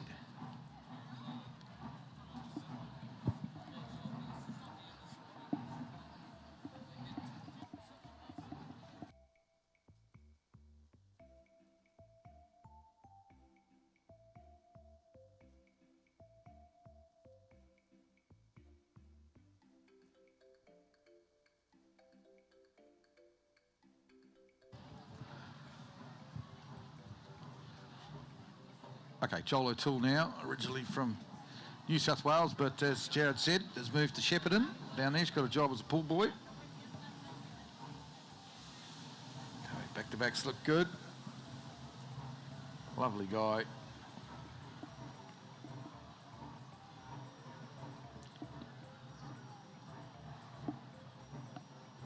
There you go. Oh, just fell at the end, but still good toe pass from Joel.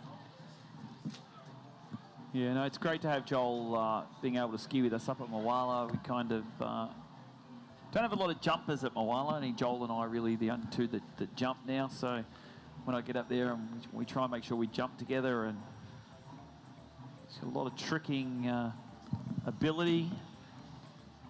As you can see there, loves the flipping side of tricking. But he's actually, he's not really a pool boy. That's just what I tell him. But he has got a real job. So Open Worlds next year in Moala, will you have a jump ramp on both lakes, like going different ways? What's the plan there?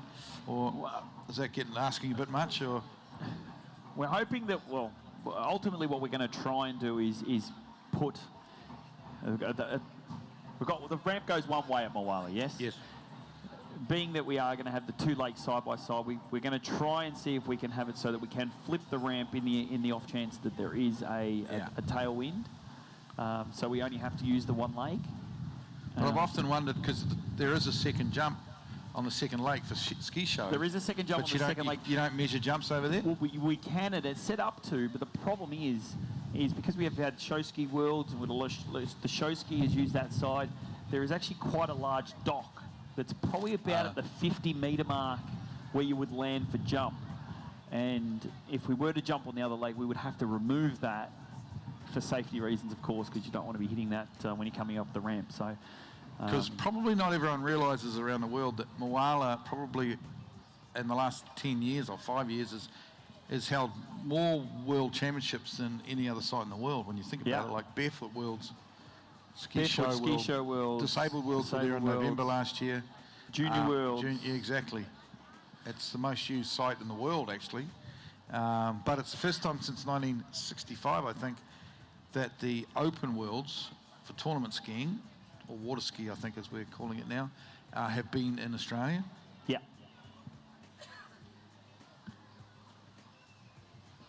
We have a score through for Cristobal Miranda. It's not going to be a personal best, but it's still up over 6,000 points. Does push him into the lead. 6,110 points.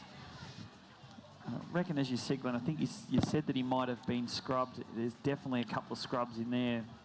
Yeah, there was the toe slides.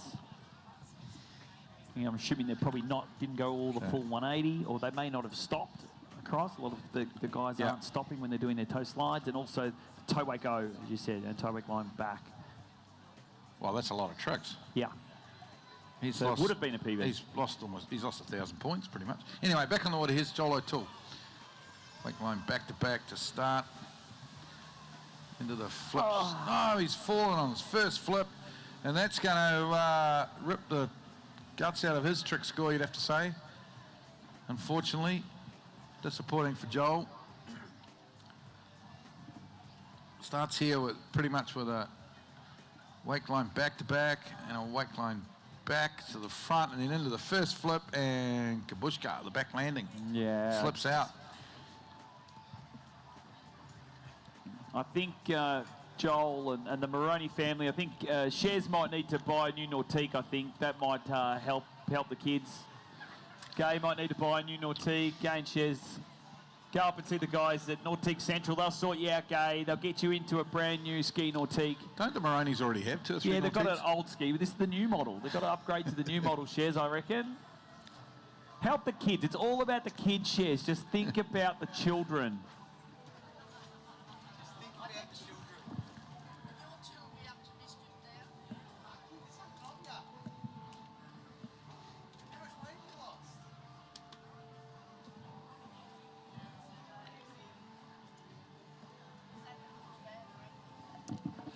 So Joel O'Toole come back to the start dock. We'll move on to our next competitor, going to be from Geelong here in Victoria. It is Patrick Crisp.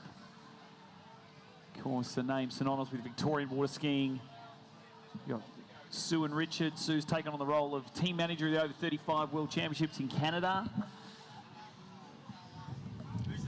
Going to be a great Australian team going. We're looking to hopefully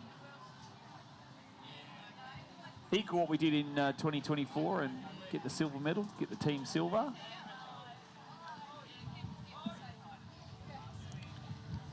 Yeah, I know you're off to those Worlds, Jared. 3 eventing at the World Champs. Good on you. Over 35s, is it? Or yeah? Come on, mate. I'm not that old. Well, I'm just throwing it out there. I wasn't How old sure. do you think I am? Oh, I would say you're about 40. Spot on. There you go.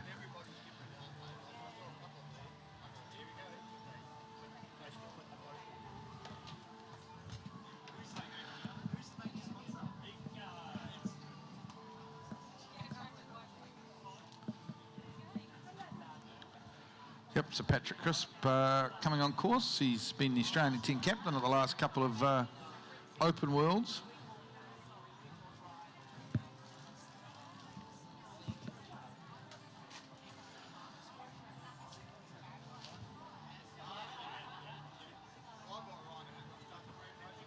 Bloke down there at the start dock, about to leave.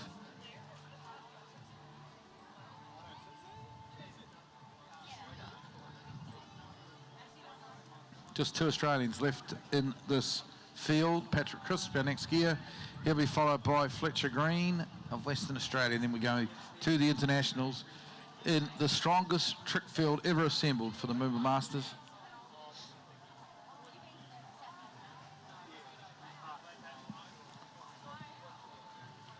Guys, big day in Melbourne today. We've got the Grand Prix at 3 p.m. today. The Birdman Rally is just kind of winding up, I think.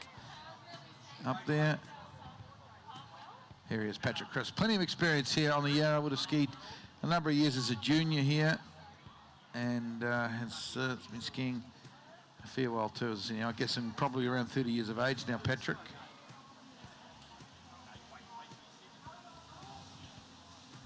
Oh, gets a bit. Oh no, Patrick just got a bit back on that toe, and he thought I'd better grab that rope, I think, just to steady myself, and he was too far back and falls into the drink, Patrick Crisp.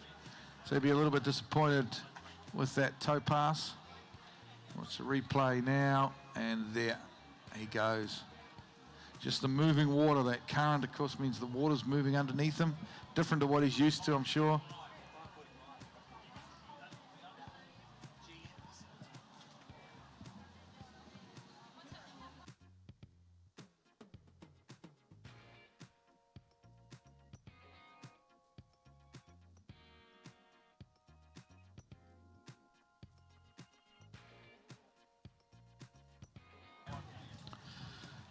Because the blue boat, the Nautique we use for the trick And the slalom events here at MOOMBA, the GM Marine blue boat. All Nautiques, of course, are powered by GM Marine, of course. The engine's made up there at the GM factory in Detroit, I believe. Trucked down to the Nautique factory in Orlando.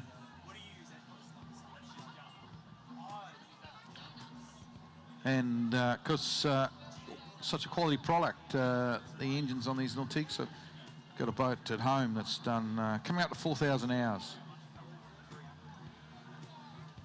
And hasn't missed a beat, that engine.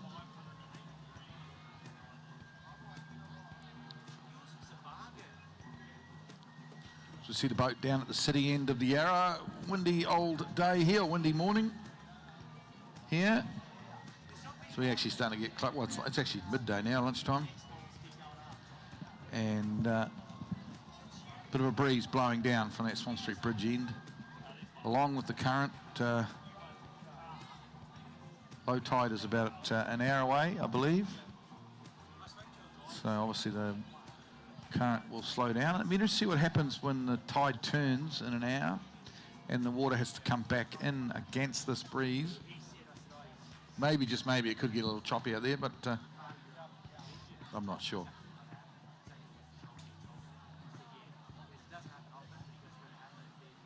Here we go, Patrick Crisp.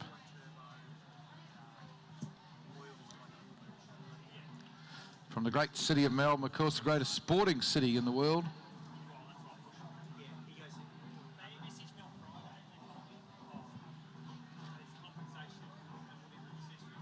Let's see how he goes.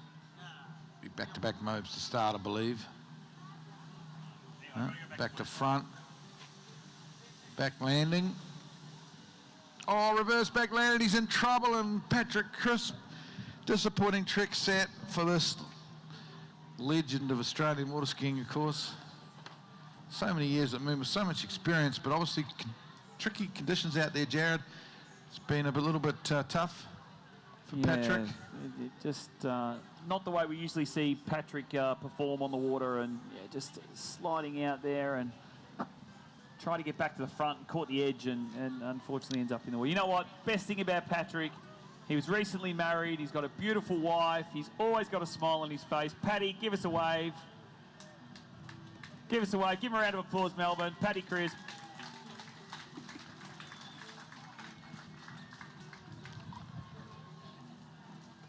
Great family. Great ambassadors of water skiing in Victoria, and good to see him putting on a show, at least a show for us. But going to go to another name synonymous with not only MOOMBA but also Australian water skiing, of course, the Green family. It is Fletcher Green, our next competitor on the water. We've seen Fletcher already in the under-21s. Now we're going to see him in the Opens. Glenn, how many more before we find out what the bubble is going to be? Another, what, maybe 5 skiers, 5 or 6 skiers, and we'll know what it is. 8 going through to this final. Won't be until we get to Pablo Font, I think, that we'll know what our bubble score is. This is the last of the Australians, and tough, going to be super tough to make this trick final. Fletch would have to stand up a PB run, and then need a few results to go his way, because it's such a strong field. But it's good for the youngster to be out here representing Australia and tricking in such a big event with such a high caliber of skiing.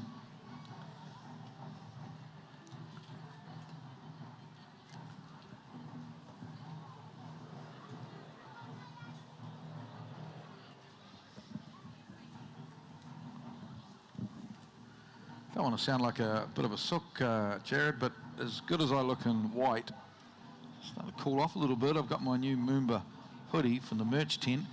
And a reminder about the merch tent, that's where I'm leading to. Yeah, is that we've got behind us here in commentary, we've got a wonderful merch tent there. Everything you need. There's MOOMBA hats, hoodies, T-shirts. The shirts and the hoodies and the hats look great this year. If you go there, tell them that the commentary team sent you. They'll give you a bit of a special deal. Here's Fletcher Green now, starting on hands. Back-to-back moves. To the half jack, and he's gone down on the big. That's a difficult trick, probably the most difficult trick in his hand pass, but still not one he would normally fall on. We've seen him get it both rounds in junior Moomba, under 21 Moomba, so that's disappointing there for Fletch, and it probably shows how tough the conditions are at the moment. Oh, disappointing stuff there for Fletcher Green. Heart goes out. Again, another one of the athletes will just have a smile on his face. Might have said some curse words underneath the water, but yeah, disappointing stuff there for Fletch. We'll get him back in the Nautique, send him back down to the city end and see what he can do on the rope on toe pass. But got Dad Ryan there in the boat. He's got a massive future ahead of him, has Fletcher Green, not only in tricks, but also all 3 events.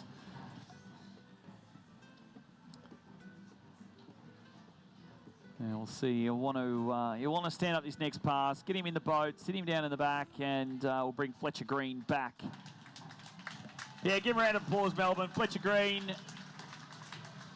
Well, I don't think you could get a more calming influence than Ryan Green. You'd think he'd probably, you know, we got different styles of ski dads releasing. We saw Richard Abelson hang on to Alexia Abelson now on that toe wake line back-to-back.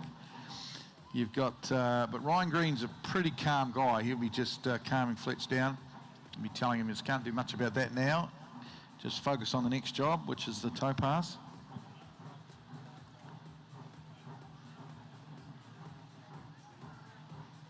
A chance to see the Melbourne skyline down in our holding area down at the city end, and seeing a number of fans down there from the Birdman rally. Birdman would almost be finished, I'd reckon now. Be almost starting to see a few people filtering up to watch the rest of this MOOMBA Masters.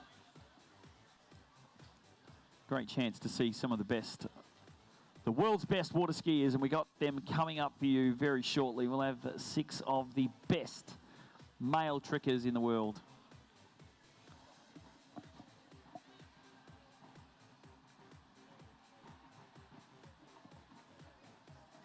You know what, Glenn, that wind just feels like it's starting to die off a little bit. I know, just looking at the forecast, it's supposed to stay fairly constant throughout the rest of the afternoon, but if anything, it looks like it's starting to die off marginally. But still have the current to play with our athletes. But as we move through this men's, that current is going to start to slow down. But Fletcher Green back now, rope on toe pass. Let's see what he has in store for us here. Starts with the toe 7, 2 full 360-degree spins on top of the water. Now toe 5 back to backs now. Looks good. Toe 5 to the front. Toe O reverse. Now toe wake 360. Gonna go toe wake line 360. Back of the ski again, Fletcher, and disappointed, but looking a little bit more composed on that toe pass there, Glenn. Yeah, he was, but you just see the way that he gets a little bit off balance, like the river's moving underneath him, and it's not feeling as comfortable as it normally does. So wait 360, and then, yeah, not the tricking day he was looking for here on the Yarra, but he's still, as you say, has a bright future in the sport of water skiing, and I'm sure we'll see him around many more Moombas and world tournaments in the years to come. So let's, we'll recap some of these scores for you. If you're just joining us, so at the moment we've got our lead scorer of Cristobal Miranda from Chile with 6,110 points. Lockie Butland with a 5,060. Patrick Crisp, his score is through and is a disappointing 3,870. Jacob Saddington, our first skier off, 3,760. Joel O'Toole with a 2,720. And then Fletcher Green just waiting for his second pass score to come through. And those are your official IWWFED.EA results. A lot of people dialing into that the website, Glenn, and checking their sheets, checking their trick sheets, and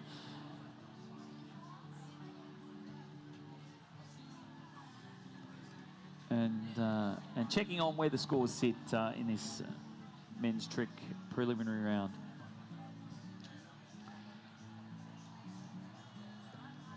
Yeah, a little bit of a disappointing morning for Australian tricking. Lucky Butland's 5,060s, not too bad, but you see, the standout would have to be, I think, so far, Christabel Miranda with his 61.10. Did lose a few tricks. He got scrubbed a few tricks, which otherwise it would have been a personal best for Christabel. He looked good out there. Certainly had the best crowd interaction so far, youngster from Chile. Well, we now go into the internationals. We're going first to Argentina, and it's Tobias Georges. And I think from this point on, every skier is a 10,000 point tricker. Got a little, I think Tobias Georges tricked 10,000 points. If not, he's 9,900 and something. But Jared will be able to update us on that. But we go to our final 11 skiers here, and every single one has a personal best in excess of 10,000 points. I don't quite think he's cracked the 10,000. Even 95 and a half looks to be about where it is. Still, like he's right on the cusp of cracking that 10,000 Well, it was a good points, story anyway. Makes sense. Yeah. Definitely makes sense. But no, it's great to have the Georges family here. Again, we've seen younger brother Francisco out there. Now Tobias's turn.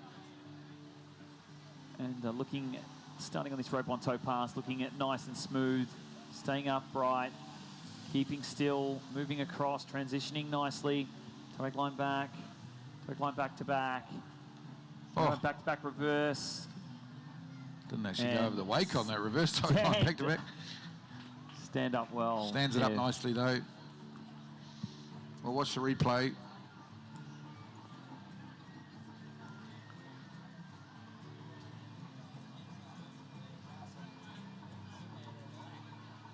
Fight back here, all good stuff.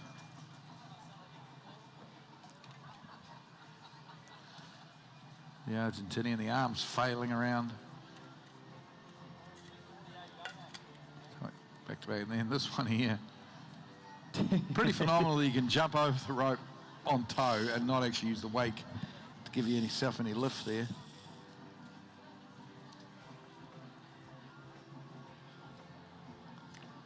So the judges might cut a couple of those tricks towards the end there, maybe.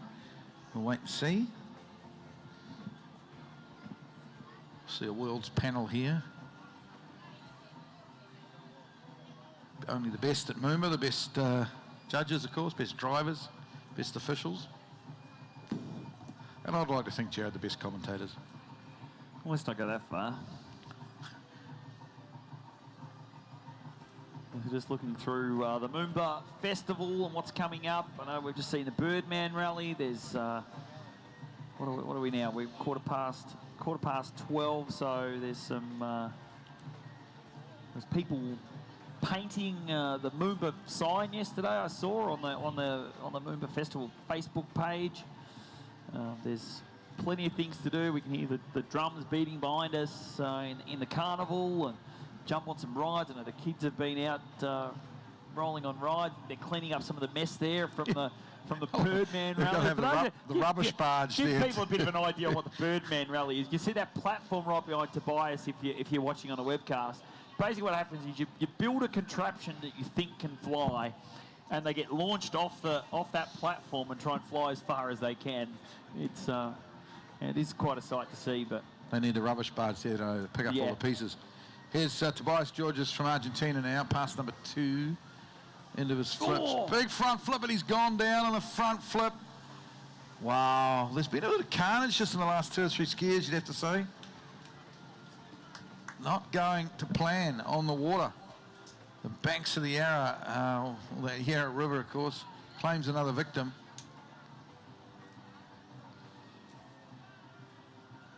Question is too here, Glenn, is if we don't see one of our next 2 skiers, the bubble score is going to go back to Christabel Miranda. Imagine he could get through to a Monday final. That would be something, wouldn't it? He would definitely be fired up. Yeah, I don't see that happening though, to be fair. Shove over a bit, Erika's here. Where's your Nautique shirt? Your Nautique shirt?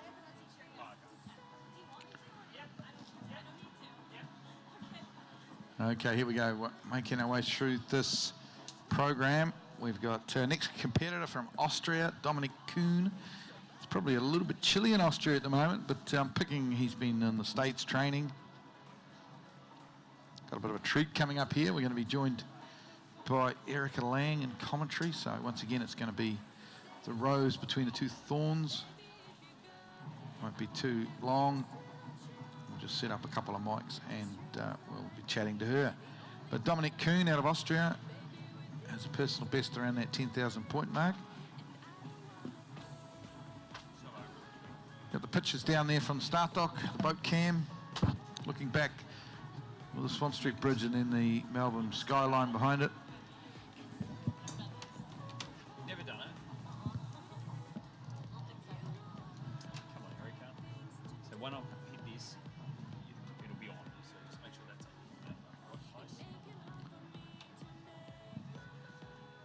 Okay, well, every now and again we get a special guest in commentary. Jared, it's pretty excited to welcome along the world trick record holder, Erika Lang. Yeah, that's right. We've got Erika Lang up here in commentary. Erika, welcome into the commentary booth. We're going to get you up here for the rest of the, maybe not the rest of men's tricks, but how did it feel out there? How did you feel out there on the Yarra? Yeah, you know, I felt really good. The water was moving quite a bit, the current, and it was pretty windy when the girls were going, so kind of just wanted to go up and back and make it through as much as I could, and was able to make it into the final, so very excited. Did that, 10,450. Good tricking out there. We're going on now. We've got Dominic Kuhn from Austria. We're coming into course now, and we'll see what he's going to do for us. The score at the moment to beat is 6,110, but moving away. Nice, fast, crisp tricking here from Dominic Kuhn. Goes toe 5, toe 360 now. Toe 360 reverse. Now grabs the line. Toe wake 360. Going to wake toe line 360 into the middle. Now toe wake line to the back, back to the front. They're going to go all the way over to a toe wake line 5 to the back to back as well. Erika, that looked pretty good there. Yeah, that looked good. He made it through the entire thing and looked really clean and solid. So that was great skiing for Dominic. Now Glenn had a question for you. I'm going to ask Erika. What was the question? You forgot already. Yeah, I have. All of the skiers that went before you. You started with hands. Yes, I do. The toes into the head breeze. Yeah, I the head do. count. I do start with hands. You know, I've always done that my entire life, and I guess I just don't fix what's not broken. You know, so I like to warm up. I feel like it's easier for me to get into the mindset with my hands first. It's a little bit more of an aggressive approach, so I like to get that out of the way. And with your style, the way that you trick, you look really smooth and fuzz. That's something you work on before you go out. You just said as you're kind of getting prepared to go out there. Do you kind of mimic what you're going to do out there on the water? Yeah, definitely. I mean, I definitely run through everything in my head, and I practice, you know, as much as I can on land, and then, and then just take it to the water. So, yeah. Well, Dominic Kuhn will come back for, what do we have just then? It was a toe pass, and we go back on the hand pass. It was a strange start to his toe pass, so I was going to comment on that. He started down there with I don't know if it was a toe wake back, toe wake front, or just a toe back, toe front. It was different.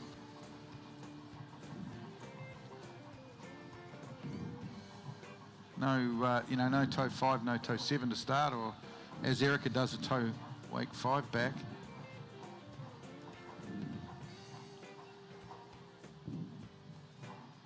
Almost just a little bit off axis there towards the end of the 20 seconds. But he's going to come back now, Melbourne. He's going to come back on this hand pass, the higher point scoring hand pass. How good is it watching some of these boys doing what they're able to do, especially when you look down that list and look at the top 6. You know, Jake Abelson, Pato Font, Matthias Gonzalez.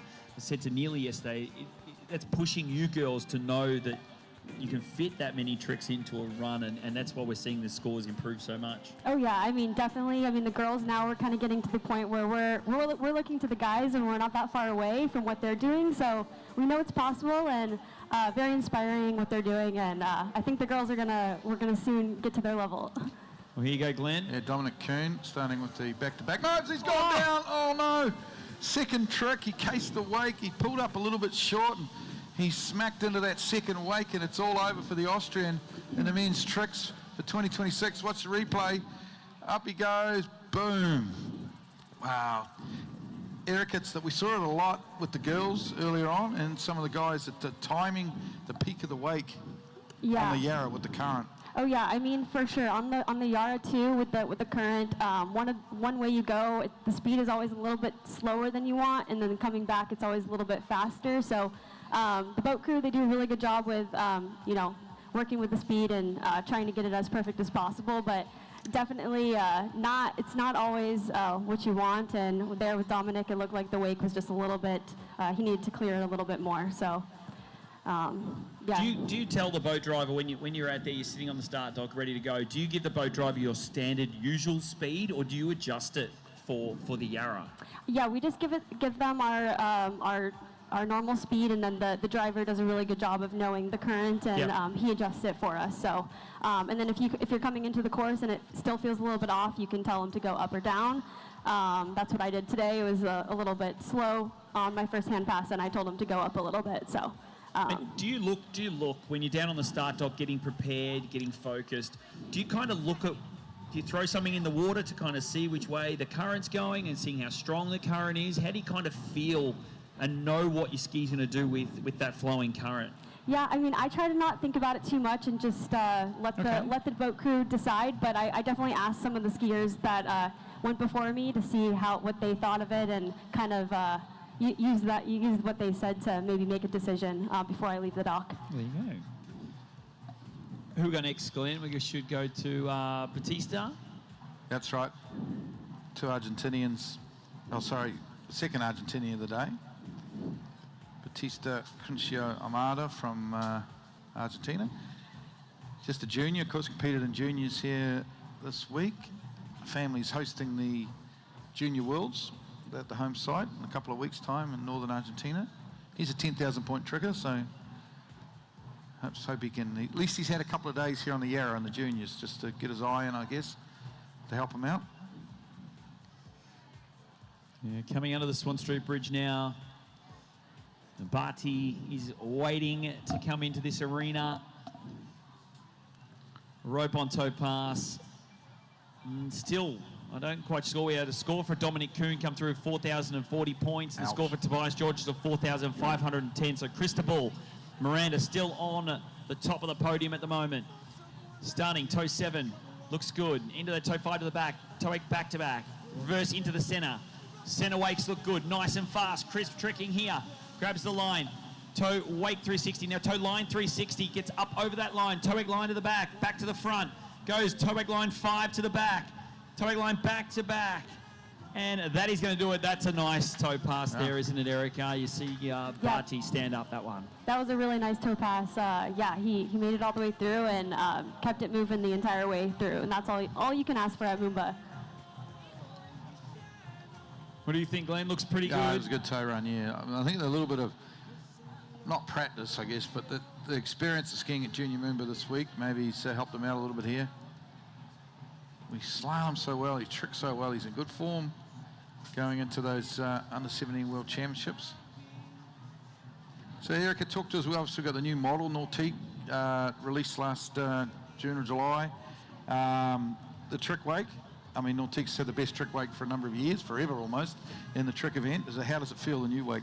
Oh yeah, no, the new ski boat is amazing. The wakes are by far the best they've ever had, and for tricking, the wakes are they're small. They allow for you to go super fast, super clean, super rampy, so you're able to do all of your tricks as clean and as easy as possible, but also keeping it small so you can move through everything as very quickly. So I love it, and we're going to definitely see some really big scores here today and tomorrow. We've already seen a course record in the juniors for the open skiers. We saw 12,840 points. And do you think maybe you can push that the course record? What are you going to change from what we did in the preliminary round, maybe into the finals? Yeah, definitely. Hoping to maybe trick over 11,000 tomorrow in the finals. I have a couple of different tricks that I didn't do today. Some extra ski lines in my hand pass that I might add for tomorrow. So hoping to go over the 11,000 point mark and maybe to try to push the course record up a little bit more. today was just to get into MOOMBA Monday and then... Yes, yeah, today is definitely always a more nerve-wracking day. I just want to make it through, and yeah, tomorrow is, you know, you just put it all out there and see what you can do. So I'm excited. Well, as we see that brand new ski nautique coming into course now, Glenn, here he comes, hand pass. Yeah, well, he had a good stand-up toe pass. Let's see if he can put it together here on hand. Young South American skier. A little wake jump just to kind of get his rhythm. Back landing. Reverse back landing's good. The half jack. Nice big front flip. This is all looking very good at the moment for Bautista. There's his sixth flip. We're going now to the ski lines. Beautiful ski lines. Nice, lots of nice height. Oh, sensational stuff. Good run. Put your hands together, Melbourne. It's a magnificent trick skiing from the young Argentinian. We had a few early falls the last couple of skiers, but it's good to see someone stand up both passes. Yeah, and of course he's going to be the bubble score too, I think, now that we're up to our last 8 skiers that are still down there on the dock. And we'll wait for this one to come through. We know that Crisel Miranda is currently sitting on that bubble score of 61.10. That, Erika, what are you thinking? Just looking at those 2 passes, what kind of score do you think we're going to see from Bautista when it comes through? Oh yeah, you know, we're definitely getting down the list, and I think that he has a very good chance of making it into the finals. He made it through, and that's really what it takes. Anything can happen on the Yara, so I think that we really might be seeing him tomorrow in the finals. Now, Glenn mentioned yesterday when you were slaloming, you usually do a little bit of wakeboard. We haven't really seen you wakeboard at MOOMBA for a couple of years now.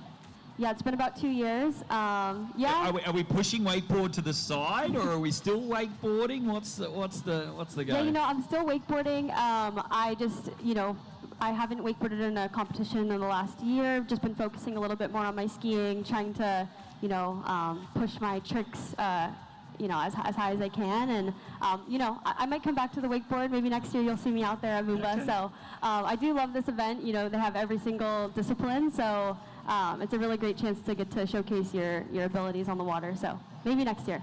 And we were just talking, it gets a little bit confusing with who holds the current record, what pending records are there. You would know. The record currently stands at? For the women, yeah, it's 11,450. So yeah, it's, you know, Neely and I, we keep battling it out. We keep pushing it, and yeah, I think we're gonna keep upping the record for quite some time. So yeah, very fun, and hoping, you know, I have a little bit more up my sleeve. So hopefully, maybe I can push it a little bit more this year. There we go. Okay, yeah. I like it. And World Championship next year down here in Australia. And as a bit of a prequel to MOOMBA, are you coming? You booked your tickets? Yes, I have not booked any tickets yet, but I definitely will be here for sure. I'm excited that they're in Australia. I was at the Junior Worlds in Moala quite a while ago. So 2013? Yes, I think so. So yeah, excited to go back there, and yes, I'll be there for sure. Awesome, great. All right, Glenn, here we go. Pablo Font. Yeah, Pablo, of course. One of the world's best trick skiers. Looks like he's going to start with the toe 720. Has that Latin American flair to his tricking. Super fast on the toes, of course. The Latin Americans going back-to-backs are good. Piling the points on here. It's lightning quick. Over the rope he goes now. Toe wake line back-to-back. He falls on that toe wake line back-to-back. Up until then, though, it had been going very well, but that's going to be a costly fall for Pablo Font. Because, well, it's going to be quite critical. The score of the previous skier, the Argentinian, Bautista Aayumata, whatever he scores, that's going to be the bubble score. And Pablo may struggle to get to his score after falling here on this next trick. I think it is toe wake line back-to-back. What do you kind of see there, Erika? What do you see went wrong with, yeah, you know, I think he just went a little bit early off the wake there, which is easy to do out here on the Yara. But I think he can recover on his hand pass if he has a, you know, throws down and has a good stand-up run. So we'll see. Anything's possible. So yeah, hopefully he can rack up some points here on his hand pass. And we've got him in the back of the boat, Melbourne. Put your hands together, please, for Pablo Font as he heads down to the city end. We'll bring him back for pass number 2. Now, a big announcement happened about a month or so ago, 6 weeks ago. The Nautique World Series. It's going to be kicking things off in Bautista in June. excited for the World Series and the platform that we're going to see? Oh yes, yeah, no, that is super exciting. I'm so glad, Nautique is doing that, and I think it's going to be a really great platform for 3-event skiing. Yeah, it's going to be, we haven't had an overall, proper overall tour in a while, so very excited. Yeah, we're going to a couple different places, and yeah, the champion will be crowned at the end of it all, so really, really, really cool. And you're already qualified for Masters? Yes, yep, this year? I'm qualified, so I'll be there for sure, which is nice. I don't have Got to to try and get you in for slalom? Oh, I think I need to practice a little bit more for that. Maybe one day. Maybe if I grow a few inches as well. When do we let Mum just stay at home and you come and travel on your own, or is she just like coming with you? Yeah, she just likes the trip, so maybe if we go to places that are less exciting, but she does like to travel, so she comes with me a lot. No, it's going to be exciting, the World Series. I think just having this boat and what it's been able to do so far, and I know we spoke with Brian and Drew and Tony out in the boat yesterday, and we're going to talk to the boat driver. We're going to give you a bit of insight to driving these boats later on this afternoon. But no, I think the World Series is definitely going to be something that's going to really elevate our sport. But Glenn, here we go. Pablo's Font hand pass to get through to the MOOMBA Monday final. He needs to stand up this hand pass if he wants to ski tomorrow in the men's trick final. Back-to-back motor start. Big front flip. Oh, almost lost it there on that back landing there. Almost caught an edge. He's fighting hard. He's struggling away here, but he's getting the points. Over the rope he goes. He's chasing the buzzer. 20 seconds is all he's got. He must be getting close now. Over the rope. This is a good run here, and that's a good stand-up run in the end for Pablo. The question will be how much he's lost in toes, but still there's a lot of points in that hand run. Yeah, definitely. We go back to that replay, but just before we do that, a score through for Bautista was 10,130 points, so he's going to be through. Well, it could potentially be through. That's going to be the bubble score, though. 10,130 points. That's a high bubble score, isn't it, Erika? That is a super high bubble score, yeah. These guys are going to have to, fight to beat that. It's pretty close to his PB, too, I think, Jared, from memory. Would be very, very close. Do we think Pablo's score, though, is more than 10,000? I have a feeling that it is, just based on the tricks that he did, as long as everything's in time here on the hand pass. Even though he did fall on one of his last toe tricks, I think that it could be higher than that 10-1. So it's going to be a nervous wait for Pablo Font, but who do you think, out of all of the guys that we've got coming up here, who's your hot favourite? Oh, all these guys are so good. I can't choose, but well, you can choose, because we're going to make you choose. If you had to put money on someone to win. I'm going to have to go with Jake Abelson. He's my neighbor, and I train with them quite a bit, so I'm going to have to go with Jake, and, he's amazing. So I think he could, as long as he stands everything up, he could definitely take the win. You would have seen Matias Gonzalez's run from his pending world record. Yes. Thoughts on that? Yeah, amazing. That's what I'm saying. All these guys are so neck to neck, and it could really be anyone's day. All these guys, they're super close, and they just have a slightly different run that they do out there. Some strength, yes, different strengths and weaknesses, and they're all amazing and all pushing the sport. So I think that's really one of the great things with tricking at the moment. You used to see a lot of trick skiers. It used to be basically everyone would do the same run, and very slight changes. Now we're seeing guys doing a lot different. Yeah. Is that something, do you think, that's people are just more comfortable doing tricks in different sequences, or is it just how you feel more comfortable, or how the skiers feel more comfortable? Yeah, I really like how these guys too are doing some new flips. You see Joel Poland, he does the flip 540 over the rope, and Jake too. So yeah, I think it's cool how they are changing it up a little bit, and everybody's doing a little bit of different runs.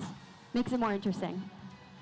All right, here's Eduardo Morenzi now from Italy, one of the world's best overall skiers. Personal best trick run, a little over 11,000 points. He's going to need all of that to get into the final tomorrow. Going well so far here on the Yarra. Over the rope he goes there. Some nice toe line tricks. Toe line back to back. And the reverse to the front. Toe line 5 back. Good trick. Oh, that's a good run. Put your hands together, Melbourne. That's a lovely opening run there for the Italian. Love that big toe wake line 5 at the end. Nice run. Yeah, he looked good, didn't he? He's just staying straight up over the ski, not kind of keeping his shoulders balanced. Much of his hands and arms are moving around. What's one of the key things that you focus on when you're in course, Erika? Do you kind of make sure you keep your shoulders square, or are you just trying to stay balanced on your feet? Yeah, I mean, I really just try to stay tall, not break in the hips too much, and just, just really maintain the composure and, not too much breaking and keeping the posture upright. How much of tricking at your level is about muscle memory and knowing like where you are in the course and knowing where you're moving next, like anticipation? I would say it's all muscle memory at this point. I mean, I don't even think of anything necessarily besides just a couple key points before leaving the dock, but everything, I mean, to get to this level, you have to spend so much time out on the water training, and to get to this point, it's all muscle memory by the time you get to a competition. So I mean, I've watched you trick for so long, and when you do you do your front flip, and then you do your reverse front flip, and then when you go to ski line O, you kind of always look like you're hunched over, and you always have that same movement every time you go in to start those ski I don't know lines. if that's really the best. That's definitely my weakness in my run, so maybe that's the muscle memory I try to break. If you guys have any insight, let me know. But definitely it's all muscle memory, and it is hard to, some of those bad habits too, it's even hard to break those. But for the most part, you just got to go with the muscle memory and do what you've practiced and not think too much about it. So. All right, so a score through for Pablo Font is 8,380, so that's not enough to put him through. So, Glenn, you can use your highlighter now. Yeah, I had a feeling that Pablo was going to fall short there. Bautista Aayumata of Argentina is through to the MOOMBA Monday final. Up here in commentary, though, that's at least our unofficial wording. Can Eduardo Morenzi book himself a spot into MOOMBA Monday's final? Here he comes. Nice full twisting mode, back to back. Into the back to front, it looked like. Oh, lands on the back of the ski. Going to lose a bit of time here for Edo. Transitions now. Goes front flip. Going to go front flip reverse. Needs to get up over 10,000 points if he wants to have a chance. Edo Morenzi's ski line just gets tripped up. Wow, Erika, this is going to be close. I guess he's now chasing Pablo's score of 8. Yeah, 380, I think he should make it through. Yeah, I think Eduardo will be through. We'll wait and see. Let's watch this replay. Probably maybe not tricking quite as fast as he normally would, but because it's the Yarra, he's making sure of it. But circumspect on some of these tricks. Still a lot of points being gained here, even though he's almost falling on a couple of them. Ski lines are good. Just landed on the rope though with the ski there, and he obviously couldn't ride that one away. But that looks more than, what does he need, 8.5? 8.380. Yeah, so I think he's done enough there on that couple of passes. Yeah, I agree. I think he'll be through. With tricking, Erika, I think it's hard to explain to people from here, like how hard it is to do toes in particular, and then because it's so fast and tricking is so fast. And I mean, we're nowhere close enough here to the bank to be able to see what's going on. But pulling in and having that strength to be able to pull in and then jump over the line when you're doing ski lines, or even using your ski leg or your toe leg to be able to pull in and jump over the line, is pretty incredible. Yeah, definitely it's a lot harder than maybe sometimes it looks. Takes a lot of hours out on the water. And yeah, I mean, it's a lot of fine motor skills and it takes a lot of small muscles in the legs that have to work hard. So yeah, definitely harder than it looks to the person people who don't know much about trick skiing. You look at what again you start with a toe wake 5 back. Like that must be, there's a lot of pressure when that pull comes on from the boat. Your one quad leg must be pretty strong. Yeah, definitely got some balance out your legs when you're in the gym. Yeah, definitely. Definitely takes a lot of leg muscles, a lot of just repetition and just the timing of it all too. Just going through all these tricks and spending a lot of time perfecting them, because even if you've landed it once, it doesn't mean you can. It's competition ready. So lots of hours out there. Okay, folks, big moment now. Here he comes, former champion. I think 2 years ago he was the MOOMBA Masters men's trick champion. Dorian Llewellyn, former world champion in the trick event as well. Current world overall champion as well. Super quick, super smooth on toes normally. Let's see if he can master it here on the Yarra. Starts pretty nice. Going super quick here at the moment, Dorian Llewellyn. Flying through these toe tricks as quick as you like. Outside with the toe wake go. Toe wake line O. Toe wake line back, is it? We got a big toe wake line back to back coming. This is all looking very good for Dorian. Oh, sensational stuff. Toe wake line 5 back to finish. Put your hands together, Melbourne. That is a magnificent toe pass there for Dorian Llewellyn, the Canadian. What do you reckon, Erika? Oh yeah, that was amazing. He had all those big toe lines in there, the toe line 5, the toe line back-to-backs, and that was the biggest toe run of the day so far. So Dorian he's off to a good start. Just looks super smooth, doesn't it? We always say smooth is fast, and do you say that same thing too, Erika? Like when you know that you've done, you can go fast, but when you're smooth and you're transitioning quickly, do you feel a difference? Do you know where you are in regards to time when you're going through the course?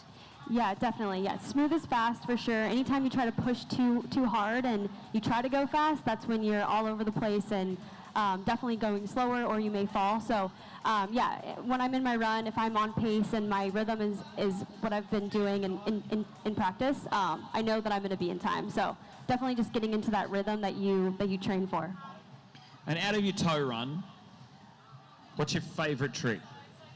Oh, I would say my first trick, actually. I do like the toe wake 5 back. It's yeah, I used to do the toe 7, and that was not it for me. I was always falling. So I'm more of a power type skier. So I like that trick. Started it off with a nice power move.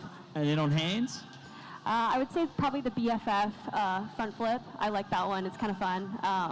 Yeah, anything that has a nice feel to it.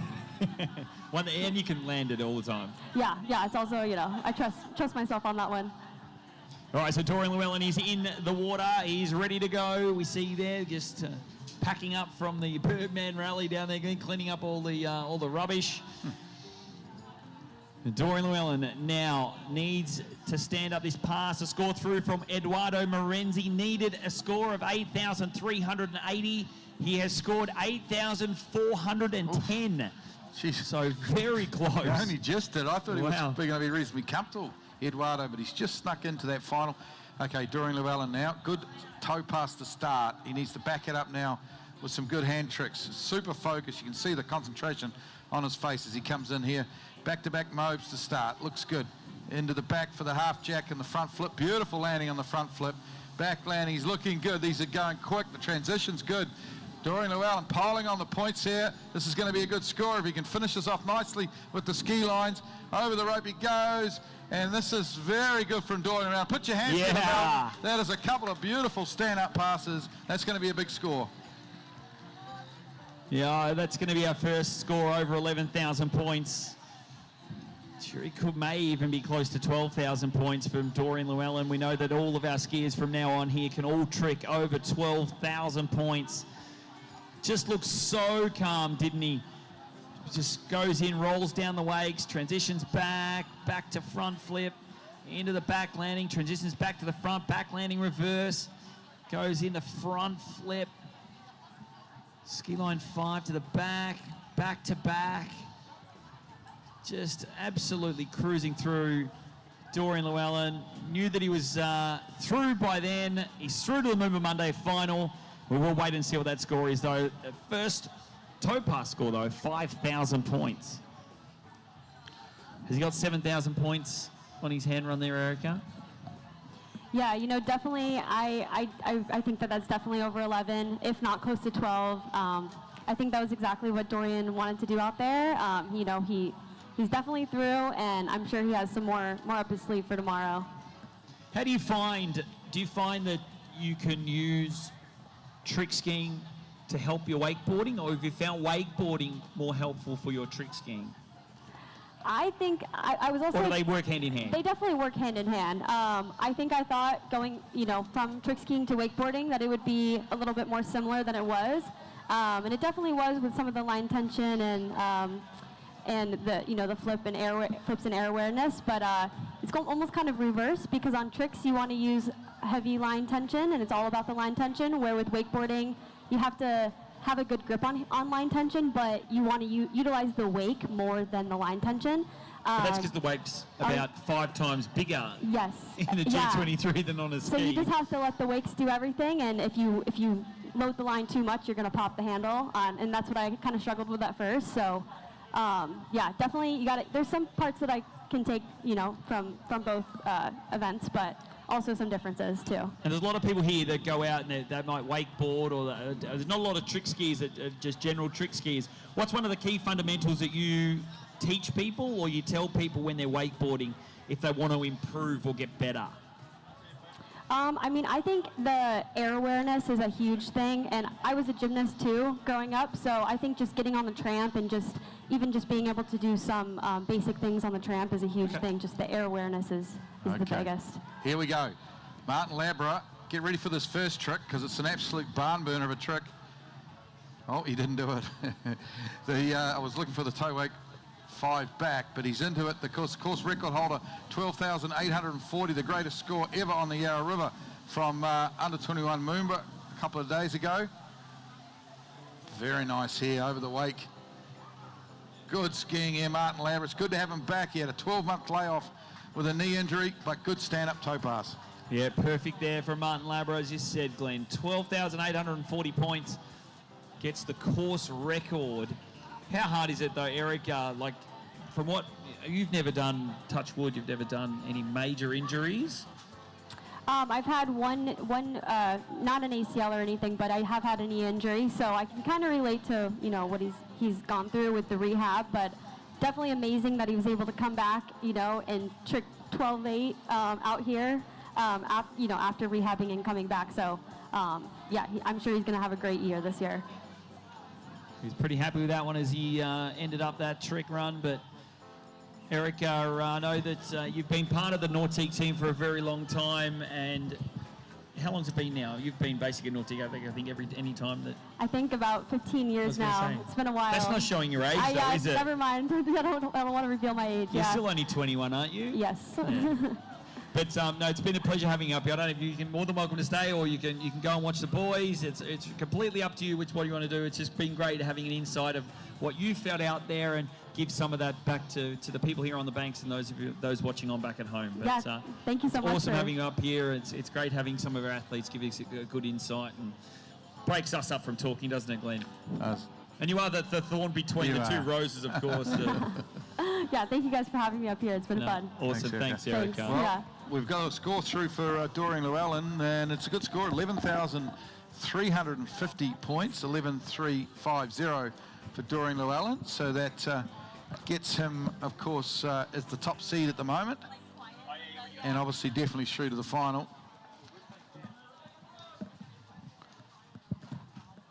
Thank you. Good job. Might have a quick look at Dorian's trick sheet if we get a chance. We'll just watch Martin Labra's hand pass. Here we go. Martin Labra now, 12,840 a couple of days ago. Under 21 MOOMBA, of course, which got him the course record. This looks like another great hand run from Martin Labra. He's so quick on these flips. The transition between flips is amazing. Very quick, getting lots of points on the board here. Another great stand-up run from the Chilean, Martin Labra. Oh, put your hands together, Melvin. That's an absolute ripper of a trick score again. He knows it too. Little chest pump there with a fist. This could be, it's definitely over 12,000, I believe. Whether it's another course record, we'll just have to wait and see. Yeah, looking so good, isn't he? But you got the, God, it is, as you said, Glenn, he's transitioning from trick to trick is just amazing from Martin Labra, but gets in that ski line 5 back, just motoring through these tricks, how fast it is, and just being able to get back, keep the ski on edge, move towards the wakes, jump, do the trick is phenomenal. But there you go. You ask and you shall receive there, Glenn. There is Dorian's Thank you, Jared. Sheet. You're so good, mate. So, yeah, looking at Jared's trick sheets, his ski line back at the end of his second pass, his hand pass, was out of time, which is a 350-point trick. So it would have been 11,700 had that been in time. which makes a big difference, of course, but still a good score, 11,350.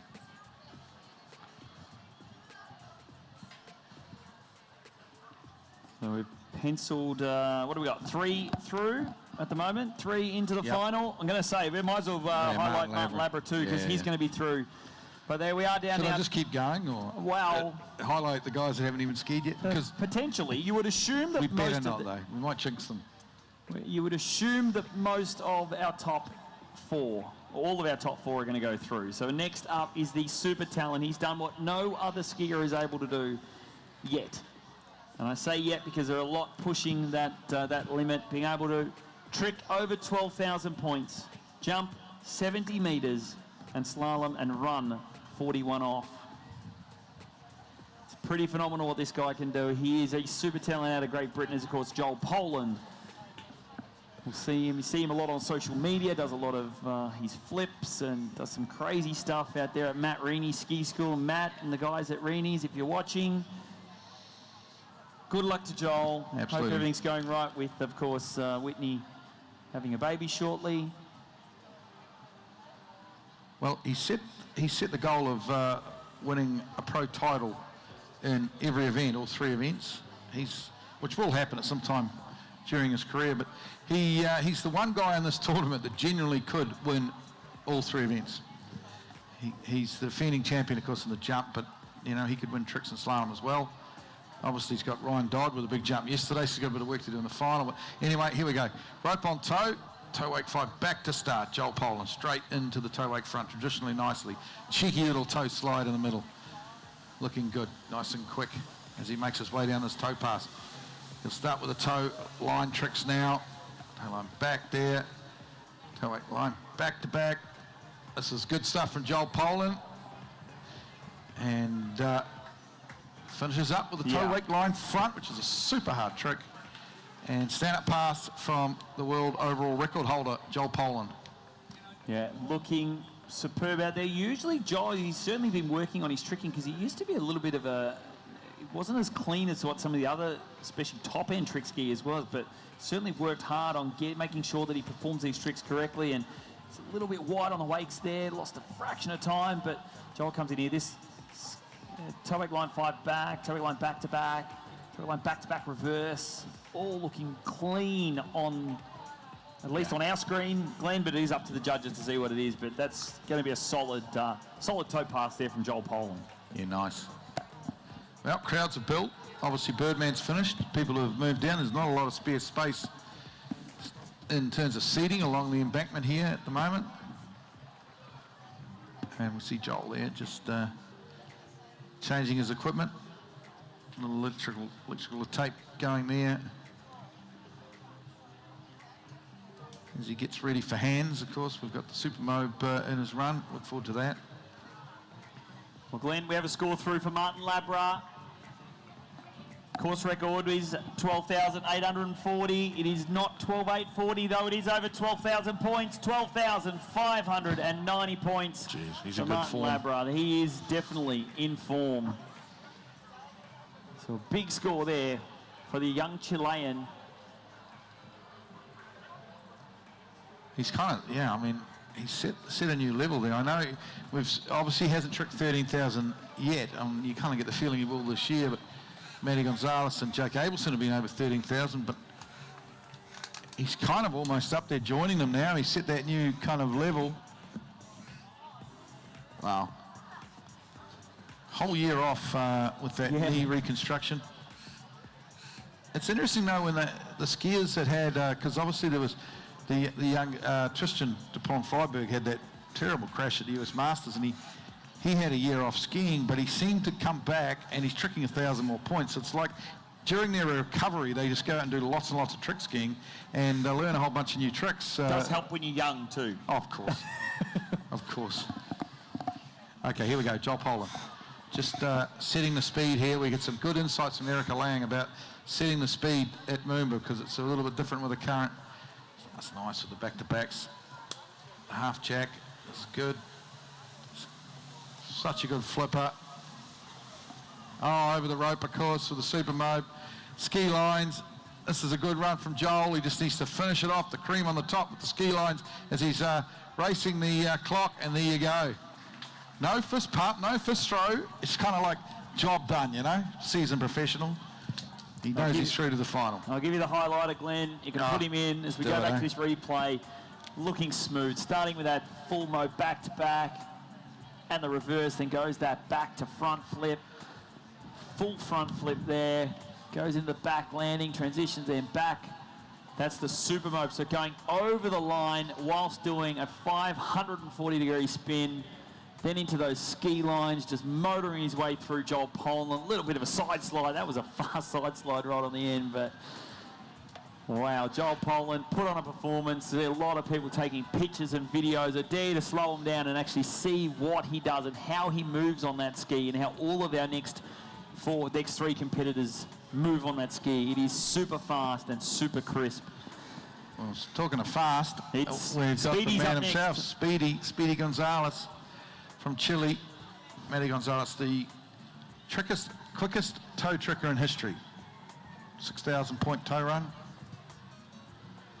Tricked over 13,000 points to set a new pending trick record last weekend in Chile. And well, it's hard to pick a favourite. We heard Erika Lang picking Jack Abelson as the favourite. You can't really go wrong with picking Jack Abelson because he's the world record holder, but Matty Gonzalez would be up there with him, of course. Martin Labra, Joel Poland, all of them would be in that bracket.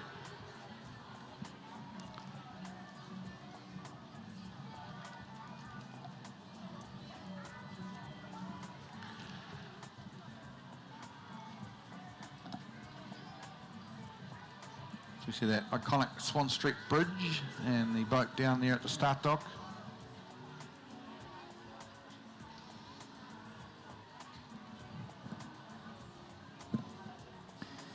Yeah, just waiting for Matthias Gonzalez to come through.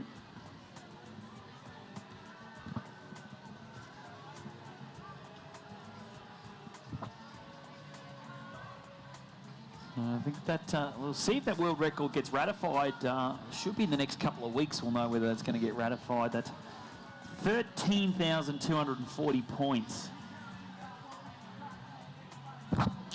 It's just unbelievable thinking that we would never. Alexei Janicek's trick record of 12,570 was sat for so long, and all of a sudden we've just gone and we're another 800 points above that.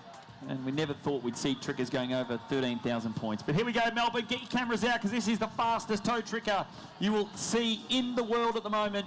Do not blink. You can't blink for the next 20 seconds or you're going to miss something, folks. Speedy Gonzalez out here on toe. Look at him go. Young Chilean over the rope. Sensational stuff. Matty Gonzalez here, good stand-up run. Put your hands together, Melbourne. How good is he?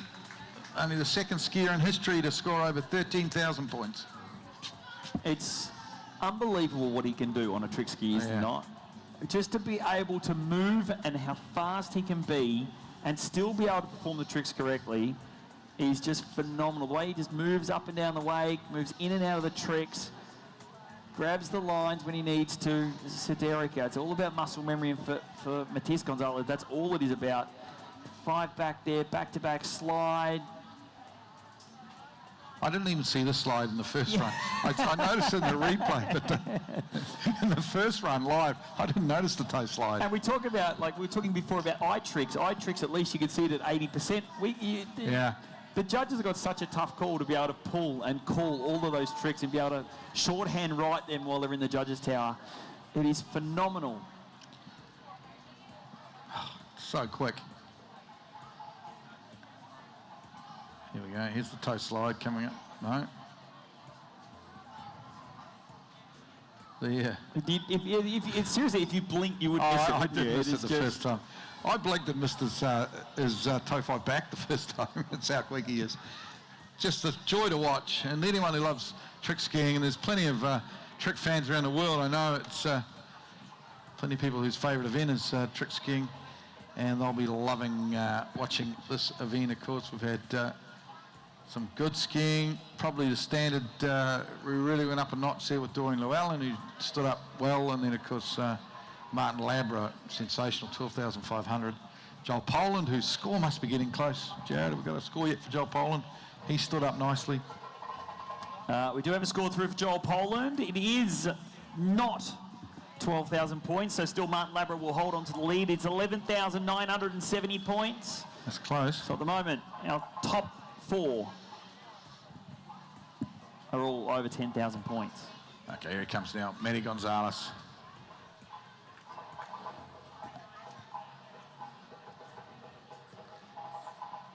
Setting the speed, just moving the release person a little bit to get the wake even. Here he comes, hand pass. Back to back, Mobes to start. Back to front flip. Front flip there, looking good. Piling the points on here. Front flip, now into the ski lines.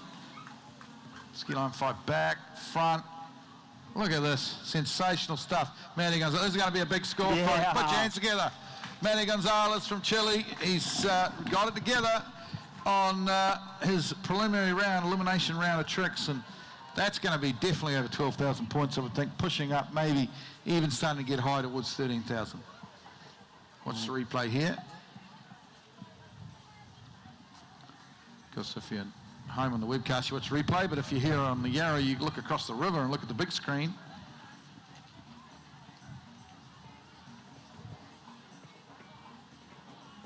Wow.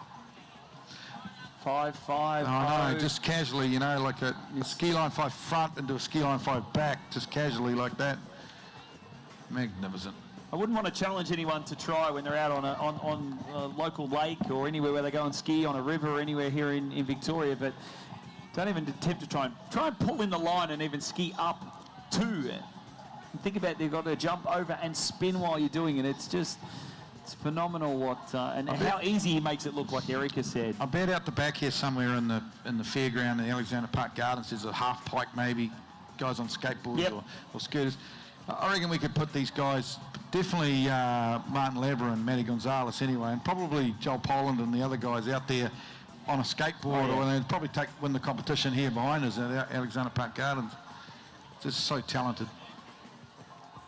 Not the cleanest of trick sheets from Joel Poland, but got no credit on a toe slide, so a little bit of toe back line front out of time. Probably would know that anyway. That's a probably usual one, but fairly. Yeah. The cleanest toe sheet, wake line front probably sometimes is in time, but yeah, the toe slide is 130 points difference between. Under 12 or over 12. Yeah, exactly, because he had 11,970, so it would have been 12,100 if that toe slide had been credit. Oh, Matty Gonzalez is through to the next round. We won't even wait for the score, but yeah, we move on next to Patricio Font. Patricio Pato Font into the water. He's ready to go. Talking to Pato earlier in the week, and he's pretty psyched up. He was watching the boys. It was just as the juniors were finishing up, and he was excited to be back in Melbourne. He wants to be back at the top of his game here at MOOMBA 2026. Yeah, we had him in Auckland last year for the University World Champs. Took the trick event there. Former world record holder, of course. Multiple-time world champion. I think maybe it's either 2 or 3 world trick titles. Looks like he's going to start with the toe 720. This will be quick too. We talk about Matty Gonzalez being super quick in toes, but Patricio Font is no slouch either. He's not much slower. Going pretty well. So quick in that toe 5 front. Toe line tricks here. Toe wake line back-to-backs. Should be a toe wake line 5 back here. There is. Does that so well. Toe wake line front into a back. And release there. Looks around at his dad. It's one of those father-son moments about the release, but it's so far down. He'll be disappointed, but it's so far down the run, it's not going to make a huge difference to whether he gets into the final or not.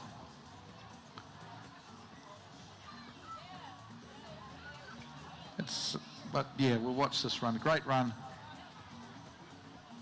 And then we'll watch at the end, and we'll watch the release, and you be the judge at home. Here we go, over the rope. It's toe line 5 back coming up. There's a ripper, boom. And over the rope to the back. Yeah. I think the rope slipped out of the release person's hand and something happened. Yeah, but it's one of those father-son moments there that might be slightly tense. They're a perfectionist, these trick skiers. But it's not going to make a huge difference, I don't think, for Pato. Well, hopefully it doesn't, because as long as he stands up most of his hand pass, he'll definitely be through to the final. Yeah, definitely. So just watch it here. You see him get into the back, comes back to the front, gets the... This is right at the end of his run too, so it's... Yeah. I mean, it's hard to know. But even if Sergio hangs on to him, doesn't release him there, it might have been time it might have been time anyway. If it's tomorrow and it's the final, yeah, you know that... Put it on the pole, you reckon? Put it on the pole, mate. Exactly. Just send it. That's what we'd do, Jared. You and I just put it on the pole. I think usually in training that would be let go, and I think there's nothing... He's already got through most of the pass, so I don't think he needed to have those extra few points. Still, though... Save his leg. Still, though... We're all fathers, and we're all well, a lot of us are fathers, and we're all sons, and we all know sometimes we can get a bit grumpy with each other, but at the end of the day, everyone's doing their best out there. All right, score through for Matias Gonzalez of Chile. He's put himself into 3rd position with that score. It's a little bit less than what we thought, Glenn. Ooh. It's 11. It's still a big score. It's 11,800 points. Kind of thought it was going to be up over that 12,000. So let's have a look at the sheets then, Jared, because he must have lost some tricks. Maybe that toe slide as well. If Joel lost it, I think probably Maddie has lost it. Toe egg line back-to-back reverse, toe front, and toe slide, all no credit. So the judges there have, they've scrubbed a fair bit, to be fair. He'll tidy that up for the final, I'm sure, Matty Gonzalez. Okay, here we go. Pato front. Starts with a back-to-back. Flips. Front flip. Going well here on the flips. Looking good. The big front flip to finish will be into the ski lines now. Ski line 5 back. Ski line 5 back reverse. Is it all 7, actually? This is good stuff from Pato front. Over the rope he goes, finishes off. Put your hands together. That is a good stand-up pass for Pato Font. Yeah, great word there from Pato. That's exactly what he needed. Yeah, the confidence there in Patricio Font. He has been working very hard on doing that ski line 7. Yeah, I missed it initially. It was a really good ski line 7, but you see, goes into that back to front flip now, transitioning to the back landing, goes back landing reverse, back to the front flip now into these ski lines. Goes from the front to 540 to the back. There it is there, the full 2 360-degree spins over the line. 7, back to the front. Thought he might have just kissed the tip then, but he holds on. Pato Font, that's going to be a score that we want to see. He's through. He's through, pencil him in. There's only one competitor left. Last year, he is the defending MOOMBA Masters champion. Up next is, of course, Jake Abelson of the USA. And that's going to conclude us. Then we're going to hand over to our wakeboard team. And just a call, if anyone on site owns a ski Nautique or a G23 or any of the Nautique products, there is an owner's, not so much an owner's reunion, but it's the owner's hour, the hour of power down along the banks of the Yarra where the Nautique tents are. There's 2 GM tents and 2 Nautique tents right on the banks of the Yarra. Go down there. If you're a Nautique owner, there's some drinks and food available down there, and a bit of a hangout. You can meet some of the Nautique athletes, and yeah, plenty of things down there to do with our team of Nautique. And thanks to Nautique Central for putting that one on there as well. I'm pretty excited about that, Jared. We might head over there after if you stay. Yeah, I might head down there. Like I said, I've actually got 2 Nautiques at my house. I only own one of them, but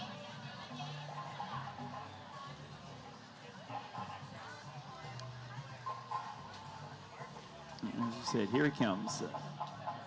Jake Abelson down there at the start dock, getting ready. I'm seeing some of the great Nautique products there. The G25 Paragon, the G23s. Head over to nautique.com and check out all of the lineup from the best boats in the business. Well, speaking of boats, here comes the tournament towboat under the Swan Street Bridge, bringing the world record holder, Jake Abelson, onto course. Personal best is 13,250 points. I think his world record's slightly lower than that. He might have lost a toe slide, I think, or something out of that score, but because it's a tournament score that keeps him as the world record. Here he comes. Sorry, tournament score holds, even if it's not ratified as the world record. So it's PB, 13,250 from memory. Here he comes, Jake Abelson. What a sensation he is. He's had a wonderful weekend jumping with a couple of big PBs. Let's see how he goes on the tricks, see if we can get a PB here. Going well so far into those toe line tricks. Beautiful stuff here. It's all very clean tricking. Oh, nice. Great transitions here. Put your hands together, Mel. That is some great tricking from the world record holder, Jake Abelson. Yeah, Jake just looking cool, calm and collected out there. Gets himself almost enough there to put himself through to MOOMBA Monday's final. But go back to the replay. Nice toe 5 to the back. Toe back-to-backs look perfect. Surfaces look good. 5 front, 360, 360 reverse. Grabs the line, out, wake 360. Toe line 360. Line to the back, toe line 5 back. Toe line back-to-back. Comes back into the wakes of the reverse. Goes toe line front, and then to the back. Smooth as you like there from Jake Abelson. Good tricking. And we'll know who is going to be our final through to the final. Jake Abelson, the last competitor to do so. Still waiting on the score from Patricio Font. But at the moment, going through to the final is Eduardo Morenzi with 8,410. Bautista Aayumata of Argentina, 10,130. Dorian Lachlan with 11,350. Matthias Gonzalez with 11,800.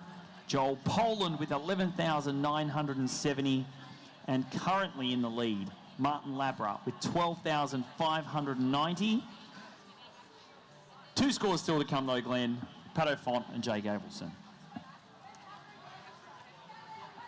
Yeah, and we know that Pato will be through. We're sure it's going to be a score. I think Pato's score will be around 11,000 points. So wait and see on that one. Here's Jake Abelson now, about to go with hands. This might be a little knot in the rope here. We see them down there at the city. Yeah, there you go. Even the world record holder gets knots in his rope. Jared? Happens to the very best in the world. Richard will get that sorted. Yep, there you go. Jake, of course, winning night jump last night as well. Yeah, it was close, wasn't it? It was very 61-1 to 60.9, it's out there. Yeah, to Josh Wallace, 60.9, so there's only 0.2 of a metre in it. He had a great tournament so far as Jake Abelson. He'd love to top it off with a back-to-back MOOMBA Masters men's trick win. And here he comes, Melbourne. Grab hold of your cameras, get a picture of this or a video of this as he comes in. Jake Abelson, the final competitor in the trick preliminary round. Let's see him. Full twisting mode, back-to-back. And the reverse. Transitions to front flip. Goes, transitions back to front flip, reverse. Now goes back landing. Back to front flip. Ski line 5 to the back. Goes, ski line 5 front. Ski line O. This is good. Ski line this back. Big. So a big score. Gonna go with a wake 7 and holds. He's gonna try and hold on. He's gonna tumble out. Come on, tumble out for us, Jake. No! No, he's not going to. He put it all out there. Put your hands together, Melbourne, for Jake Abelson trying to hold on. It went from a trick tournament to a barefoot tournament there for a second. Gee, Jake Abelson putting on a performance out there, and it's a score. He's a one-man entertainment package, isn't he? Oh, but listen to this, Melbourne. We have a score through for Patricio Font. The score of Martin Labra was 12,590. Patricio Font's score has come through, Glenn, and it's 12,450. 590. So, how many points? So, how many points did he lose at the end of his tow run? Because he might have got quite close to 13,000 points there. We don't know, do we? Wake front out of time. Toe back was in time. Everything looked pretty. Everything else was pretty clean. Couple of no credits, but within the panel of 5. Yeah, but even if you get, you got the toe back into time, it's another 150 points. So good score from Patricio Font. Really good hand run. 75-60 on hands from Pato Font. So he's right in this come finals time tomorrow. And we'll just wait for the score of Jake Abelson, but he'll make his way back to the dock. And let's go back to this replay again here with Jake Abelson. And it just looked so calm, didn't he? I think that's one of the best things about Jake. He doesn't kind of let anything faze him. He's the same day in, day out. Just so cool. See it here. He transitions back to front flip, then gets into that ski line to the back. Ski line 5 to the front, ski line 0, back to back, wake 7, gets back, and then here comes the body drag. Just shows how much it means to him. Just almost gets around, doesn't he? Just almost gets the ski back over the top, and unfortunately there for Jake. Here he is, he's back at the dock, Melbourne. Put your hands together for the defending MOOMBA Masters trick champion, Jake Abelson. Pato's score's gone down 180. No. That's all he missed. Would have. Yeah, he has 180 points. He's 180 as his full run. One was out of time on the way. So Jake Abelson's toe pass was 4.920 at the current score. And we just got a... yeah, that's right.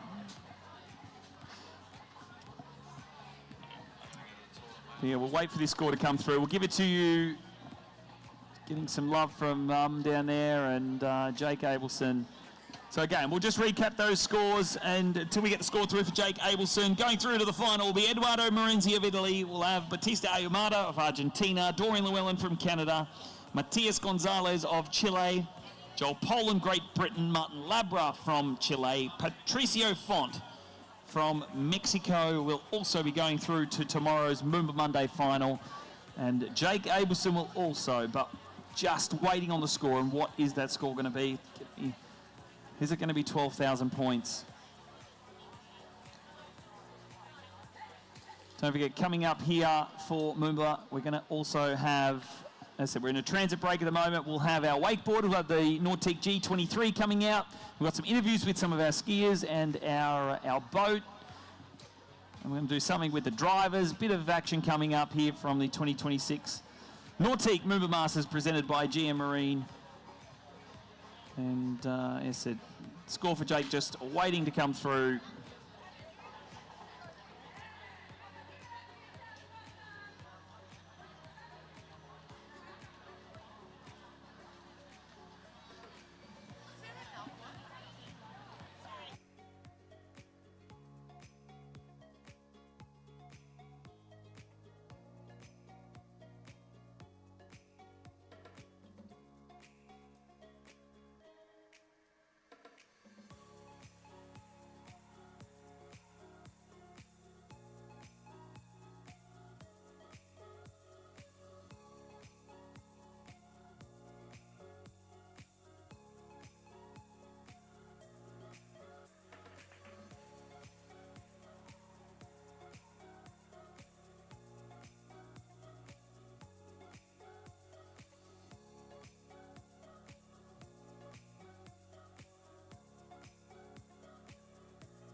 Just a call to all of our trick skiers that your trick sheets are available from the main judges tower, please. All your trick sheets are available from the main judges tower for you to review.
Well, folks, hope everyone is enjoying this incredible MOOMBA Masters, the 65th time we have been here on the Yarra River, and wow, what an event this is shaping up to be. It is, of course, the Sunday of MOOMBA Masters. We've still got finals day tomorrow here, and hope everyone has been enjoying the water sports action that has been going on all day long. Well, it is going to just keep coming and coming and coming here, folks. Lots of water sports still to come. And next on up, we do have our pro men's wakeboarding. This is the last chance qualifiers that is happening right now, and that will be for our top 9 riders that didn't quite go straight through to the finals earlier on this morning. I tell you what, if you were out here this morning, it was absolutely pandemonium out here. Crazy scenes, lots of falls for the pro men's wakeboarding, and well, some faces here in this pro men's LCQs that I gotta say, I wasn't expecting to see. So this is going to be an action-packed LCQ. It is going to be so much fun here today. Now, of course, to all of our Nautique owners as well, we also have the Nautique owners area going on right now, thanks to the crew at Nautique Central. That is in underneath the Nautique and GM Marine tents right out in front of the site here. It's the best viewing point for the whole event, and well, if you are a Nautique owner, make sure you head on over there, meet the Nautique Central crew, grab yourself some drinks and some ice creams and some food that the guys have going on there, and settle back and enjoy this wakeboarding action. But folks, we are not too far away. I tell you what a treat this is. We've got both Corey Tunison and Noah Flegel, Nautique team athletes, here on the mic. And well, guys, what a morning it was. Absolutely crazy scenes out here this morning in the semi-finals. I tell you what, some uncharacteristic falls and some pressure out here, and this is going to be an absolutely unreal LCQ. Yeah, no, definitely. Got to turn that mic on. There we go. Yeah, this morning was an interesting one. Usually we have the heaviest field here at this event than any other event. Or it's like the first stop of the world to us. Everyone's like super eager and excited and kind of show everyone like what everyone's been working on in the off season. But I don't know what was going on this morning. Everyone had like super uncharacteristic falls, and I think everyone kind of had some morning sickness or early event sickness. So, but I'm sure that's not going to be the case here in the LCQ. This is literally their last chance to punch a ticket into the final on finals day at MOOMBA tomorrow. So I'm sure everyone's going to come out swinging and not leave anything out there. Yeah, I'm sure it is going to happen here. It's certainly those falls this morning that we saw. It's going to shape up to be a very, very exciting LCQ. Some riders that I really didn't expect to see in the LCQs. Guys like Sam Brown. We had who else have we got in this LCQ? There's Sam Brown. Didn't expect to see him. Some of the best riders in the world, to be honest. Thomas Herman. Crazy. That was unbelievable to see him not quite get through. Nano as well. Like Nano's like arguably one of the hottest riders at the moment on tour. So he had an incredible rookie year last year, taking out a pro event. So he was obviously one to look out for this year coming into the season. So. But dude, looking at some of these names that are in the LCQ, we got Stefano, Jamie Hugheser, Ulf, Hunter Smith, Noah Bollard, Sam Brown, Thomas Herman. These are some of the best riders in the world, and they found themselves in the LCQ here at MOOMBA. So I think it A, goes to show the level of riding, but also B, you got to throw everything out there. This is the first stop of the World Tour, and we're on, baby. So you got to throw it down. Yeah, without a doubt. Now, of course, conditions out here this morning seemed really good. You were out there. It's that wake. I mean, from up here, it looks absolutely incredible from this G23.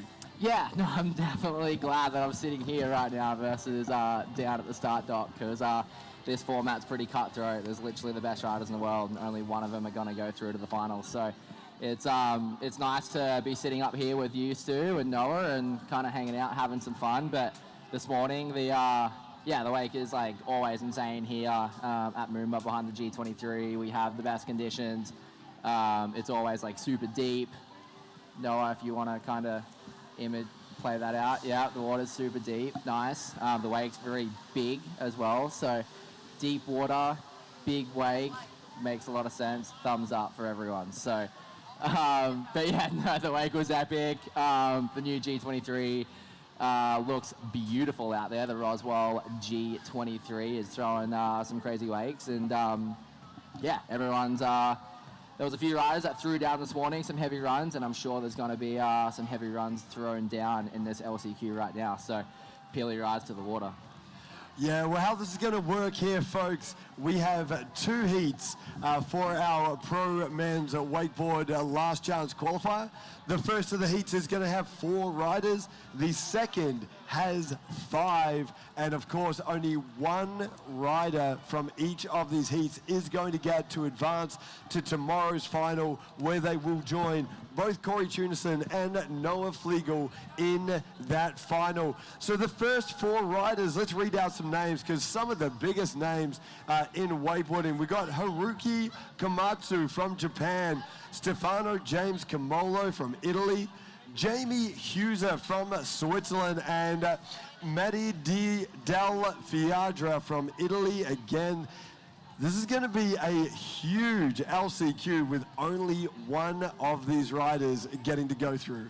Yeah, it's insane. And just looking at the heat here too, a very diverse list of riders when it comes to like where they're all from. We got we representing Japan first up. We got Italy, Switzerland, and Italy again. So the Italian storm is definitely hitting the world tour, and a lot of these guys are really starting to make a name for themselves, following the likes of the OG Massey, really kind of paving the road for all these young Italians coming through. And now it's just a huge storm with so many of them just absolutely killing it. So keep your eyes on the water for all those guys. And we are on LCQ for the pro men's wakeboard here at MOOMBA Masters is about to begin in any moment. So let's go. Let's watch this. Let's have some fun.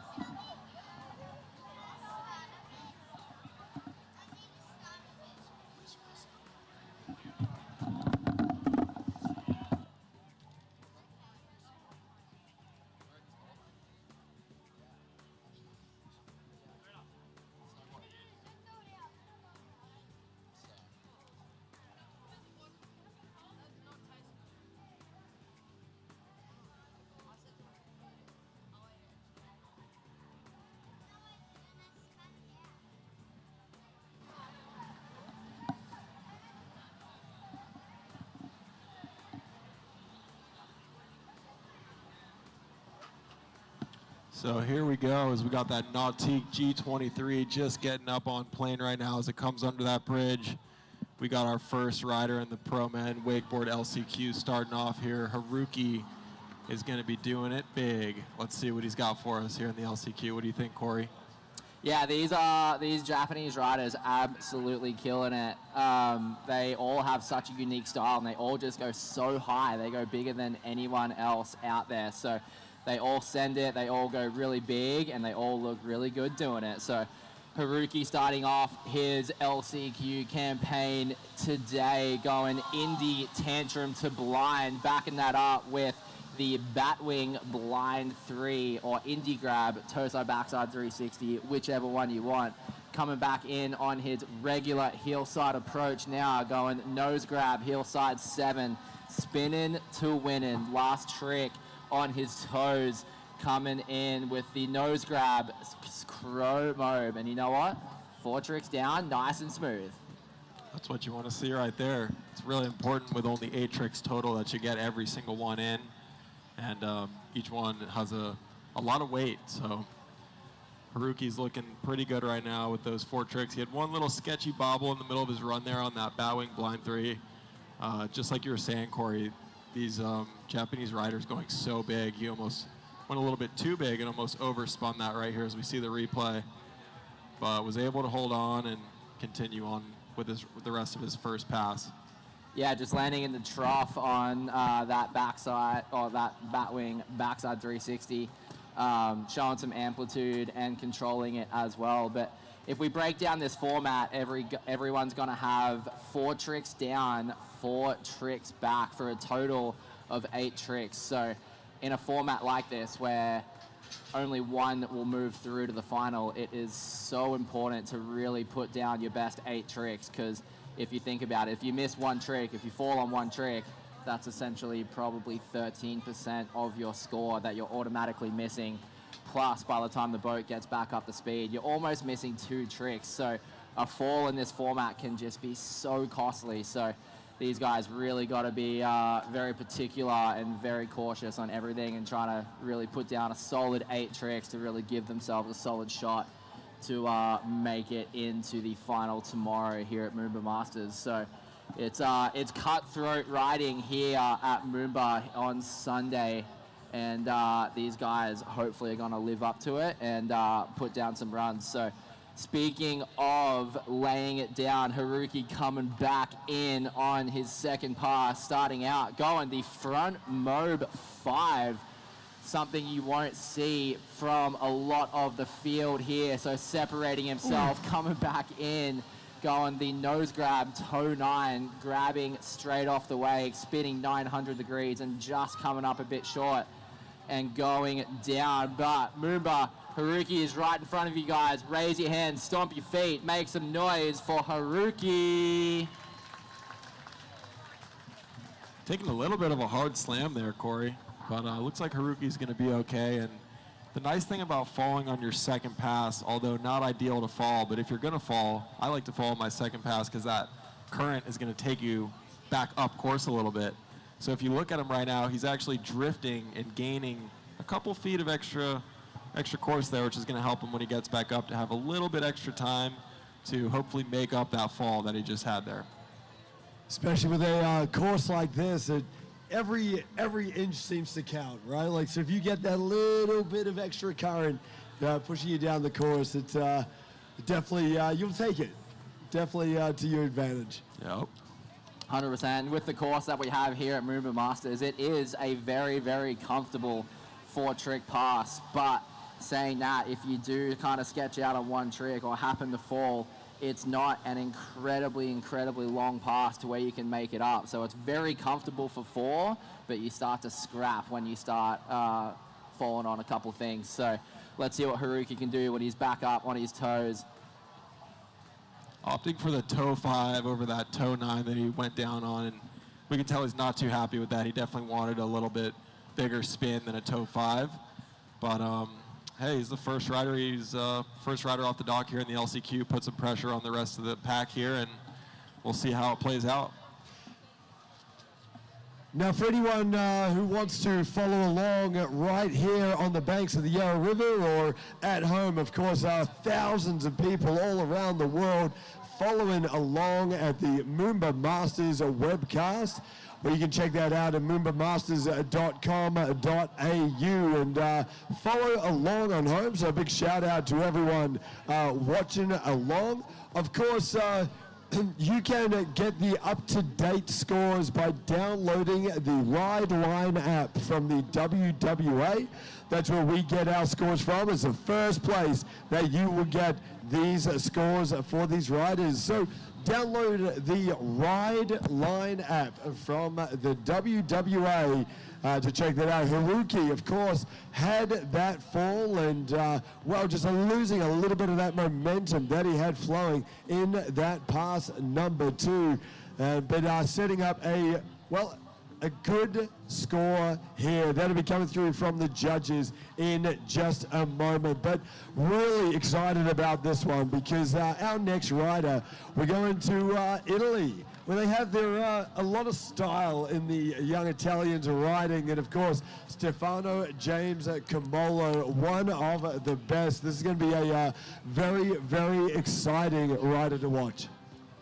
Yeah, Stefano absolutely killing it last year on tour. Definitely a usual when it comes to making finals. He's slated on a bunch of events last year. One of the most technical riders, absolutely kills it. And like, I mean, you can say it for literally any of these riders in the LCQ here that it's like uncharacteristic to not see them straight in the finals. So the field that we have here at MOOMBA is only elevating and getting better and better and better, and it's insane to see some of these guys literally in the LCQ. They deserve to be in the final along with all of these other guys. So when things get difficult, when riding gets better, we see the cream rise to the top, and let's see who can really separate themselves and really stand out and kind of push their ticket into the final tomorrow.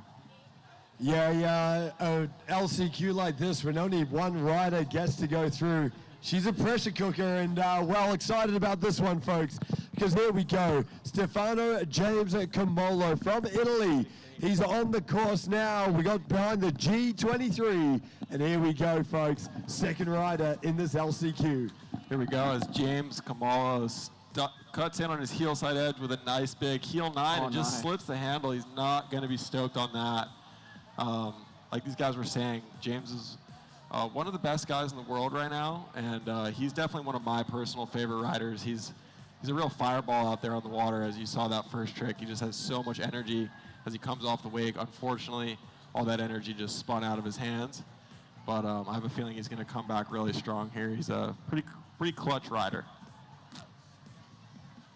Yeah, weirdly seems to be a hole right in that first spot, in that first trick for some of the riders here today. We literally saw a good crew of riders fall first trick. So obviously not what you want coming into your game plan for your pass, but that literally looked so perfect. He just maybe went too big and hit the handle away a little bit. So let's see Stefano just kind of take a couple breaths, calm down, come up with a game plan to see what he can do to try and get into that final tomorrow. So as the rope tightens up, Stefano getting up out of the water, throttled down on that Roswell G23. Scotty Kell behind the wheel.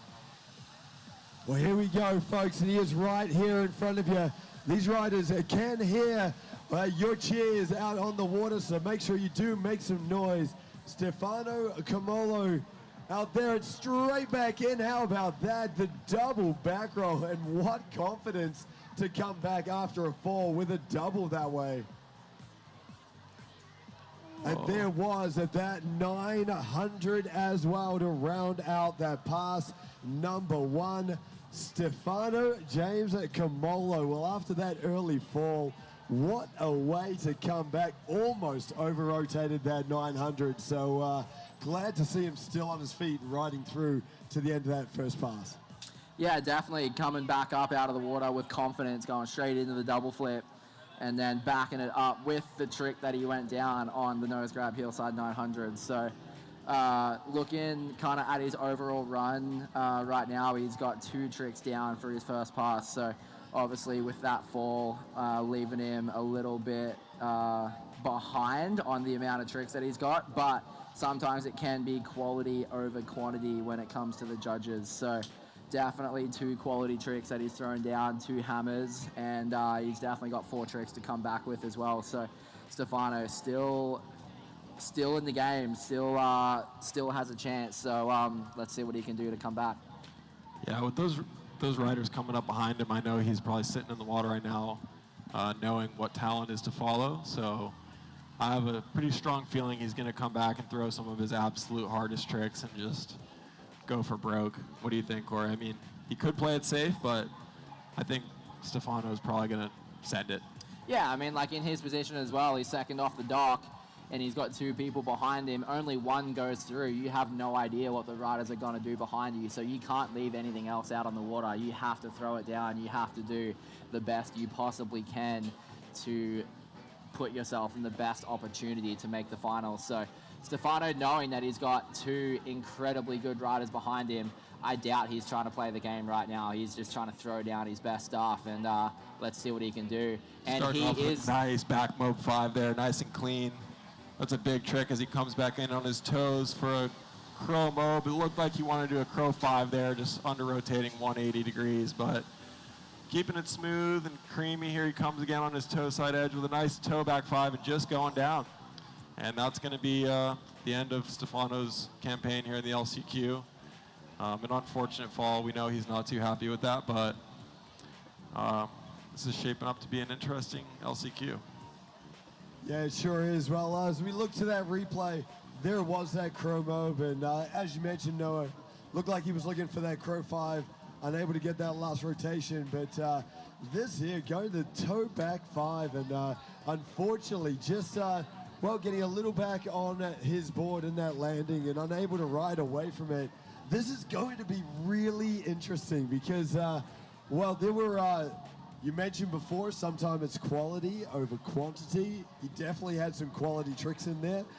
Not as many as he would have liked to have thrown down. And, wow, with the caliber of riders still to come, this is anyone's guess what's going to happen here. Yeah, this is shaping up to be super interesting with the level of riding that we have coming up after Stefano. So definitely got some hammers in there, definitely kind of left a little bit out on the water, but you never know what the other guys are going to do. So the conditions look great, the wake looks big, the water looks good, but it just kind of seems like these guys are just making slight mistakes, and at the top 1%, top 0.1% of the sport, those slight mistakes get exposed, and we're just kind of seeing these guys just almost just nailing their insane runs and just coming up a bit short. Yeah, well, it looks like the judges are starting to put a couple of scores through, and we do have the first score for Haruki out here was a 49.0, so that is the bar, that's the standard. Now, will Stefano James Kamolo overtake that? Well, we are just waiting on the judges' score. But, well, tell us a little bit about this next rider, all the way from Switzerland, and one that I am really excited to see out here again on the Yarra River. That is Jamie Huser. I tell you what, anything could happen here. He could absolutely get himself through to the final. Yeah, Jamie Huser is a really interesting rider. He's a really well-rounded rider. He does great on the boat, does great on kickers and on rails, on the cable as well. So he's one of my favorites to watch. He's got an incredible style, and one of those guys who's got the huge tricks and makes him look really good as well. Doesn't look out of control, you know. So I'm stoked to watch Jamie ride. I haven't gotten to watch him ride in person very many times, so this should definitely be a treat. Yeah, Jamie being usually very composed when it comes to his riding, and that always kind of influences his competitive riding as well. Never really super outspoken, always very calculated, very controlled in the things that he does on the water. So, and he's obviously a very, very good competitor as well. But we have a score come in for Stefano, coming in at a 55.6 points. So as of right now, Stefano has put himself in that top spot to qualify himself into the final tomorrow. But with 2 riders coming up, could that change? So Jamie Hughes are obviously hitting the water right now, wanting to be that person that knocks him off the top spot and puts himself into the finals. So let's see what Jamie's got coming in for his first trick, going heel side, nose grab, 900, absolutely bolts, edging back out, coming in on his regular toe side approach, I believe, going the nose grab, crow mode 5, going heel 9, crow 5, coming in on wrapped up toe side, going wrapped toe backside 5, going the double grab, going nose grab into an indie grab, coming in for his last trick, going regular KGB 5. You're going to see a lot of the guys out in the field wrapping up to do a KGB 5, so you kind of get to miss that first handle pass. But Jamie doing it in a traditional way with the KGB 5, and it really sets you behind the line tension the whole time, so you're fighting it. So an incredibly difficult trick to end Jamie's first pass. And what a pass it was. That was insane. Oh, that was absolutely incredible there from Jamie Hughes. Wow, what a first pass that was. And the door has been definitely left open from our other competitors, and Jamie Hughes making the most of this big Nordic wake, and absolutely incredible scenes out here for this LCQ. Yeah, no, that was sick. That KGB 5, just looking at it on the Nautic Boats action replay, was absolutely bolts, and you can kind of see how he's always fighting the line tension, trying to get that last rotation around. So an incredibly difficult trick for a lot of the tricks you're going to see a lot of the riders do, just in different ways. This one in particular, Jamie doing a regular KGB 5 versus a lot of people wrapping up to do it. So that's definitely going to stand out in the judges' eyes a little bit, but that was insane. 4 tricks down with a potential 4 to go. So if we're looking at Haruki and Stefano looking at the other field, I'm pretty sure those guys got 4 tricks total. So Jamie definitely in the box seat right now, looking pretty good to punch his ticket into the final. But that being said, he's got to do the work, and he's got to come back strong and really put something down, because he has got Matea coming behind him as well. So you never know what he's going to do. So let's see what Jamie can do and see if he can finish this ride out strong, going perfect toe side nose 900, landing it absolutely smooth as you like, just skimming past the ski jump there, going mute back mode, landing funny wraps, showing control, showing style, showing he is in the box seat right now, coming back in on his heel side edge, going the double grab rewind, just coming around super late on that backside 180, and the rope just pulled him over the front, unfortunately, and that will be his first fall, but be after the 3/4 boy, so we will not have time to get back up and get another trick. Well, folks, come on, let's make some noise and put your hands together for Jamie Hughes from Switzerland. What a run that was, and absolutely incredible ride there. I tell you what, if he had been able to land all 4 of those tricks in pass number 2, that would have been a really hard run to beat, but he's left the door just a little open here for our last competitor. Yeah, it's slightly open. There's a crack there, and let's see if Matea, what he can do, and if he can kind of kick that door open and punch his way into the final. So definitely not a slam dunk. Double grab rewind?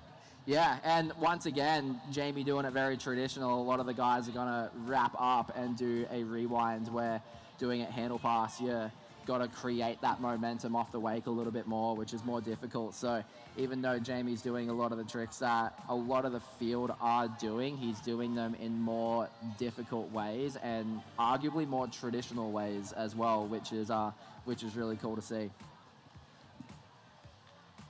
Well, this is shaping up to be one heck of an LCQ out here, folks. 4 riders, only 1 spot up for grabs in tomorrow's final.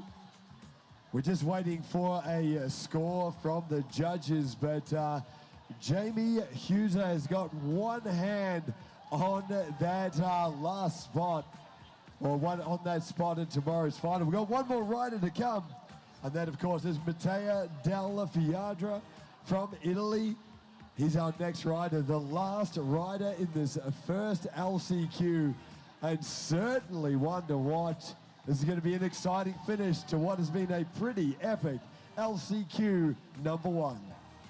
Yeah, getting to the pointy end of the heat now. So this is where we're going to see our first rider qualify into the final. So let's see what these boys got. They got to throw everything down. So yeah, right now I think it's looking pretty good for Jamie in this first heat, but Yeah, we just have the score drop for Jamie with a 71.6. That puts him in the lead in this first heat. So let's see if Mattia can overtake him here, or if Jamie's going to rock away with the heat win and solidify his spot in the finals tomorrow. I don't know if I've ever seen Mattia ride. Have you, Corey? Yeah, I've seen him ride in a couple of events last year, and obviously on social media. This kid absolutely kills it. Another one of the Italian Storm coming through. The Italian Stallions. The Italian Stallions. But no, Mattia absolutely kills it. Does double flips, does mode 5s, does 900s.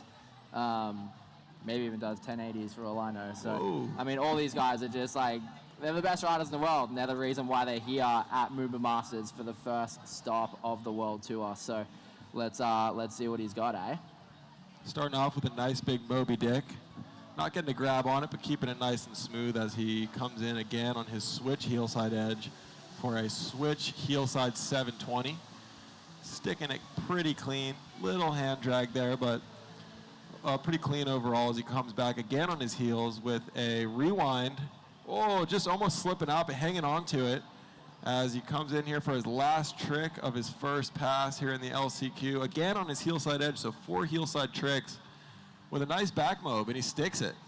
So he's stoked right now. He's pumping his fist, and he's fired up to have landed all 4 tricks in his first pass. And now he's going to go sit at the end for about a minute and a half and think about what he's going to do in his second pass. Yeah, great stand-up pass at number 1 there from the young Italian. As we look to the replay, there was that heel side 7. Very, very clean, and Matty really going big with all of his tricks in that first pass. As you say, well, that rewind, I tell you what, was a little worried we were going to lose him there in that third trick, but somehow riding through. And then that fourth and final trick, that back mob landing funny wrapped as well. Pretty happy to be standing up, as you mentioned, and well, Matty certainly has laid the foundation for the second pass. He's got a chance here. Yeah, he's definitely in with a shot for sure, throwing 4 tricks down, and if he can come back and throw 4 tricks on the way back, he's definitely going to be looking pretty good to really kind of get into that final tomorrow. If we're comparing like for like with Matty and Jamie, a lot of the stuff Jamie did was super big, nice grabs, really clean, where Matty obviously got 4 tricks down and landed them really nicely, but might have slipped the grab on a couple of things or sketched out on that rewind. So let's see if Matty can kind of take a couple deep breaths, compose himself, and really kind of throw down 4 really solid tricks on the way back and give himself the best opportunity to make the final tomorrow. And I believe that would be his first finals appearance in a World Tour event. So history could be on the line here this afternoon. And Matty coming out strong with the nose grab, front mode 5. Really cool way to start off his second pass, wrapping up. There we go. That was nice coming in. Toe side wrapped, backside 5, grabbing nose straight off the wake, rotating 540 degrees, coming back in on his switch toe side approach. There we go. Melon Crow 5, super clean, coming in for his last trick and his 8th trick of his run, and just coming up short with the toe 5, not what he would have wanted. I'm sure he would have wanted either a 720 or a 900. So throwing down some very, very quality looking tricks and just getting 4 tricks in on the way back for a total of 8. So, dude, this is going to be tight. This is going to be so tight. I was just about to ask that because, I mean, you guys have seen this position many times. You know, from a rider's perspective, he's the only rider to stand up 2 passes in this LCQ #1, but probably a couple of tricks, not quite the quality that he wanted to get out of there. I honestly have no idea where the judges are going to call this one. I think if I had to guess, we're not judges up here, so we can't say for sure, but if I had to guess, I think they're going to probably give it to Jamie because of his style points. He was grabbing pretty much every one of his tricks. Everything was really bolts. Mattia had a couple little slip-ups, slipped the grab on a few tricks, and although he did have 1 extra trick, it wasn't a super high-level trick. A toe 5 is almost like a throwaway in a professional men's wakeboard event. So comparing apples to apples, I'm pretty sure they'll probably give it to Huser. What do you think, Corey? Yeah, but I think you also have to take into account as well that this is the top 1% of the sport. This is the reflection of wakeboarding that we want to see. And the field is so tight now where there used to be such a big gap between all the riders where you could visually kind of see the difference in each rider. The field is so tight now. So if you slip a grab, if you sketch out on 1 trick, if you bail out on 1 trick, even though you're landing the trick and you're getting 8 tricks in, because the field is so tight, if you slip a grab, the judges go, scratch it off, and then you're 1 trick down. If you sketch out on another trick, they pretty much scratch that off. So even though you are putting the tricks down, everything has to be so perfect. You have to grab your tricks perfectly, you have to land them perfectly, and you have to combine everything very, very well. So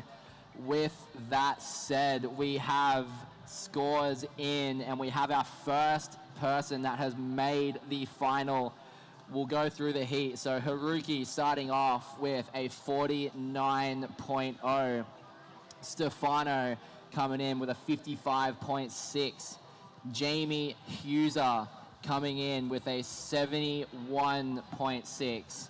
And to round out the heat, we have Matea coming in with a 65.3. So Jamie Huser punching his ticket into the final tomorrow and qualifying to the big MOOMBA finals on Monday. So let's go. Congratulations to Jamie Huser taking that top spot in LCQ #1, but we are getting straight back into the action. LCQ #2, and Ulf Dish, have a look at this, folks. That is one of the biggest backside 180s you are ever gonna see. Ulf Dish, I tell you what, this guy rides a wakeboard like no one else in the world. That was absolutely insane, starting off with 2 of the biggest airs we've seen of the whole day. Ulf is just an absolute savage as he cuts into the wake at Mach speed, going again into the flats with a huge backside 540 and sticks it. He's going insane right now. This is some of the best riding we've seen all day. That was only 3 tricks. I think he went so big that he didn't have time for a 4th trick. And honestly, that got me the most excited I've been all day watching the wakeboarding, and that was just absolutely insane. Dude, landing out in the flats like that and not landing down the other side of the wake is so brutal on the knees. And he just is just landing it like it's nothing. Look at him. Wow. Oh my God, have a look to the replay here, folks. Ulf Dish going so big in that first pass that he could only fit in 3 tricks. Look at that hillside, backside 5, that landing. How much he had to suck all that energy up through his knees. That is insane. Yeah, dude, my back hurts in what I do, let alone what he goes out and does. But dude, that was so sick. But I just want to take a second to really kind of look at this heat coming up, dude. This heat is scary for any rider that is in this heat. This is insane. So obviously starting out, we got Ulf Ditch from Argentina. Up next, we got Hunter Smith, an absolute shredder. Following him, we got young gun Aussie Noah Bollard really trying to break out and make a name for himself in the World Tour. And a person that doesn't need to make a name for himself, Sam Brown, probably arguably the best wakeboarder on the planet right now. The kid absolutely shreds and last off the dock. Another kid that doesn't need any introduction, Mr. Triple Flip himself, Thomas Herman. Yeah, this is the true definition of a stacked LCQ. The quality of riding in this second heat is going to be absolutely insane. And while we're seeing that already, the first rider, Ulf Dish, that is like nothing I've ever seen before. I cannot believe how big he went behind this G23 wake. That is absolutely incredible. You guys turn your eyes to the water because here comes Ulf Dish. And if you're standing on the side, you might want to watch out because there's a high chance he could land right on you with how big he's going as he cuts in on the heel side edge. Let's see what he's got for us. A huge frontside 540 landing in the flats again. I think he's just going to keep doing it. Every trick is going to go to the flats. Guy's an absolute savage with a huge, oh my goodness. God. Tantrum to blind just barely goes down. But hey, that's kind of what you get sometimes when you're going that big. The risk is just so astronomical. But as we see him utilizing that river to get himself a little bit more course on the way back, let's see if he can get one, maybe even two huge more tricks on the way down to finish off his second pass here in the LCQ. Let's go, Melbourne. Ulf is right in front of you, going bigger than any other rider in the field. Let's make some noise. Clap your hands, stomp your feet for Ulf Dish. Dude, his riding is so insane. Just the fact that he's just like, nah, I'm not even going to bother going wake to wake. I hate that. Big sends only, Corey. I this love is it. the LCQ. It's the sickest thing ever. No such thing as going small. I love that he hates going wake to wake. It's the best thing ever. Weapon.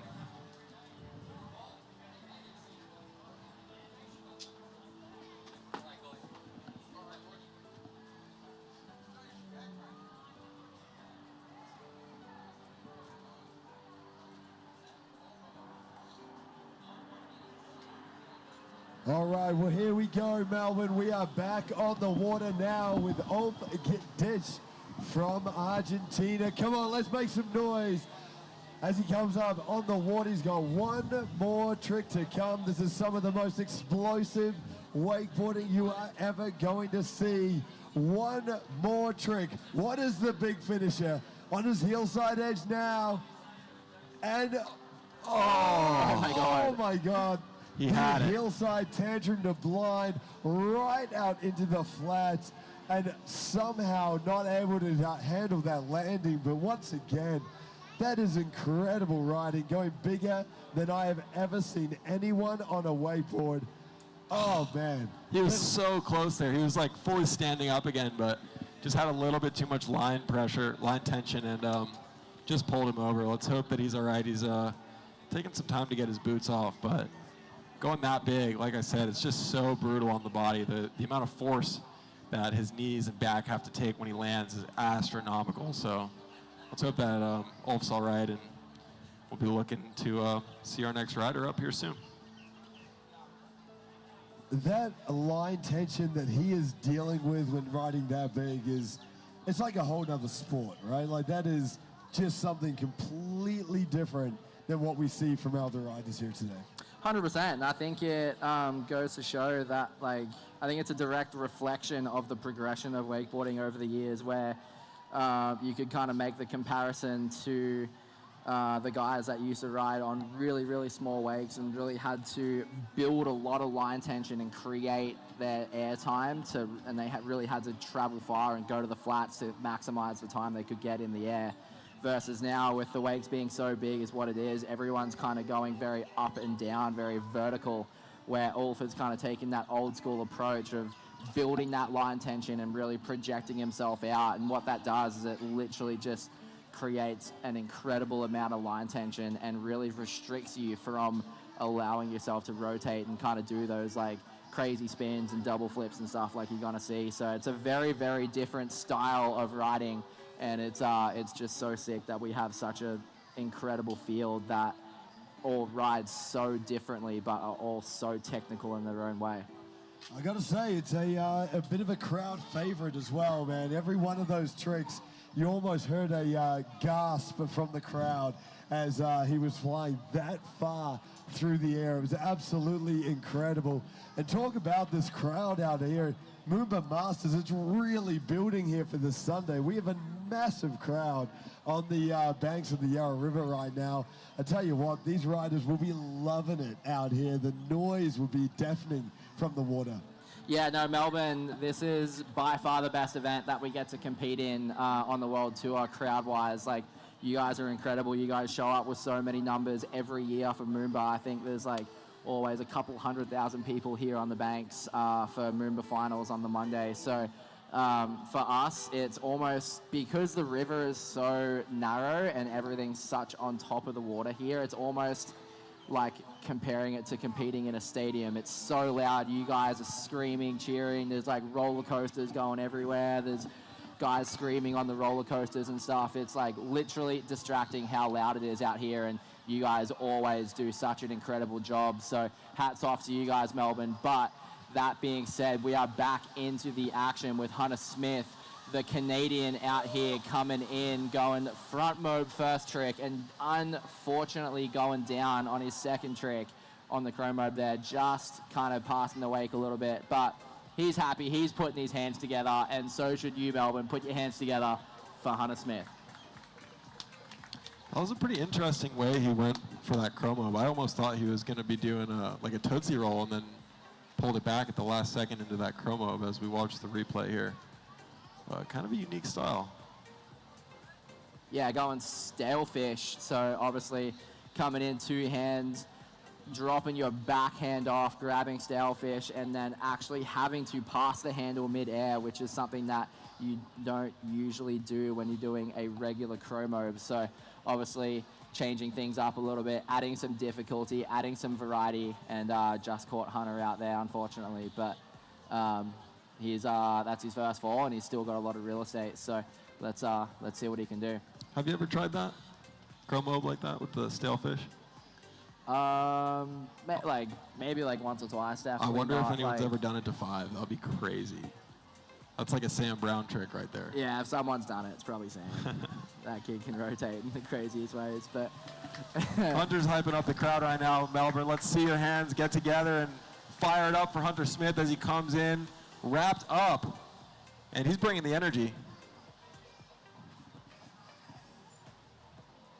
Hunter edging out on his heels, still choosing to stay wrapped up in that position, which means he's going to be rotating front side.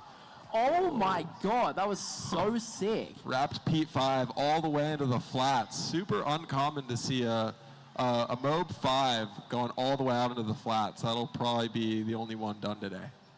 Dude, that's so crazy to think that like edging in like that, front side wrapped. Switch toe side too, I think. Like all that, like that line tension just like wants to open your shoulders up on the way into the wake, and it just makes it so difficult. Like look at that Nautique action replay right now. His shoulders are already opening up before he edges to the wake, and the fact that he can roll that front shoulder over and really stay super strong with that edge, and not only clear the wake, but to go to the flats and clear the white water there, like that is incredibly impressive.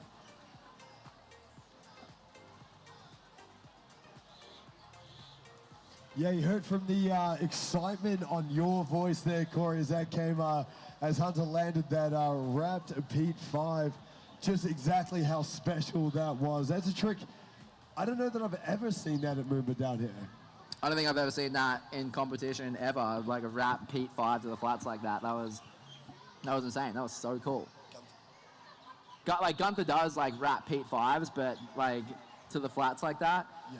Like that, like the level of difficulty in that, like I can't express how difficult it is to stay like with your shoulder rolled over and stay on your edge so hard when you're getting pulled the opposite way, and to create so much momentum to like, it's difficult to clear the wake on that trick, let alone like go to the flats. Like that was unbelievably impressive. That was so cool. Well, it was certainly a big finish for that pass number 1 here for Hunter. And well, we're back now, folks, as you have a look to the city end. And there it was, the heel side 720 there from Hunter for the first trick in this pass number 2. Oh, landing super deep on that chromo, again with the stalefish, redeeming himself from pass number 1 as he comes back in on his toe side edge again, holding that thing nice and tight as he does a nice toe side 9. Wow. It lands pretty compressed, but sticks it rather clean. And he's got one more trick here in the LCQ. Nice heel 9. Oh, no. And just goes down. It looked like he maybe should have pulled back and maybe stuck to the 7, but he knows it's cutthroat out here in this heat, and he wanted to give it all he had and go for that heel 9, but unfortunately it didn't play out for him.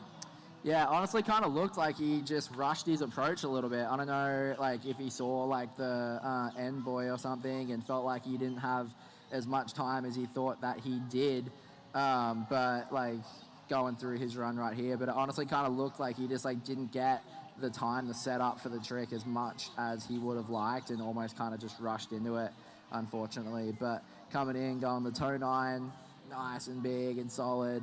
And then as we look here, going edging out and see that sharp cut right there, I feel like he almost saw the end buoy out of the corner of his eye. And from there, like, your line tension, your approach, everything is just cut short. So you're fighting the line tension the whole time. And that one's just kind of getting the better of him. Well, we're just waiting for a couple of scores to come through for Ulf Dish and Hunter Smith. First 2 riders in this LCQ number 3. I tell you what, we've got a very big Australian crowd out here for MOOMBA Masters right on the shore of the Yarra River. And, well, it's going to be pretty exciting because we have which he's down from Queensland, and that is Noah Bollard. Now, I know that Noah was not happy with his run this morning. He's found himself in the LCQ, and he's got a little bit of a point to prove, I reckon, probably to himself. He really wants to come out, throw down at this MOOMBA Masters. So I'm excited to see Noah Bollard, next rider off the dock. Yeah, Noah, another one of the young guns coming through the ranks at the moment, but Noah also just being such a good kid. He's always super positive. He's always down to help. He's always down to ride. He's just like such a good kid. Comes from an amazing family based in northern New South Wales on the Tweed River. So he's got his boat there and rides on the river every day. And kid works hard and had a pretty good year last year. I think last year was his rookie year on tour. So has a year of experience under his belt, got to navigate the field a little bit. So Noah coming in for his first event of the World Tour in his, what do you Americans call your second year in high school or your second year in college? Sophomore year? Sophomore year. Sophomore year, yeah, coming into his sophomore year. So haven't thought about that word in a while.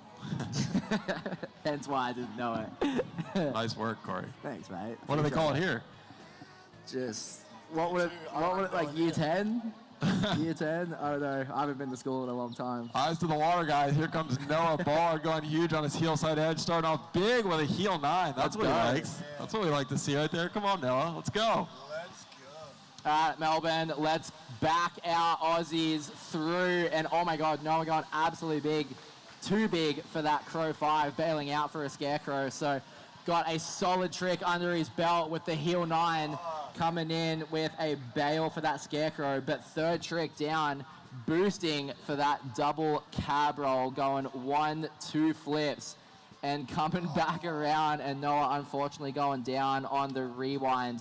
Literally just looked like he just kind of pushed it past the second wake a little bit and just landed super deep. It looks like he's going so big. So one thing about Noah's riding is every time you watch him, like, he always just goes so high. I feel like he goes a lot higher than the rest of the field. And I mean, it looks like he's doing that, but unfortunately just was going too big and kind of caught him out a little bit. But look at that double cab roll. That was nice. Landing it, switching straight back around, wasting no time, going, all right, let's get this last trick in and let's kind of look what happened. Yeah, literally just landed past the wake a little bit, a little back foot heavy on the landing, and kind of just put him into a deep spot, and it was just kind of hard to pull out of it from there.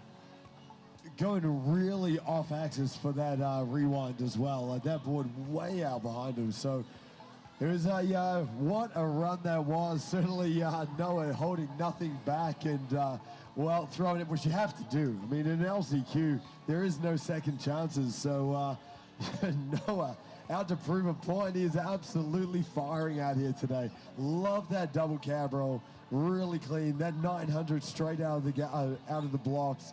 Impressive as well. And this is going to be an interesting pass number 2.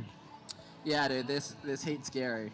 This heat is so scary with only one person moving through, and the fact that you literally have like the best riders in the world all in this heat. Like this is nuts. This is not a position any of these guys would have liked to be in originally. Obviously, all of these guys are very, very capable of making finals. So I think a lot of the guys in this heat probably weren't too stoked on their performance this morning, hence why they've all kind of made it into the LCQ here. But this heat's scary, dude. There's the best riders in the world, and only one of them are going to make it through. So let's pressure creates diamonds, and let's see who's got that carrot and can make it through.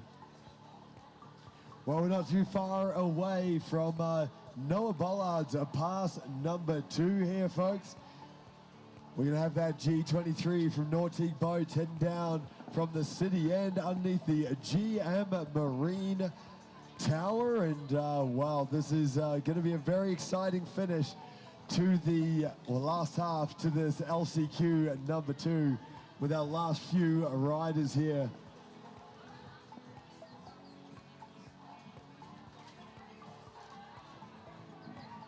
Noah Bollard, well, we can safely say he's got 2 tricks on the board. That Scarecrow, probably a little bit of a throwaway with the judges. Let's see what he can do for pass number 2.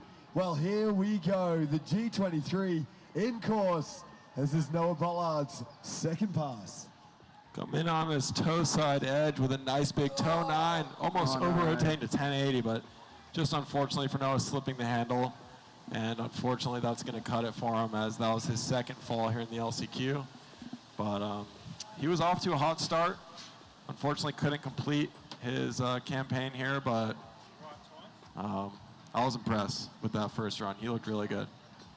Yeah, it just goes to show, like, literally these guys are doing the best tricks in the world, and like on any given day, they all have their moment. But when the field is so tight and when it's so competitive and every little thing matters, every grab matters, every landing matters, every trick matters. And in a format like this, grab matters. Shout out, podcast. But like everything's so tight, everything is so competitive. So when you kind of get positioned in a field like this where every slight little mistake is only going to get exposed and get magnified to the judges, and everything's just got to be so perfect, and that's really where you're going to see those standout runs from the likes of Jamie Hughes just before, and the guys from this morning that kind of punched their ticket into the final this morning. So it's just, the sport is in an incredible place at the moment. It's so competitive. I remember like 5 years ago there was a handful of people that could kind of win an event, but now you're literally seeing the best riders in the world fighting for their life to make a final, and it's like incredibly difficult to make a final, and like everyone has the chance to take it out on their day, and it's pretty special to see where the sport is at the moment, and just it's a hand of like the progression of the sport and the technology that we're dealing with. Like, we're dealing with the best boats in the world, getting the ride behind the G23, all the board technologies are improving and only allowing us guys to kind of improve with it. And I feel like that's kind of why we're seeing the sport in the position it is at the moment. And it's just such a high quality level of wakeboarding that we get to experience in incredible events like this. So Melbourne, you are definitely treated to the best riding in the world and the most competitive the field has ever been. So let's kind of hear you make some noise for the second Australian in the field, looking to punch his way into the final tomorrow for the MOOMBA Monday final. Sam Brown, arguably the best wakeboarder in the world, the most technically advanced rider in the world. Some of the stuff that this kid does, no one can replicate, no one can come close to the things that he does on the water. So this is super exciting, and let's see you kind of get behind us, fellow Aussies, Melbourne. So let's see what Sam can do. Yeah, this is a real treat here, Melbourne. I still can't believe that we are seeing Sam Brown in an LCQ, but that just shows the caliber of the riding here at the MOOMBA Masters. As you said, Corey, arguably the best rider in the world right now. And he's out here right now in the MOOMBA Masters LCQ. Tell you what, this is going to be something special. And, well, there's a little air of nervousness, a bit of energy out here on the banks of the Yarra River, because here we go. Sam Brown from Australia. And, wow, anything could happen here. Let's go with pass number 1. This is very exciting as Sam comes in with a nice, clean back mob 5. One of Sam's signature tricks that he actually went down on this morning, but coming back in with a nice mob he did, keeping it nice and clean. And Sam looks a little bit reserved right now, I must admit, as he comes back in on his switch heel side edge with a nice heel 900.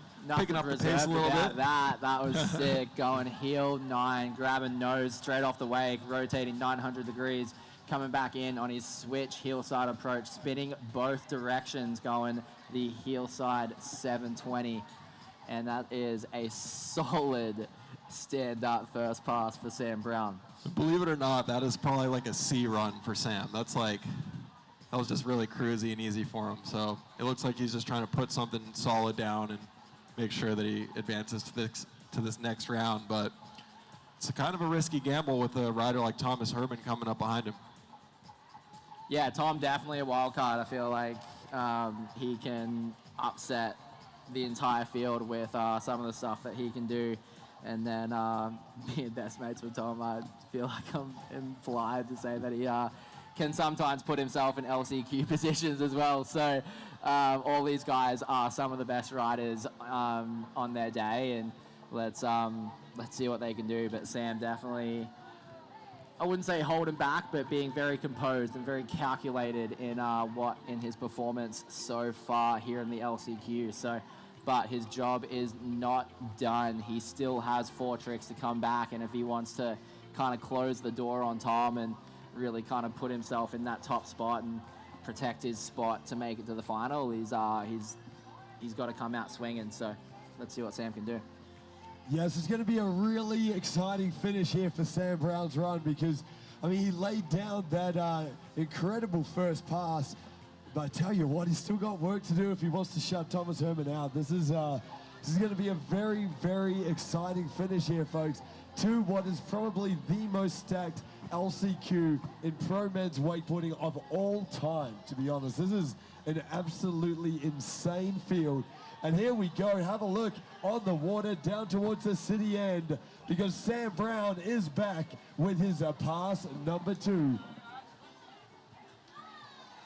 Starting off with a nice, what was that, a Tootsie? I kind of missed the first half. Yeah, it was that late grab Tootsie there from Sam Brown. A bit of a signature trick.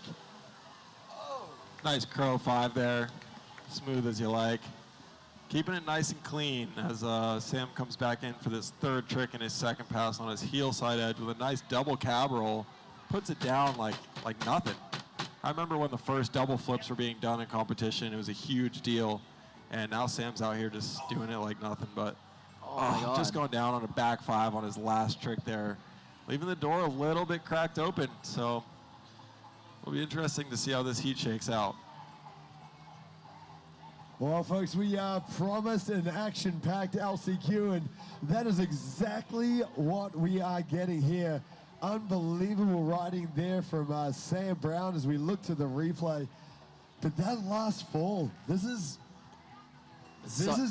going to go down to the wire. He was so close to almost just slamming the door in Tom's face and walking through. But just with that last fall, he's just left it on the table. The door is, I mean, don't get me wrong, Tom has to walk through that door. It's Sam definitely threw down an incredible run, but just with that last fall on his last trick, that door is slightly open. But honestly, it almost looked like Sam was going for a late grab on the back 5, or he was almost in two minds of going back 7. I know he can do them. He did one this morning in the opening round.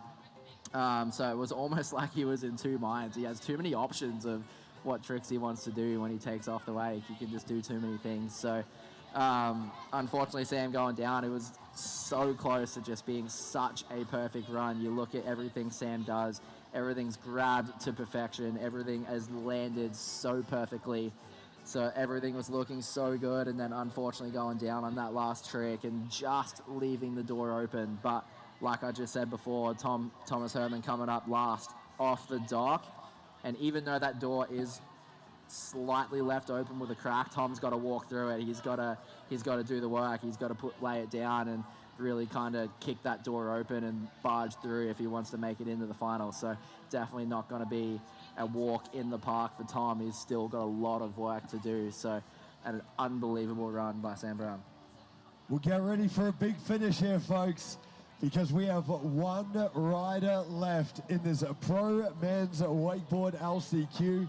It is, of course, one of the biggest names in the world of wakeboarding, and that is Thomas Herman from the USA, the only athlete in wakeboarding to land a triple flip. That's right, 3 inverts there, the one and only, and Thomas Herman out here for the MOOMBA Masters. This is going to be an incredible finish to this LCQ. We're just waiting on a couple of scores here. One for Sam Brown, and we'll be reading those out as soon as it does come through. But, well, Corey, I know you and Thomas are very, very close. This is going to be exciting. Big finish in this LCQ. Yeah, Tom arguably has the biggest moment in wakeboarding history. You look at kind of guys like Parks Bonifay with the first double flip, with the first 1080, and then Tom really stamping his mark on the sport in history with the first triple flip. So Tom coming in for his first trick, going the double flip version of the triple flip that he landed, going double back roll, coming in for his second trick, going nose grab chromo, third trick coming straight back in, going the wrap nose grab KGB 5, going back roll, unwinding for a backside 540 rotation, and Tom unfortunately just bailing out of the toe side double. He wanted the toe side double back roll and just looked like he got caught off the wake, tried to leave a little bit too early, opened those shoulders up slightly too early, a fraction of a second early, and just getting caught out and bailing out for the single flip. That double toe could have been the edge he needed to take down Sam, but we'll see what Tom comes back with on his second pass. But I know that Thomas was really itching for that double toe backy on that last trick here. Yeah, this is going to be really interesting because obviously Sam had that fall at his end of pass number 2, but this last trick for Thomas ended up being a little bit of a throwaway here. As you can see, going for that toe side double back roll, having to pull out of that trick halfway through. I've got to ask, from you guys' point of view, like, where's he at? What does he do?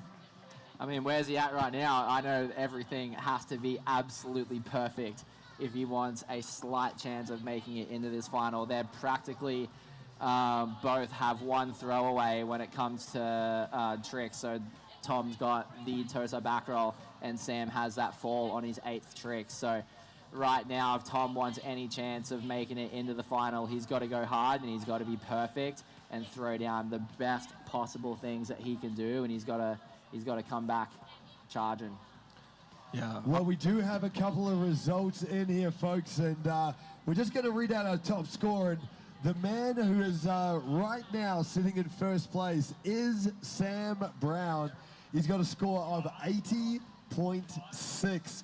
So right now, that puts him through to tomorrow's final. But Thomas Herman still has one pass to go. As you said, this has got to be absolutely perfect. He needs a bit of support from the Melbourne crowd. And here we go. We are underway with pass 2 from Thomas Herman. Nice, starting off with a rewind, super clean, really big. Definitely what he's looking for on that trick as he comes back in on his toes with the double toe side and just goes down on that double toe side back roll, unfortunately for Tom. But he should get picked up and be able to get a few more tricks in here, but we know Tom's not too stoked on that, unfortunately. But Melbourne, let Tom hear you. Clap your hands, stomp your feet, make some noise. He's right in front of you for Thomas Herman. Yeah, show some appreciation, folks. Thomas Herman, one of the biggest names in the world of wakeboarding, the only man to land a triple flip. And well, he is right here in front of you today, putting on a show. Oh, I tell you what, he knew he had to have it if he wanted to get through this LCQ. Held nothing back, threw that toe side double back roll once again, and unfortunately just coming up a little bit short. Yeah. That was, of course, his first fall, so he has got the opportunity to throw down here and, well, try to chase Sam Brown down at the end of this pass number 2, but oh, I tell you what, that door is, it's closing. Yeah, that makes it pretty tough with that fall right there, because obviously he's going to lose his position where he is from where he fell, and then also the time it takes for the boat to get up to speed. So definitely a pretty challenging task to come back from right now. But if anyone can do it, it's Tom. He's no stranger to big highlights. He definitely doesn't shy away from crazy moments like this. So let's see what Tom can do. He's always a super positive dude, always looking to surprise himself and the field as well. So let's see what Tom can do once we get him back up on the water here on the Yarra River, right in the heart of Melbourne. Well, here we go, Melbourne. Come on, make some noise for Thomas Herman as he heads on down. He's going to get one more trick in. This better be a big one. Here we go, folks. It looks like a hillside approach. I think he's going for a highlight reel. Let's see what he can do. Oh, double roll blind to the flats. Something we've never seen in a competition before. Taking that double back roll and then spinning to blind. Arguably maybe one of the hardest tricks you could possibly do on the wake, and doing it into the flats, which is absolutely legendary. Thomas Herman just going crazy on that one. Yeah, Thomas Herman trying something that he's never even done before, and it's pretty crazy just to see the fact that he's just so positive, and he's like, you know what, like, I know the door's closed, Sam's made it through, so let's try and achieve something that's never been done, and that's why we love I saw him signaling to the boat. He's like, hey guys, film this. Yeah. He's like, hey, Kira, film this real quick. He's like, yo, let me get a highlight reel for my Instagram real quick. Thomas Herman going crazy. Wow, that was insane. Dude, he almost popped his shoulder out. Look at this replay. He nearly had it, dude. Just over-rotated. Should have gone for the triple roll to blind. We'll let him know. Scary. We'll let him know this evening. Just do the triple, bro. Let's do the triple, bro. Well, Melbourne, that is it for your LCQ men's wakeboard action here on the Yarra River. Make some noise for all the riders from all around the world that have traveled so far to come and compete for you guys. Make some noise. We love you, Melbourne. Thank you so much.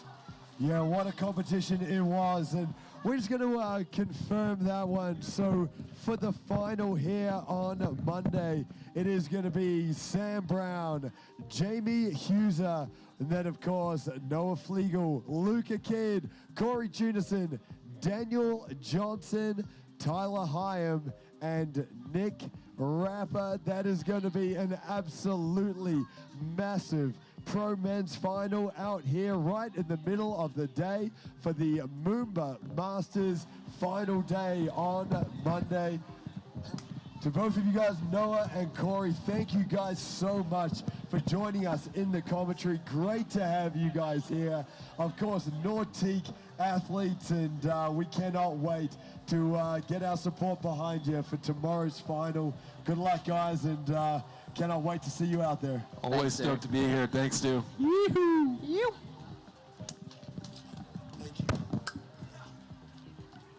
Well, folks, we are going to hand it over now. We are going to go straight into our women's slalom LCQ. So what an afternoon of water sports action we have ahead of us. This is going to be an incredible MOOMBA Masters Sunday. Enjoy the action, and we'll see you back here for more wakeboarding here tomorrow afternoon for the Pro Men's Final.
All right, well, ladies and gentlemen, boys and girls, welcome back to the 2026 Nautique MOOMBA Masters presented by GM Marine.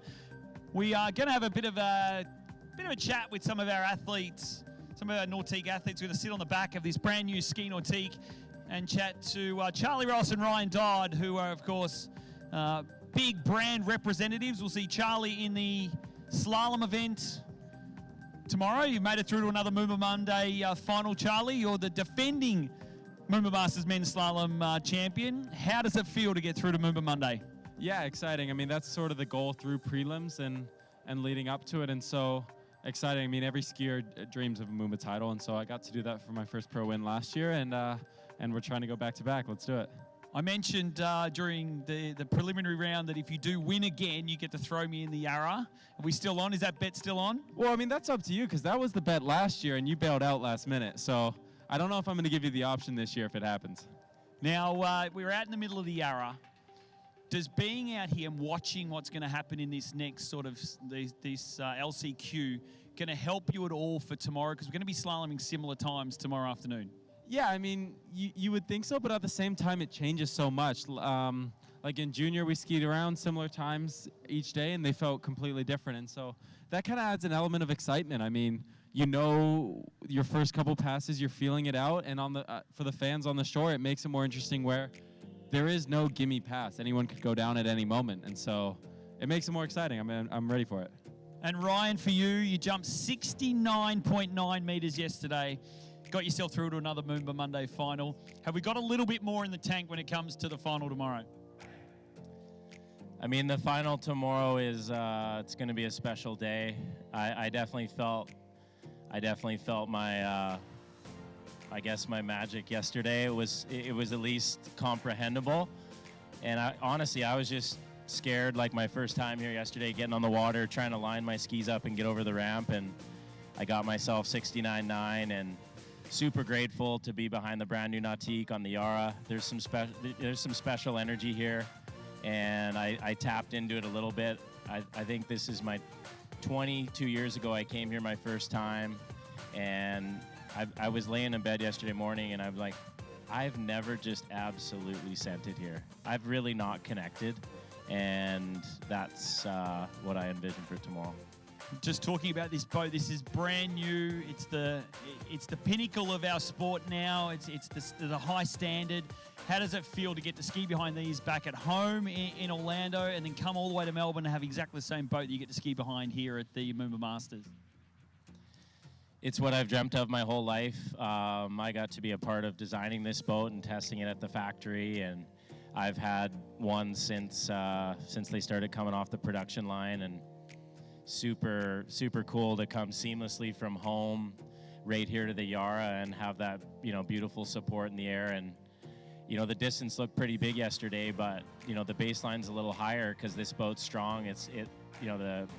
The GM Marine PCM engine in this thing is just absolutely ripping. It's smoother and stronger. So, everybody's excited about that distance, but I got to do my job and hold on and trust that it's going to send me over 240. As a jumper, you want a consistent pull. You want a nice, strong engine, a nice, strong, consistent pull. What gives us that unique pull here in this brand new boat? I mean, they've improved the rhythm and also the power. So for me, right now, I'm just trying to feel the water and tap into this boat and get myself set so that I can move with it. If you try to fight it or beat it, it's game over. So I'm just trying to tap into the energy of the boat and also the river and this beautiful headwind that hopefully stays around for tomorrow. Certainly, we fingers crossed. Now, of course, we've got the World Series that got announced a couple of months ago. How do you guys feel from being a Nautique branded athlete? You guys get to represent the brand at their own series, and it's going to be across the whole world. Absolutely. I mean, I don't think there's been a more exciting announcement in the history of our sport. I mean, it's going to combine a lot of the biggest events into a series that's really going to support the athletes, take us further, and make marquee events connected and give us a series that it's pretty exciting. It'll be good. It's not only, of course, for under 21s, it'll be for opens and, of course, over 35s as well. And Ryan, for you, having that connection between Nautique and a series that's going to be traveling around the world? Yeah, it's new experiences all over again at this point in my career to start something new and to tie everything together. And you look at the list of events and sites that are in that series, and they're all great people, they're all great sites, they're all in unique places, and it's going to be a lot of fun. And I just greatly appreciate that Nautique literally backs and drives and grows our sport that we all love so much. We're talking to Greg Malone yesterday. It's all about giving back to the skiing community, and that's exactly what they're doing. Any thoughts, boys, for tomorrow? Finals time, what's the plan? Give us your last sort of thoughts on what the plan is for tomorrow. Yeah, we're excited. We're going to give it our all, so pack the shores and let's go for it. And Ryan, if the crowd gets big enough, can we see maybe a 230 out here? I hope we can do more than that, but I wrote on my whiteboard when I was playing in the garage with my kids a big funny smiley face in 240, and that's how I ended last year, and I'd love to start this year with that. So we'll see. Well, ladies and gentlemen, it's been a pleasure talking to you two. Good luck for tomorrow's finals. And ladies and gentlemen, please put your hands together for Ryan Dodd and Charlie Ross, your Team Nautique athletes. We'll see them out here tomorrow. And yeah, good luck, boys. And fingers crossed you can take home the win here for Nautique.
Well, good afternoon, ladies and gentlemen, here on the on the banks of the Yarra for the 2026 MOOMBA Masters. We're about to get underway with our last chance qualifier in women's slalom. The towboat, as you can see, is making its way back down to the start dock. If you're joining us on the webcast, welcome wherever you are. I'm not sure what time it is now around the world. Probably starting to get a little bit late in the US. Maybe not so much in California, but on the East Coast. But we are going to be underway here with this last chance qualifier. So we have 6 ladies looking for 2 spots. We have 2 spots left in that women's final. And of course, first up from Chile will be Domingo Gonzalez. We'll have Ruby DeSalvo from Queensland, Zali Reeves, also of Queensland, Sasha Altram, British skier, of course, lives in New Zealand though, Sasha Danishevskaya from the United States, Christiana Diosma from Peru. So it's going to be tough because it's only 2 spots for 6 skiers, so it's going to be pretty cutthroat out there. Conditions actually don't look too bad as I look out in front of me here on the Yarra. The tide is relatively low. We think the low tide was probably about almost 2 hours ago. Yeah, an hour ago. An hour ago, okay. So it looks pretty benign right now, actually, the river. So hopefully conditions are good for these girls. And Jared, we're about to get underway. Yeah, about to get underway. Of course, if you're just joining us on the banks and you're not quite sure what is going on and what we're going to do here, it is slalom. So this is 3-event water skiing. We've just seen wakeboard. 3-event water skiing involves slalom, trick, and jump. We've got a set of entry gates and a set of exit gates which our skiers must go through and navigate their way around all 6 of those orange turn buoys out there. If they do so, we make it harder each and every time they complete a pass. And it is as simple as that. We will start this LCQ, or repechage is what we've been calling it, on a 14.25 line, and the boat speed will stay the same for all of our ladies. It is 55 kilometers per hour, and this is Domingo Gonzalez on this 14.25. Now, there is, of course, as Glenn, as you mentioned, there is 8 spots, there's 8 skiers, 6 skiers, only vying for 2 spots in the final. Yeah, which is a pretty tough cut. So the top 2 scores from this repechage will go through to tomorrow's slalom final.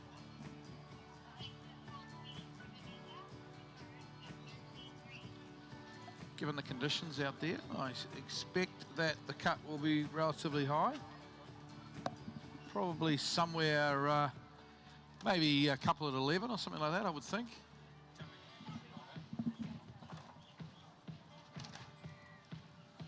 And we've had an opening pass here on the 14.25 from Domingo.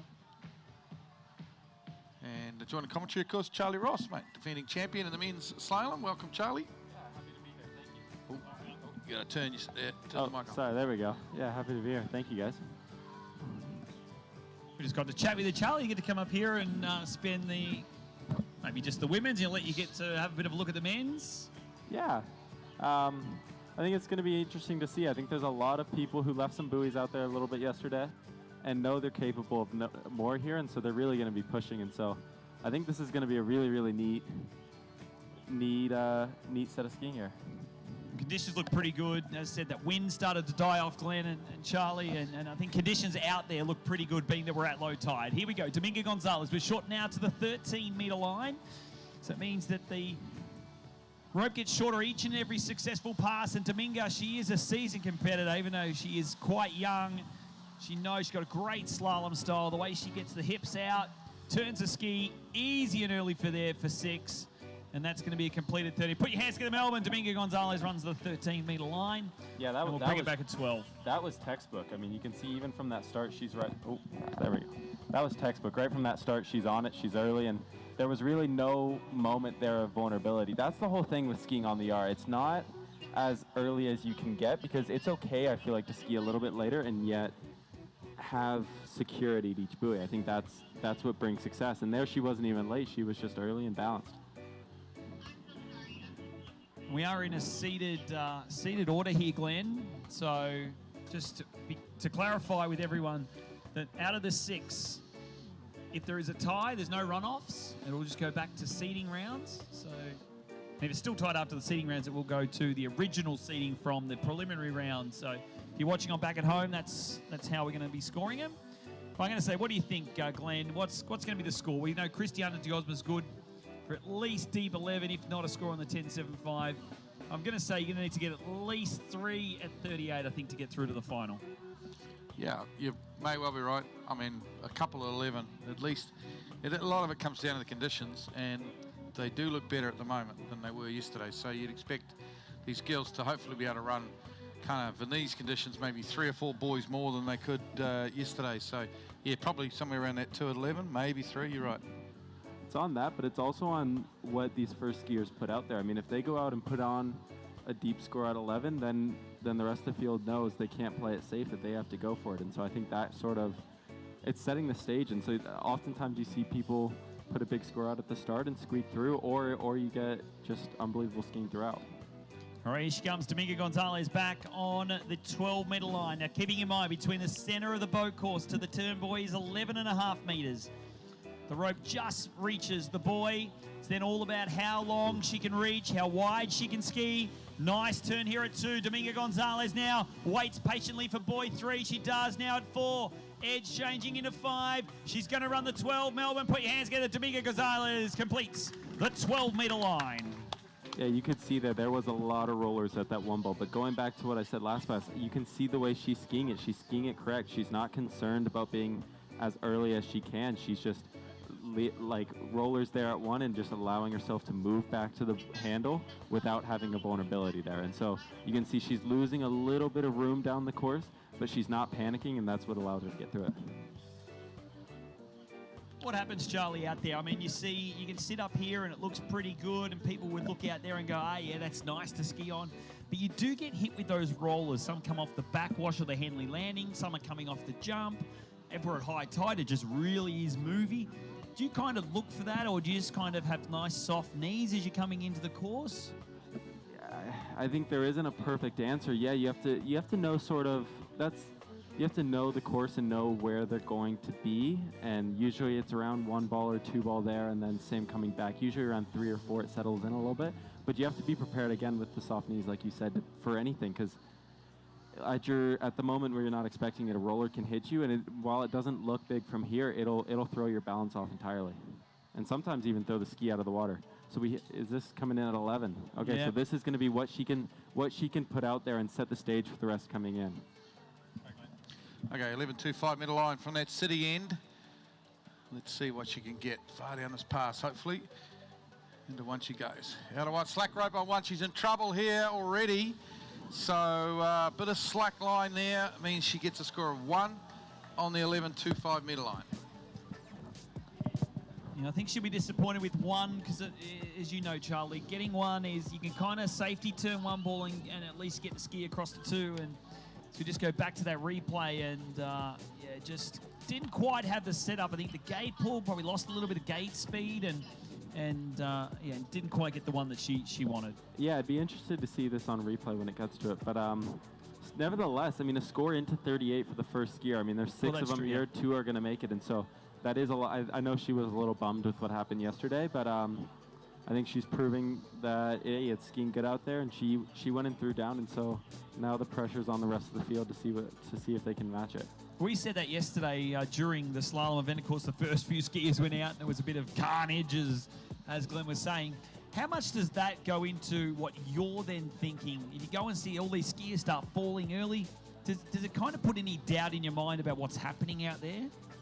Yeah, I mean, it shows that it's hard, but it also throws the, like for me at least yesterday, I was back at the place about to take a nap before, and all of a sudden I'm like, okay, I'm up pretty soon, and so I booked it down here, and like did the normal preparation after that. But I think it gets in your nerves a sense where it's you know that it is difficult out there, but at the same time it gets you to just go, okay, I can't take anything for granted. I have to really be focusing on doing the best I can all through every single pass. And so that's what's exciting about MOOMBA, and I think it's what's exciting for the fans. I mean, usually at a perfect man-made lake, you're going to have like the easy passes no one's going to miss, but here everything's a little more exciting. So. You blink and you can miss it. Here we go, Glenn. We're on to this competitor number 2.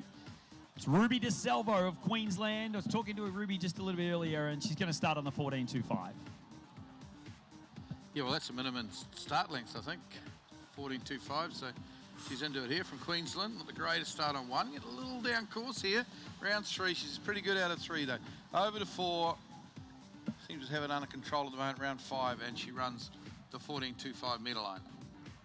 Yeah, Ruby was telling me that 2 at 12, which is what she got in the preliminary round, is the best she's done on the Yarra so far. She has been training a lot. She spent a bit of time over in the US training around as part of their honeymoon, and congratulations goes to her for getting married, and husband Murray's here too, getting nervous. But yeah, spent a lot of time. She's been running 12s fairly consistently. It is going to be hard though, probably to do that here on the Yarra if that's where your kind of personal best is, but we certainly wish you well. Ruby DeSalvo from Australia. You never know, though. I mean, like Jake Abelson in jump yesterday, 200 for the first time on the Yarra. I mean, if I was picking a spot, not only 200, he did 207 and went a couple times over 200. And so there are people who rise to the occasion and put their best out here. And so it is the start of the year. And so if she's been in the U.S. skiing a good bit, maybe a little colder than it's been here, but yeah, I mean, let's see how she can set the tone for her year. It's like anything is that we say in the tricks competition, the better the competition is, the scores then sort of all get bumped up because you're trying to better yourself, you're trying to better what's been put out there. And I think you're exactly right. It's if we can have someone, we've already seen Domingo go and set a big score, then everyone else knows what they need to chase if they want to make it. So here we go, eyes back to the water now. Glenn, she's coming in 13 metres, Ruby DeSalvo. Yeah, kind of a nice little head breeze there at the moment for this pass, so hopefully won't be too many problems. From the city end, round 1 she goes, across to 2, 13 metre line now. A little bit slow out of 2, and she needs to get a decent 3 and get back on this. Round 4, over to 5, and in the end, reasonably comfortable there, the 13 metre line. She seems to be losing her chest out of 1-3 just a little bit, and so we'll see sort of what adjustments she can make. She lost it a little bit at 32 or at 28, and then there as well. And so let's see if that can be something she cleans up into the 12th year. She's looking a little bit hesitant, do you think? Do you think she's being a little bit cautious when she's sort of coming into each of the turn buoys? Yeah, and I don't think that's not a problem necessarily. I mean, that's something that I was doing yesterday too. It's tough those first 2 passes. You want to just feel it out and understand, you know, hey, what's the current doing? What's everything feeling like? And so I don't think it's as necessary, like, as much of a, oh my goodness, that was a scary. Like, it was just more, hey, you got to feel it out and know you can patiently get through it. So she'll come back on the 12 metres. Great to see all the water ski fans making their way down here. It's a big crowd. We're expecting a big crowd here late this afternoon, even into tonight. A lot going on. For those of you who haven't seen already, the Formula One, Oscar Piastri crashed out before the even race started, so disappointing for the Aussie. Sorry if I've just ruined it for everyone. But people are going to watch later when they got sorry. home. Sorry about that. It's just some breaking news if you haven't heard it already. But yeah, unfortunately, Oscar Piastri is crashed out before the race even started.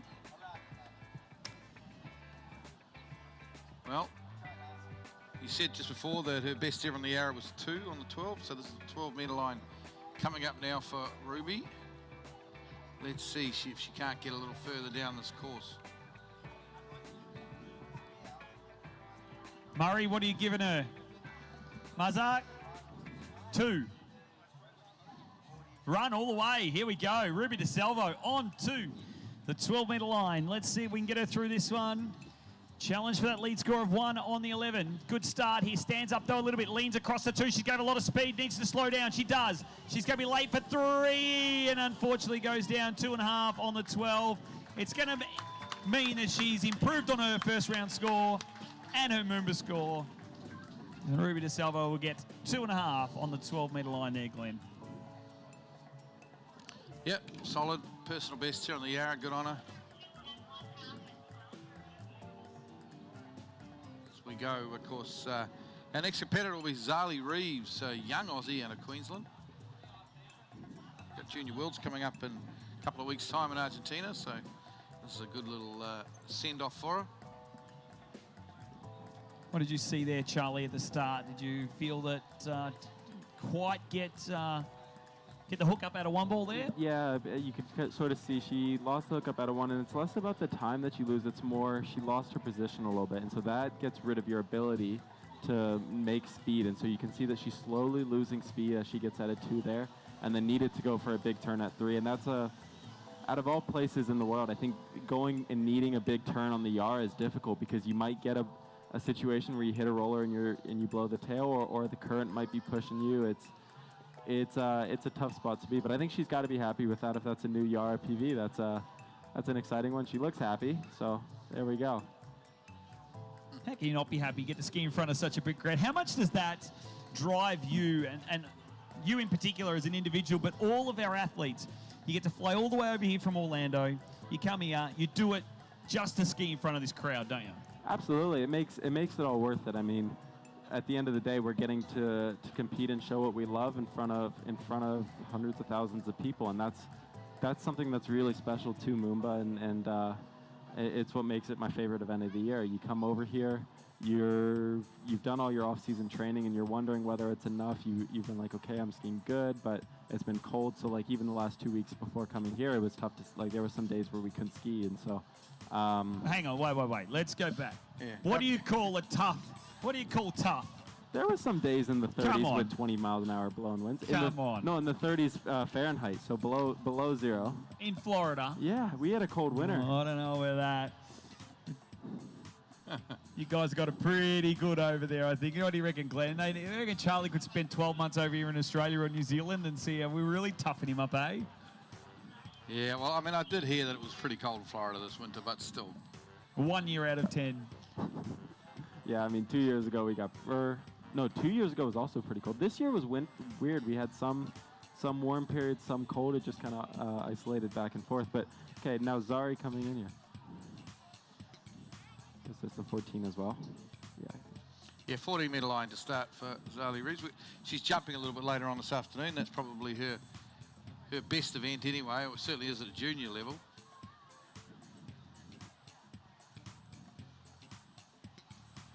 See how she goes.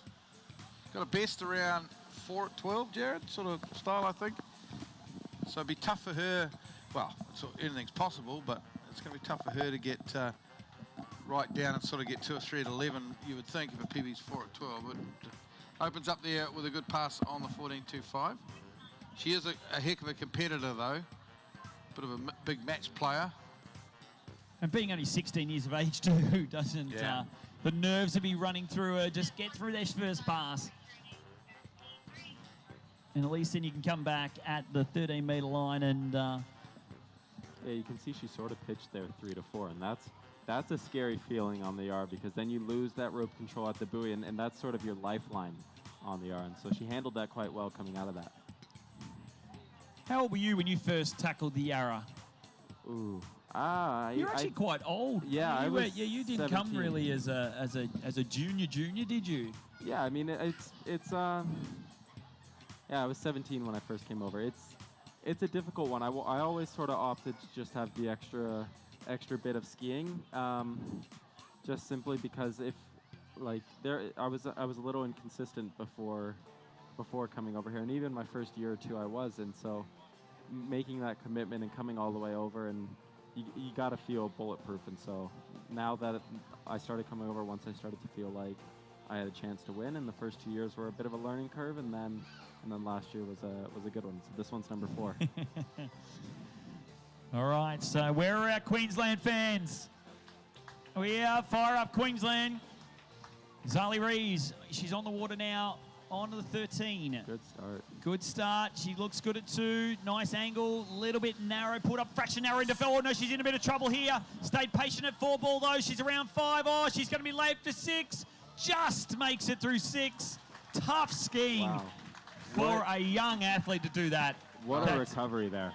What a recovery. And so that goes back to what's so exciting about MOOMBA. I mean, there's the unpredictability, whereas most places in anywhere in the world on a nice man-made lake, you probably not seeing 32 be a scrap there. But look at, she pitches forward to 4 and then just keeps going and keeps fighting it. And that was an impressive one to get through. How hard is it, Charlie, when you know that you're running late, you know you're kind of at a point where, gee, if I don't move, I'm not going to make the pass, to stay patient and stay in that same rhythm that you've kept and keep your same body position throughout the course when you are running late like that? Yeah, I mean, it's impossible. That's why we see so many people like blow the tail or dump over at a buoy, because your instinct is, okay, I've lost some time, let me get it right back. And so as soon as that happens, sometimes it works great, and sometimes you're enjoying a nice swim after. And so she did a really good job there of losing a lot of speed, a lot of space 3 to 4, and not panicking and just allowing herself to get through it. I mean, if that was probably at the start of the pass, she would have needed to panic, but she handled that well. That's good course management, and that's something that you can see. She's skiing very mature for her age. I mean, that's something that you don't see course management like that until later on. Well, Glenn comes down. Yeah, this will be tough because his personal best is around the 4 on this pass. And there's a little bit of a breeze there now, a little bit of a tail breeze from the Swan Street Bridge end. Let's see if she can't have a good crack at maybe running this pass for the first time ever.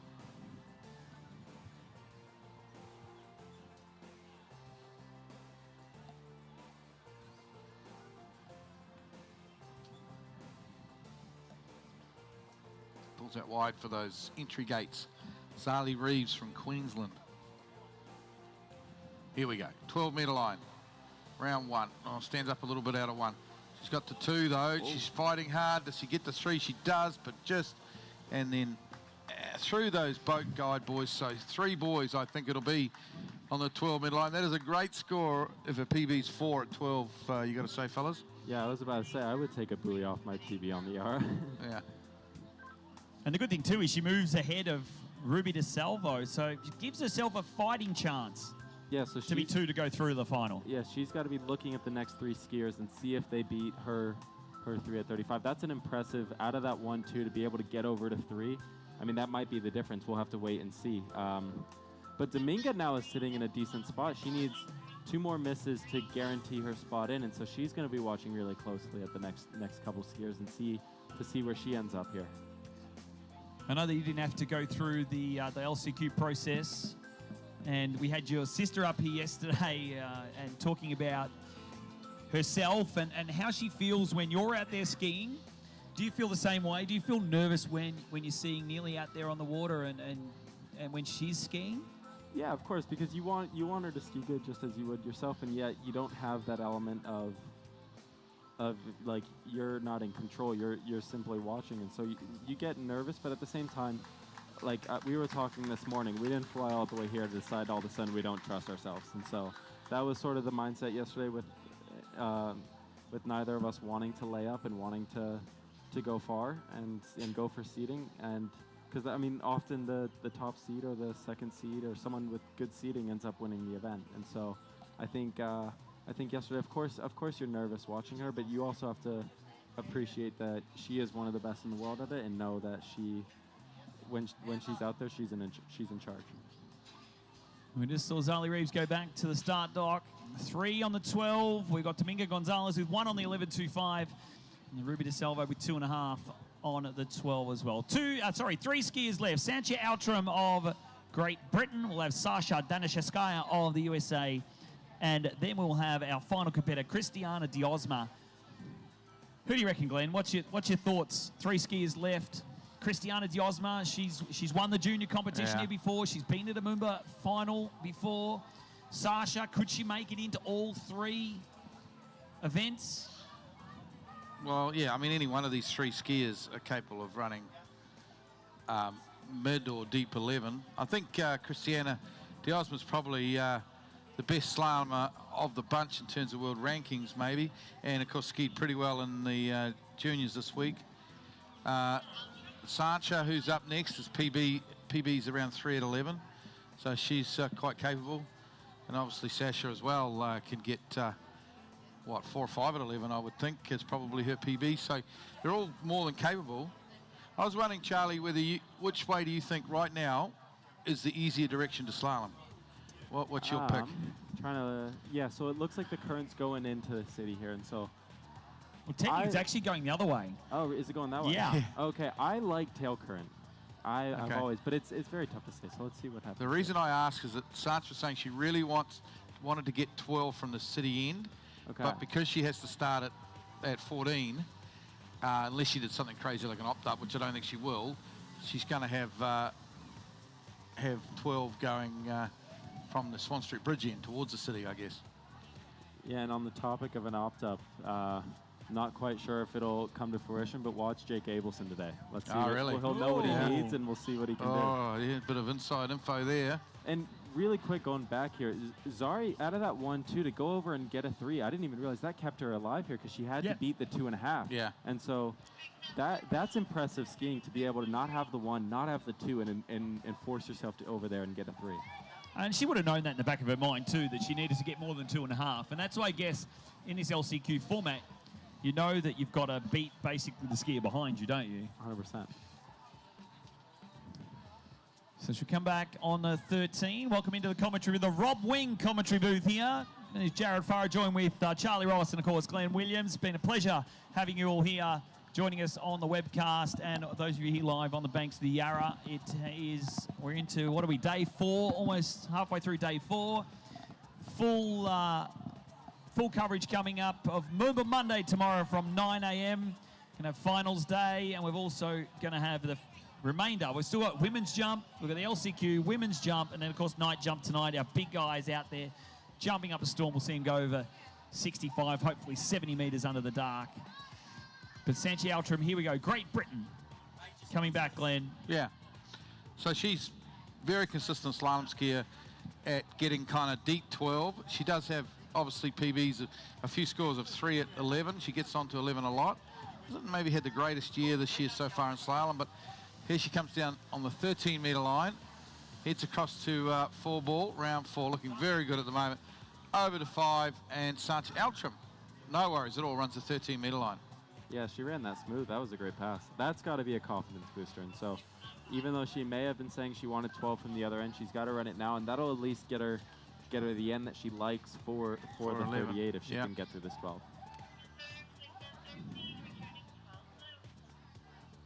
And so for the skiers on the shore, I mean, 13 to 12, the change is pretty abrupt. I mean, you lose an extra meter, and so you really have to be moving with the boat in order to get around all the buoys. You have, what is that, 3/4 of a meter space at each turn, but that's assuming that you're parallel to the boat. And so oftentimes that's not exactly where you are. And so this is a pass where it sort of sets the stage and separates a lot of the skiers.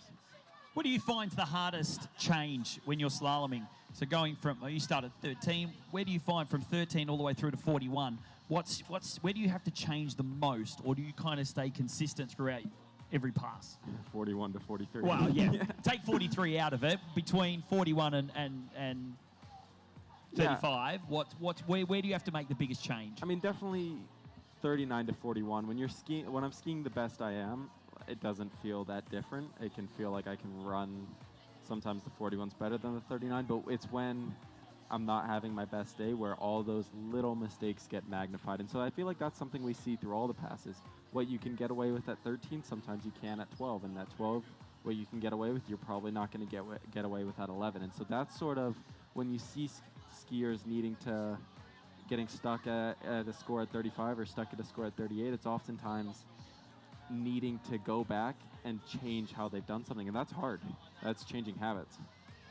All right, here we go. Sanchi Altram is onto the 12. She needs more than 3 to go ahead of Zali Reeves. She wants to run it. Needs to run it. She's here to run it. She knows that. That's all she's thinking about right now. It's getting a good gate and a good start and running this 12-metre pass. Here she comes. Stands up a bit out at 1. Decent 2, though. Over to 3 she goes. Round 3. She's looking good. Over to 4. There's a 12-metre line. Sanchi Altram, good tight turn out of 4. She's all over this. Round 5 she goes. And that's a great score. Sanchi Altram runs the 12-metre line. Yeah, she's got to be happy. That puts her in a really good position in this last chance qualifier here. It almost nearly negates Domingo Gonzalez, because I think Sandra, the way she ran that she should easily get to 1 and at least a half, if not a full 2 at 11. So pretty sure, even though her PB's 3 at 11 and she's done that score 3 or 4 times, I'm pretty sure in tournaments so far this year she hasn't run 12 yet. She's had a lot of kind of 4s and 5s, so she'll be pretty happy with that. You saw a little fist throw at the end of this pass. Well, and we'll see about whether she can do it. I mean, it's a tough one. I mean, is she wanting to go deep 11, knowing that there are 2 skiers on the dock left that she has to beat? And if so, that might cause her to try to go big at 1. Yep. And in which case, it either might work to her advantage or not. I mean, those are the stuff that kind of race through the skier's mind as they're sitting there. Okay, what do I think I need? And so we'll see if she opts to safety 1, cut to 2, and if she thinks that's a good position for her, or if she's thinking I need to go all out in order to put some pressure on the skiers on the dock. I bet she's not regretting the choice of starting at 14 now that she's run good. 12 from the Swan good. Street Bridge. But here we go, Melbourne. Can she take the lead? Sanchi Outram from Great Britain coming in. You see the Nautique making its way into course. 55 Ks. Needs more than 1 to take the lead, and she edges in. Gets wide enough for 1. Now going to set herself up for Boy 2. She turns 2. It's going to be a full 2. Put your hands together, Melbourne. Sanchi Outram, 2 on the 11.25. Gives herself a really good chance of making that jump final, slalom final. Yeah, and so now we'll sort of see. The next 2 skiers know that they need to at least beat 1 at 38 and maybe 2 at 38 if they want security. And so now getting a piece of 3 at 38 is guaranteed into the final. They can actually get away with just getting 2 because it comes down to the seeding here, which is actually quite significant because it's I've never done it, Charlie, you have, but getting the difference between 2 at 11 and 2 1/4 is quite significant, I think. So, yeah. So they'll that is a bit of an advantage of having a slightly higher seeding than such. Absolutely. But yeah, I give Sasha a pretty good chance now. She'll be wrapped, and I think the reason why she threw her fist and she looks at people, so she's been struggling to ski that well this year back home in tournaments in New Zealand. She's been pretty busy with work and maybe not getting enough training in. So to get your best score of the season, you know, at a MOOMBA Masters is a pretty significant score. We move on. We go to Sasha Danishevskaya of the USA. She's ready. Has been very consistent in overall setting. You know that she can jump in excess of 55 meters, slaloming into 10.75 and tricking. We've seen her. She's already through to the MOOMBA Masters final tomorrow, tricking up over close to 8,000, just over 8,000 points. And big hope here for Sasha. And then we'll know whether Sanchia will go through. And then all comes down to our final competitor, Cristiana Diosma of Peru. Here she comes. Sasha Danishevskaya of the USA. Here we go, Glenn. Yeah, 14.25 metre line to start. Good chance of making all 3 finals. As we said, into the trick final. Jump coming up. She's probably, arguably or probably the favourite for the jump event, so she should make that final. I'm going to see if she can't sneak into the slalom final as well. And there we go. That's a good opening pass here on the 14.25. And how about that? And how about the tricks that we saw this morning? I mean, of course, on the girls' end as well with Neely and Erika and Sasha, and Kennedy, but also on the guys' side. I mean, we saw, like Joel, Pato, Pablo, like the list goes on and on. Tincho, Jake, Maddie, like that's just about the best of the best out there competing. Men's tricking at the moment is just phenomenal, isn't it? Just the way that they're all pushing each other, and I think tomorrow morning is going to be something. Even in the women's, as I said to Erika and we said to Neely, the boys are sort of uplifting the girls, and they know that the tricks, what sort of runs they can do, and there's not much difference between the women, well, it's exactly the same as what the women's do, what the men's do, but it just shows that it can all fit into a run if you're quick enough and you're smooth enough to be able to do that. Well, 100%. I mean, of course, Alexia was pushing the sport forward for a long time, and then we saw Pato sort of take the reins and do stuff never imaginable, and now you can see the influence that Pato's had on all these skiers coming up, with Jake and with Maddie and Tincho all starting to be at his level, and now Pato's having the point where he's like, hey, I'm not out of the way yet, and so it's that fight there, and it's really cool to see because they're all really good friends and battling it out like never before. Okay, she is now. Sasha, pass number 2, 13-metre line from the city end. Looks beautiful out there at the moment. Sunshine glistening on the glassy, calm water of the Yarra River. Oh, almost drops the shoulder there on 2. She's okay, though. She hits across to 4 now. A little bit of slack line on 4, round 5, but she'll get there in the end. And 6 boys on the 13-metre line. Yeah, it gets through that. A bit heart and mouth stuff there, wasn't it? A 2-ball. We'll go back to this replay and have a look. Gay's shot looks pretty good. Stands up. Nice turn out of 1. Just, yeah, kind of a little bit deep. Sort of hips drop back to fraction out of the ball. And she made up time throughout the rest of the course. And, I mean, as you said, Charlie, when you have those little bobbles at 32 off, 13 metres, you can kind of get back in the game, can't you? She's not going to want to do that at 11, at 12 or even 11. No, but oftentimes you'll see skiers when they have a bobble like that on an early pass, it almost wakes them up. It gets them into this mode of like, okay, I'm here now. I got to start to fight. And so we'll see if that's the case. If she can clean it up, and if she's in, it puts you almost in attack mode early. So we'll see what happens here at 12. She knows she needs to get through it. And sometimes that's not easy. I mean, sometimes 12 can prove some problems.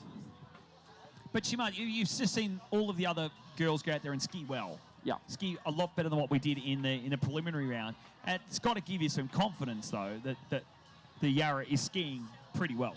Oh, 100%. And the winds definitely seem to calm down a little bit from where it was this morning. And it's often, I mean, even when the Yarra skiing gets worse, you can tell the difference from people who are in this attack mode of I'm going to go attack it versus people who are a little more timid. And usually the people who are attacking seem to get ahead. So let's see what she can do here at 12. All right, here we go, folks. Eyes back on the water down towards the Swan Street Bridge. Sasha, Danishevskaya is coming back on the 12. A must-run pass if she wants to be through to the final. See the bobbles, you see those rollers there on the webcam. Sasha looking for the start she needs here at buoy 1. She does, gets a good hook up, waits patiently, stands up tall at 2. A little bit on the back of the ski at 2-ball though. She's here at 3. Oh, patient again at 3-ball. She's going to be down course. It's going to be tough for her to run it from here. 3.5 on the 12-metre line. Put your hands together, Melbourne. Not going to be going through to all 3 finals, but still a solid performance there, Glenn, on the slalom ski. Certainly was, but it does mean we can crown our first finalist and get the highlighter pen out. Of course, Sasha Altram with her 2 at 11 will make her way into tomorrow women's slalom final. She's going to be absolutely stoked with that. I think that's her first ever slalom final at MOOMBA, and a lot of New Zealanders, of course, back home where I'm from and where Sasha's currently living will be pretty happy. There'll be a few Kiwis watching this webcast and happy with that. But commiserations, of course, to Sasha, who is a great skier, and I'm sure she will take it out on that jump ramp a little bit later on this afternoon. Yeah, you're not a 3-eventer though, Charlie, so can't really comment on that one. But yeah, it would though. If you go out there and you bum out a little bit in slalom, a bit disappointed, you certainly get the drive going for the other 2 events, wouldn't it? Yeah, and we've seen that with Joel in the past when, you know, he didn't have his worlds in tricks at Jax, and then goes out, shaves his head, and goes and runs 41 in slalom. And so at least I know when I was skiing then and I was after him and I saw him go run 41, I'm like, oh my goodness, this changes things. And so, I mean, that just proves the gamer he is. But quite a quick question. I mean, is there a bit of a rivalry between the Aussies and people from New Zealand? Is that a rivalry or not really? Yes. Yeah? Of course. Okay. You're sitting between us, mate. Is there a rivalry between the US and Canada? I would think. When it comes to Olympic hockey, yeah. Yeah, well, that's true. That was a bit of a heartbreaker this year, though. I still want to understand why, if you call a Canadian an American, they get cranky. What do you mean? Well, you call a Canadian American.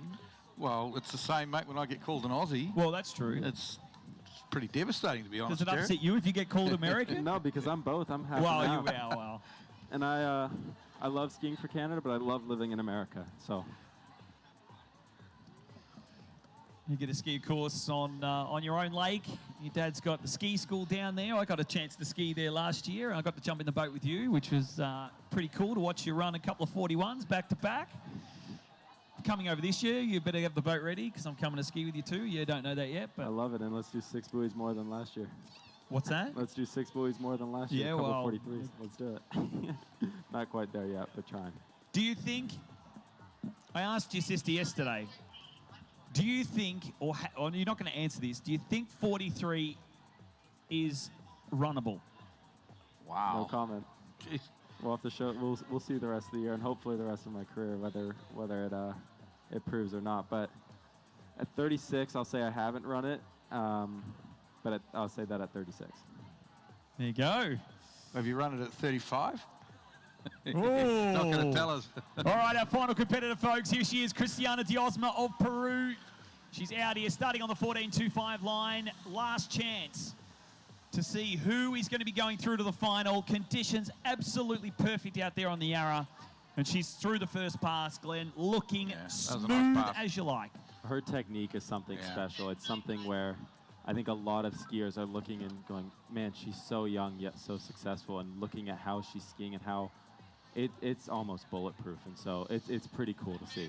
Yeah, I agree. She looked really good during the week. I was a bit of a surprise she didn't make it into the final, that she was forced to get into this repechage. But I think she's a good chance here of getting more than, well, getting one actually. If she gets one at 11, then she's going to be through. Absolutely, and even when she's through, I mean, if she's the last skier entering a final, she's one that's feared. Yeah, exactly. Like, she can go out there and put down scores. It's almost, of course, Regina and Whitney were big names last year when they were in the LCQ, but it's something similar where it's someone entering through the LCQ that has a chance to go out and win. She was the bronze medalist in this competition last year. She made it all the way through to MOOMBA Monday, so she's not afraid of being out there on Monday, on MOOMBA Monday. No, and I think it's going to be neat to see how the next few years of her career plays out, because she has so much experience for the age that she is. And she has so many pro finals and pro experiences on a MOOMBA Monday. Well, here she comes now. This will be 13 metre. Conditions look really good out there at the moment, I've got to say. I think it's a heck of a lot different to what it was when these girls had their slalom elimination yesterday. Oh, so tight and early out of 5 ball there. Beautiful pass, 13 metre line. Yeah, that was textbook. There was no difference from the 28 or the 14, and so almost confusing to the people on the shores because they're used to seeing a bit of a difference and a bit of a more fight, but she made that look textbook. I'm going to ask you a controversial question here, Charlie. Some people like it and some people don't. Next year, you're not going to be able to do it because of the World Series coming to the MOOMBA Masters. Do you feel like you have an advantage, the fact that you've already skied twice, or 3 times really, the 2 sets you had in under 21s, compared to those that are just coming for opens? Do you feel like you have a slight advantage that you've already been able to feel the conditions? Yeah, probably, because I've gone, but I will say the yard changes every single time you ski, and so there is no like, oh, I got my gate dialed in, as if you were at somewhere else. And so, I mean, I understand why people don't like it, but at the same token, award the people who make MOOMBA Monday when they're young and who are still under 21. And so that's something where I don't think that if they're under 21 and also able to compete open, I don't think they should have to choose. I mean, they meet both criteria. Yeah. So is that in the World Series format, that's going to be a rule where you've got to choose one or the other? You choose either under 21s, if you want to keep it under 21s, or you choose open. Okay, gotcha. Which has been the rule at the US Masters for a long time, right? Correct. Yeah, exactly. But it's proved some cool ones. I mean, you see, I think Pato did it, and I think Matty did as well, where they won a junior early, and then they go into open, and now the opens are like, oh man. All right, here we go. 12-metre line for Cristiana Diosma. Can she make it through to the MOOMBA Monday final? She needs to go more than 1 on the 11.25. Needs to run this 12 metres. Great start at Boy 1 now, looking into 2. As you said, Charlie, she has got a perfect slalom style, not even making this look difficult. This is a 12-metre line. Cristiana Diosma, put your hands together, Melbourne. She's run the 12-metre line. Yeah, that looks great. She scared us a little bit at 5 just with the ski coming up, but you can see from the start she was on that pass. Out of the entire slalom course, from gates all the buoys and exit gates. What's your most feared part of the course? 4-ball. It's cost me a good bit, and so that's always one. Well, because my 2-4 has always been a little bit where 1-3-5, I've always had full confidence I can go in as late as possible and I'm going to get out of the buoy. Are you a lefty? No, I'm a righty. Oh, okay. I know. But I've always had the confidence where I can go in as late as possible and I'm going to turn and I'm going to get to the next buoy. 2-4 is something that comes and goes, and so that's something the last year and a bit, now that I'm starting to see some success in winning some events, you can see how my 2-4 has been getting better. And it's something that I keep working on and trying to make it a strength. To the point almost where we'll do drills where I have to stand up 1, 3, and 5, and I have to run a pass based off 2-4. So, you know, I mean, that's something that it's always been a little scary for me, but it changes skier to skier. All right, this is a big one here. Yeah, this is huge. Knows she needs, or no, she needs just one outright to. Yeah, but whether she just skis that one, I'm not sure. We'll be interested to see how she plays this out. But yeah, one clear buoy here will get her into tomorrow's final. See how she goes from the city end. Through the entrance gate she goes. Round 1, good one in fact, really. Into 2, looking good. Oh, still she's through 1.5 on the 11.25 metre line. We'll see her through to that MOOMBA Masters Women's Slalom final. I almost like the approach. Out of 1, you can see she a little slower than I think we would see from her in the past, knowing that she gets in, but then from that she's going into 2 saying I'm going to attack and I'm going to see how much experience I can get on the Yara before tomorrow. It looked like that, didn't it? She just kind of had a bit of a safety 1 and didn't quite get a lot of load out of the ball, and then kind of thought, oh gee, I'm actually not a bad spot here at 2-ball. You kind of see her just hook up and then sort of doesn't really get aggressive, does she, as she pulls through the wakes? Yeah, but I mean, that's almost the advantage of being in the LCQ, because now you're fresher than the people when you ski tomorrow. Yeah. And so, yeah, she I think added 2 there after she turned 1, even though she only needed 1. She was like thinking, okay, I'm going to see how many goes I can get at the Yara. She's now had 4 sets, 4 sets on the Yara. She skied in 4 different types of conditions for the Yara, so it kind of does set her up pretty nice for the final. So Melbourne going into tomorrow's MOOMBA Monday final is going to be Sanchia Outram of Great Britain. And there she is on the Yara. Please put your hands together for Cristiana Diosma of Peru through to another MOOMBA Masters Slalom final. All right, and that's... Yeah, and it doesn't stop there, Charlie. We're going to go straight into the men's. No, and this is one where I think all eyes need to be on the water for. I was talking to Dom earlier today, and he was thinking, I'm going all out. And he said he was leaving nothing behind, and so he's going to be going for it. Landon is definitely capable of it. Bautista is capable of it. As we look all the way down this, even from the start, everyone is capable of putting a score out and making it. And so you have 8 guys vying for 2 spots, and all have this mindset of, I am getting it, or I'm throwing it all out there. And so I hinted at what Jake may or may not be thinking. We'll see what he needs, and that's the advantage of seed. I mean, that goes into all of this strategy. When you have seed, you have options. And so he's going to be able to do what he thinks is best, and to put himself in his position. He'll know what he needs by the time he's out there, and so that's exciting. And then you're going to see the rest of the field ahead of him throwing down, trying to put themselves in a spot. Well, Charlie, mate, it's been a pleasure for you being up here and getting a good insight into slalom skiing and your involvement. We got a chat before out there in the boat, and it's just great to have someone who's as young as you are. How old are you now? 20. That has a stable head, and you're performing out there on the water is just phenomenal. And look, good luck tomorrow, because actually I kind of want you to win, but then I kind of don't want you to win because I don't want to go swimming in the Yarra. You can stay if you want. I don't mind. I love it. I'll stay for a little bit longer. Thought you might have wanted to go and spend some time with the boys before they go, but yeah, you're more than welcome to stay. No, this is a pretty keen spot to watch. I'm excited. I think we're going to do a simulation pass, I believe. New boat driver.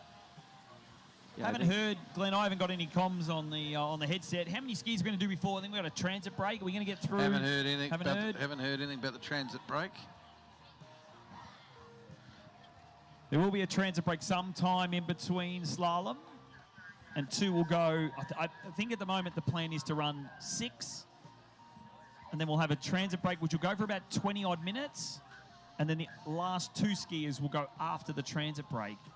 That makes it interesting because there have been times when I've been the skier right after the transit break, and the river can change. The river can get nice and easy. I've had it where it got nice and easy for me, and the rest of the skiers are like, all right, well, that's great, and they're not very happy about it. But then I've also had times where it picks up, and you're just like, oh, no. But that adds an extra element, and I think this is going to be one to watch. Outside of MOOMBA, Charlie, where has been your favourite place to ski? I know MOOMBA's your favourite. Yeah, I think Masters. I think those two they're the pinnacle of the sport, both of them. And I had a lot of success at Masters when I was young. I ran 39 there when I was 16. And so that was something I haven't done since. And so trying to do that hopefully this year. You haven't run 39 at Masters since juniors? No, I've had two bad goes of it, and so excited to try to switch that up this year. And you're qualified already? I am. Yeah. Yeah, through Open Worlds. But hopefully, Masters and MOOMBA, they give similar vibes where the finals day, everyone's there, and you can feel your heart almost in your throat. Outside of a tournament then, let's talk outside of a tournament. Where's the most picturesque place you've ever skied? Okay, let me do you like going back to Canada and skiing? Yeah, absolutely. We get to ski in Canada, and it is good practice for events like MOOMBA and Masters because it's got a rock shore, it's a little rollier. Home in Florida, it's a pretty picturesque spot. It's almost too good sometimes how glass the water can be. Love skiing over at Rollins. I'm trying to think where else is special. Anywhere in Europe that you... Yeah, Monaco. That Monaco, place is pretty cool. Yeah. Yeah, that's a cool event. Glenn, you got an announcement? I think there's a special going on. Oh, yeah, big special.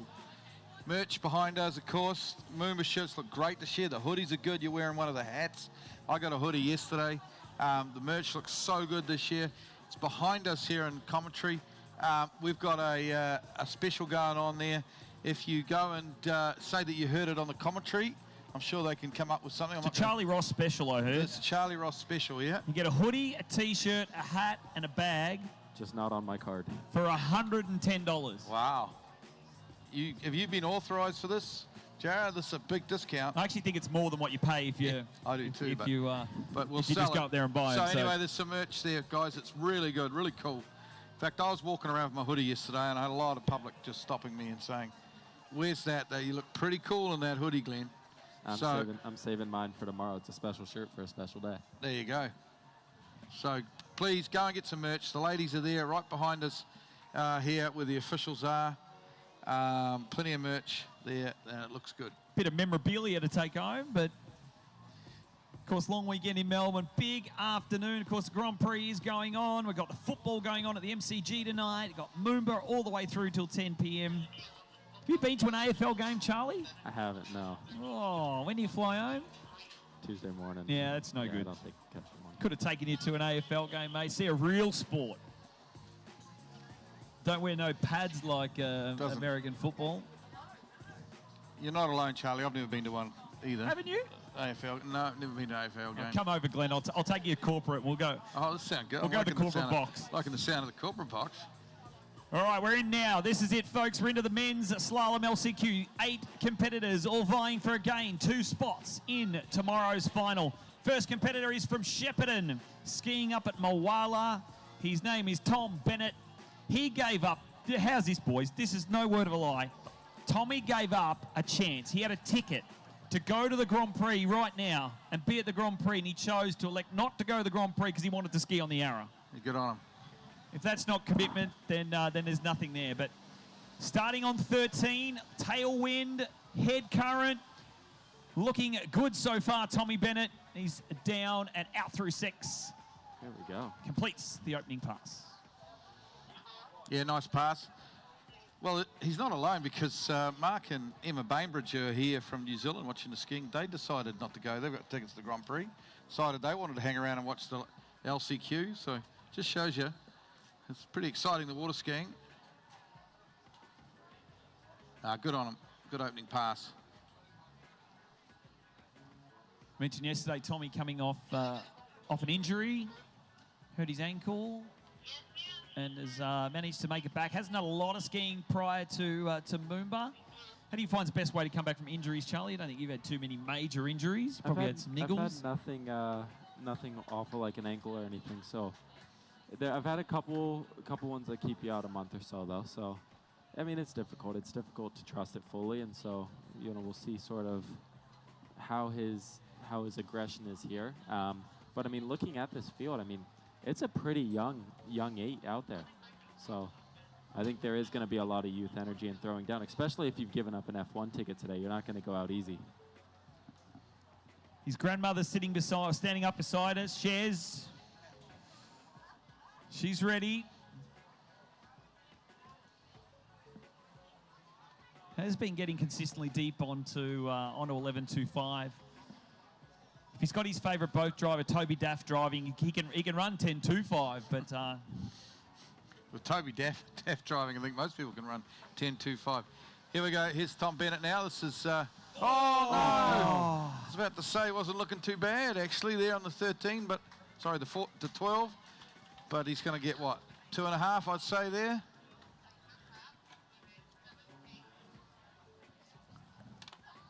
Yeah, good job, Tommy. Always got a smile on his face. He's the number 6th ranked boat driver in Australia.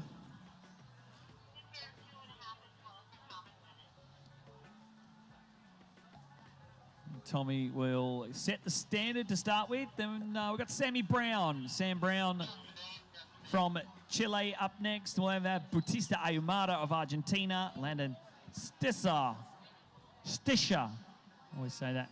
From the USA. Dominic Kuhn, Martin Laber of Chile. Jake Abelson from the USA. And then Corey Saddington. It is a young field. Our highest seed. Yeah, this field's probably got an average age of 20 or so. It's pretty young. It's good to see.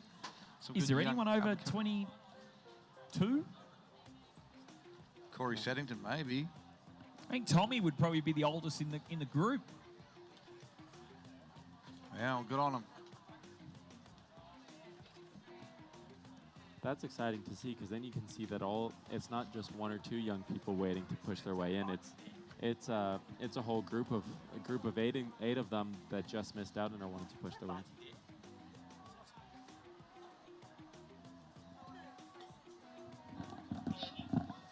No, that's no. Oh, yeah, it is. Is that Bati? Yeah. Is he not skiing? Oh yeah, he is. But he's closer. He has 20 minutes. Maybe transit's after before. I don't know if it is. Okay, back on the water, folks. Here we go. We've got Samuel Brown, out of Chile here, starting, of course, on the 13-metre line. It's our start speed for this event. So length, I think everyone will start at 13 from that Swan Street Bridge. A lot of guys had trouble with this pass yesterday, but I think conditions are a little bit better here this afternoon than they were yesterday for the elimination round of men's slalom. It's a nice opening pass here for Samuel Brown on the 13-metre. You're looking pretty comfortable out there, Sam. But yeah, sorry, I just noticed that Bautista was down in front of us in commentary here and wondered why he wasn't getting ready because he's next on the water. But yeah, so we are going to have a transit break after Sam Brown, and then we'll run the last 6 skiers. I think I said before we'd run down to 6, flipped it around. Going to run 2 skiers to start, and we'll have the last 6 skiers will be after the transit break. So give yourself a bit of time to go, grab something to eat, go grab a drink, come back and sit down and lock yourself in for the rest of the afternoon here on the banks of the Yarra River. If you're watching us on the webcast, welcome into the Rob Wing commentary booth. Certainly been a pleasure to have you guys joining us over the past 4 days so far. And we'll continue on here on a Sunday in Melbourne. Do you have any traditions you do all the time when you're at MOOMBA? Traditions? Yeah. Or like habits that you fall into? We usually go to the same restaurants most of the time when we get a chance to go out for dinner. But not really.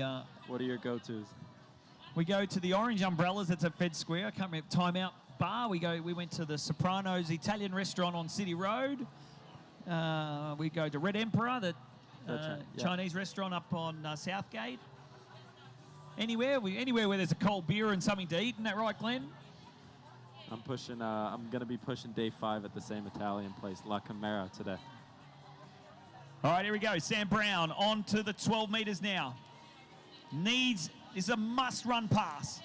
Needs to get a score at least onto 11, if not 10.75. Oh, a little bit deep into 4 ball, but stays upright. Turns 5 and will complete the 12-meter line. Charlie, not a bad pass there, other than the heart and mouth stuff around 4 ball. No, a little bit of a hiccup at 4, but the rest you can see really smooth. He almost does a Rob Hazelwood at 135, where he brings the arm up over his shoulder. But made that look pretty simple. Yeah, you can see that there. 4 gets in a little deep, but no real panic. I mean, he's got experience at 35 to the point where it's not much of a problem for him. Yeah, good pass there. So, Charlie, you're saying you eat at the same restaurant every night you remember, or? Yeah, less of a superstition and more just I love the food. You love the food. I love it. It's a pretty good Italian place. If you haven't made it, you might need to go over there. My dad and I do a little steak and pasta split every night, and it hits. It's same pretty good. meal every night, pretty much. Yeah, pretty wow. much. That's interesting. That's interesting. Depends who pays. Does Drew shout? Does Drew pay? That's good. As long as Dad's paying, that's the best part, isn't it? He's not listening to me. He's over there talking, but... Wouldn't be too many 20-year-olds. I hate to tell you this, mate. Your kids are little, but there wouldn't be too many 20-year-olds that pay for meals when they go out with their parents. Well, you'd think at least once you could you know, get the moths out of the wallet, so. Open the wallet and the moths start flying out. But all right, so Sam Brown will come back on the 11.25. As I said, then we'll have our 6 final competitors in the LCQ after our transit break. We are going to have a bit of a chat to some of our athletes and our boat drivers out in the Yarra. We're going to jump in the boat, go and talk to some of our skiers. And Bautista's looking really calm down there on the shore. He's up next, even though there's a transit break. I don't think many people would be sitting down here. Okay, here we go. 11-meter line, sorry. 11-meter line coming up. Just the slightest of breezes behind him. Not much of a current at the moment, which is good. Let's see if we can't get deep down this 11.25-meter line. Not a bad start on 1. Ooh. Round 2. Slack rope on 2. 1.5 on the 11 for Samuel Brown.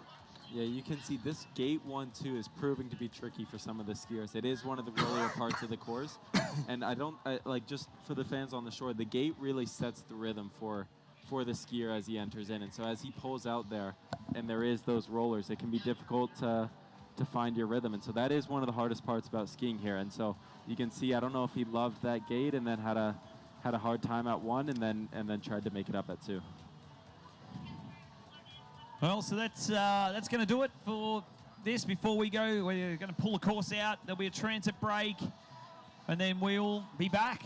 We'll come back with the continuation of this LCQ here from the 2026 Nordsee MOOMBA Masters, presented by GM Marine. Big thank you, Charlie. Not quite sure if you'll come back after the transit break, but it's certainly been a pleasure having you up here in the commentary booth and getting your insight.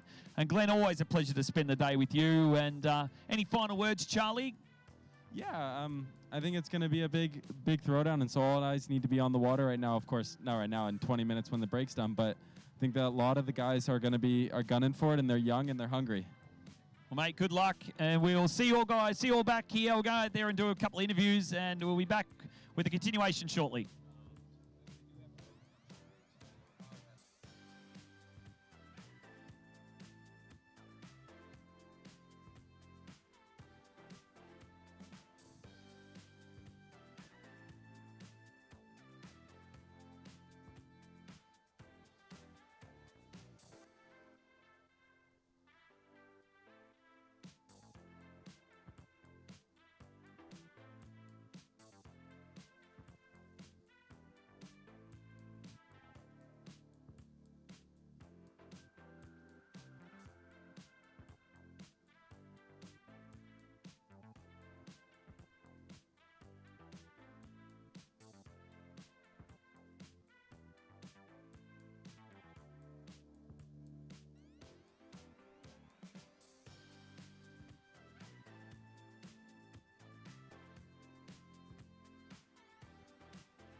right, ladies and gentlemen, boys and girls, we are out in the middle of the Yarra River here with two beautiful young ladies. I've got Regina Jaquis, or Regina Critchley. We're going to call you Regina Critchley.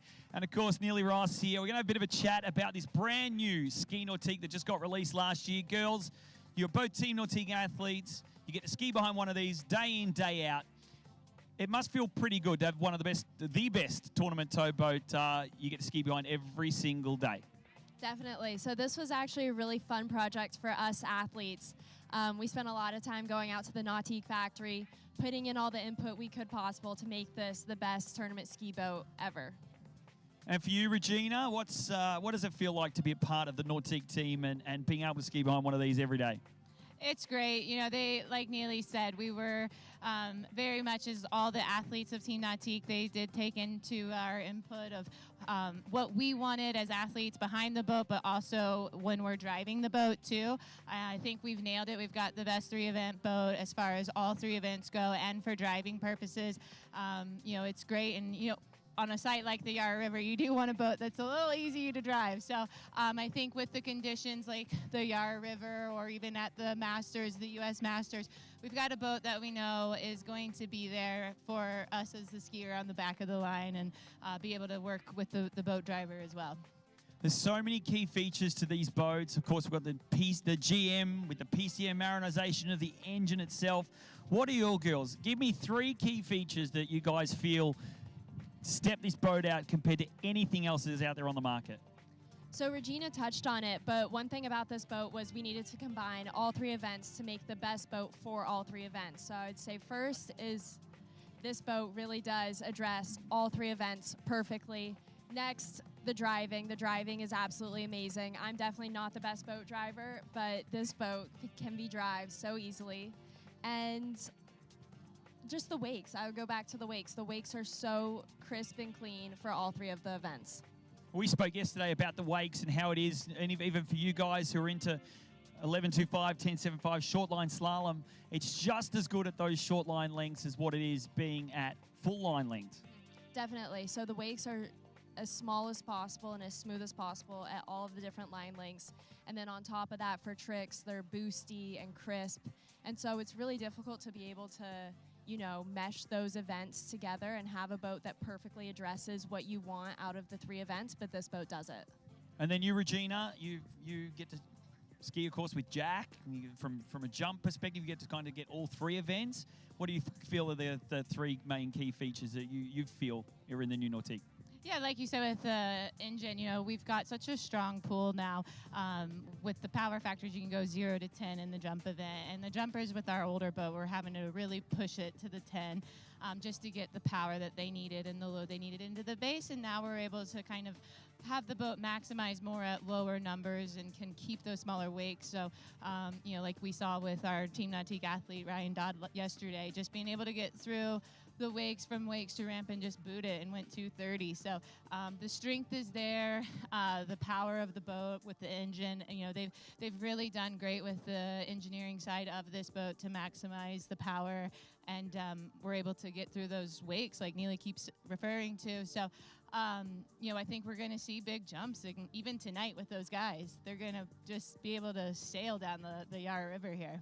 And that's what we want to see. In regards to those wakes, they are so customizable, aren't they? With the way that the system is, we've got inbuilt ballasts and gate control. You can make these wakes to your exact perfect setup each and every time. Definitely. So especially with this boat, we're seeing a lot more diversity in the letter usage for slalom. We're seeing a lot more skiers, you know, use A, B, and C. Before it was mostly just A. With tricks, full range for the ballast. You can go from 0 to 100% ballast. I'm someone that I like a bit more ballast, so I go on the heavier side. But you can keep it on the lighter side too if that's what you prefer. And even for jump in particular, Regina, because you'll be out jumping shortly, you can adjust your wakes to whether you want to have basically flat no wakes or if you want to be able to jump the wakes, land, and then power into the ramp. Yeah, it's definitely a boat that's customizable for every athlete, and I think that's why so many athletes get behind this boat their first go and are starting to see that they're right at their best or their personal best or breaking down that barrier. So I think it's a boat that every athlete's going to get behind and right away are going to have great success with it and start to feel very comfortable with it. They don't need several sets to get used to it. So, and it's the same way as in the driver's seat, right? Like when you're in the driver's seat here, it's a comfortable seat. The gauges and the dashboard for where the zero off is and everything, it's easy to use, it's friendly to use, and it's easy to see too. Especially while you're trying to pull somebody these jumps and get the times and see what the times are. It's a very easy screen to get through and maneuver and see while you're trying to adjust it to get the best times for those skiers. Well, girls, that's enough about the boat. Let's talk about the World Series. It is something that the sport has needed for a long time, something that people can go and watch and be a part of, whether you're a junior skier, whether you're an open skier, or you're someone like me that's an over 35 skier. How good is it to be represented by a brand that puts all their development and research not only into the boat but also into the World Series that's going to be coming up starting at Bautista in June? Definitely. As athletes, this is what we live for. You know, we train as hard as we can for these events, and especially getting the juniors involved. That's something that's so important to Nautique, because I can remember when I was growing up through the sport, you know, being able to go and compete at competitions where you can look up and see your idols at the same competitions and then hopefully one day be competing in those pro divisions. It's so important for the future of the sport. So that's something that Nautique's doing so well, and we're so excited for the Nautique World Series. And for you, Regina, being a three-eventer, well, almost a three-eventer, but being a part of it as well, it's going to be something special, I think, once it kicks off. Oh, yeah, I think every athlete is very excited for this Nautique series. It's something that, you know, as slalom skiers, we get to go to a lot of tournaments. Trickers, they are starting to get more tournaments. But the jump scene, it's hard. You're jumping and you're trying to push the limits and defy all odds when you land and stay in one piece. And you're training like that for, you know, in the past, it was only a couple tournaments. And now the jumpers are getting to be involved with the slalom tour. That, you know, this Nautique series is giving athletes a reason to keep training year round. Yeah, that's right. And if it does, it's going to help all athletes and especially for me. I mean, Brian hasn't told me yet, but I don't know if I'm allowed to ski in the World Series yet. But fingers crossed, I might get an invite somewhere. But yeah, look, I just think for a company that not only puts development into their premium brand offering, you see the G23s, the S series, and all the Sport Nautiques, but still fundamentally it comes down to where the grassroots were, and that was tournament skiing. It's just so good to have Nautique as a partner. All right, tomorrow.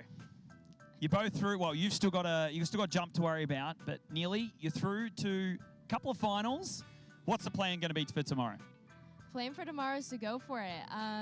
I definitely felt like I held back a little bit in both events. So definitely both for slalom and for tricks, I want to go for it. And Regina, this afternoon we got jump. Are we going to do it? What are we aiming for? 52, 53, or are we just going to go nice and conservative and get through to the final? Well, I think the first goal is get through the final, and then, you know, you build into that, find your spot so that you can send it. But we got the boat, and we got a great shoreline of people here cheering us on, so it's going to be exciting. It's always fun to, you know, the heartbeat, the adrenaline rush is so different when you're on the jump dock compared to the other events.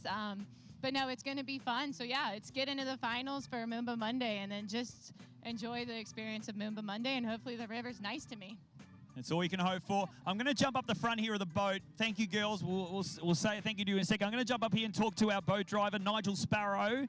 Sorry, Gino. I'll get out the way. Nigel, from your perspective, you get to sit in the helm of this boat day in, day out here at the MOOMBA Masters. You go through all the different events. It must feel pretty good to be at the helm of this beautiful machine.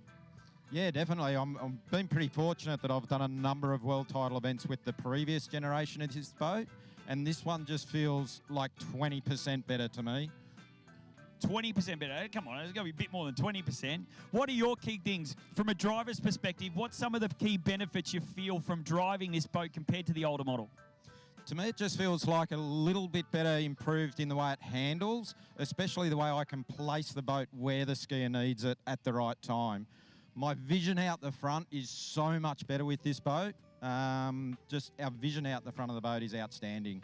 And people are saying it's a lot more responsive too. So as you come into course, you kind of dial up the zero-off dials up and it just stays on path? Is very locked on. Very easy boat to drive, I would imagine, on a nice lake. You know, obviously the Yarra's got its complications, we'll say. But even on here, on our Thursday for Junior MOOMBA, we had some pretty amazing scores there. And I think a lot of that was down to the boat. That's why they built it. Now, from a driver's perspective, what makes a good driver a better driver? There's a lot of people out here that go and they'll drive on a river, they'll drive out in their own lakes. What do you think? A couple of key things that could improve your driving or make you a better driver if people want to improve? I think probably the biggest thing is listen to your skiers. I know these two girls in the back here, I've spent plenty of time talking to them. Admittedly, it's quite pleasant talking to them, we'll say. But yeah, I've got a lot of feedback from a lot of skiers over the years, and I think I'm very approachable in that regard. So be approachable, get some feedback, take on criticism. Is that what you're saying? Exactly. Unfortunately, we all stuff up a little bit at times, but yeah, we have to take that in our stride and yeah, work with it. Well, we might start heading back to the dock. I think we're ready to go. I think you're about to get squashed by a jump, Nigel, so we might want to move out the way. Ladies and gentlemen, can you please put your hands together for Nigel, who's been out here boat driving course with Glenn Martin and Will Bush, but also the two beautiful ladies at the back there, Regina Jaquis and, of course, Neely Ross. We'll see them tomorrow in the finals here at the 2026 MOOMBA Masters, and we're going to continue on with our Slalom LCQ very, very shortly.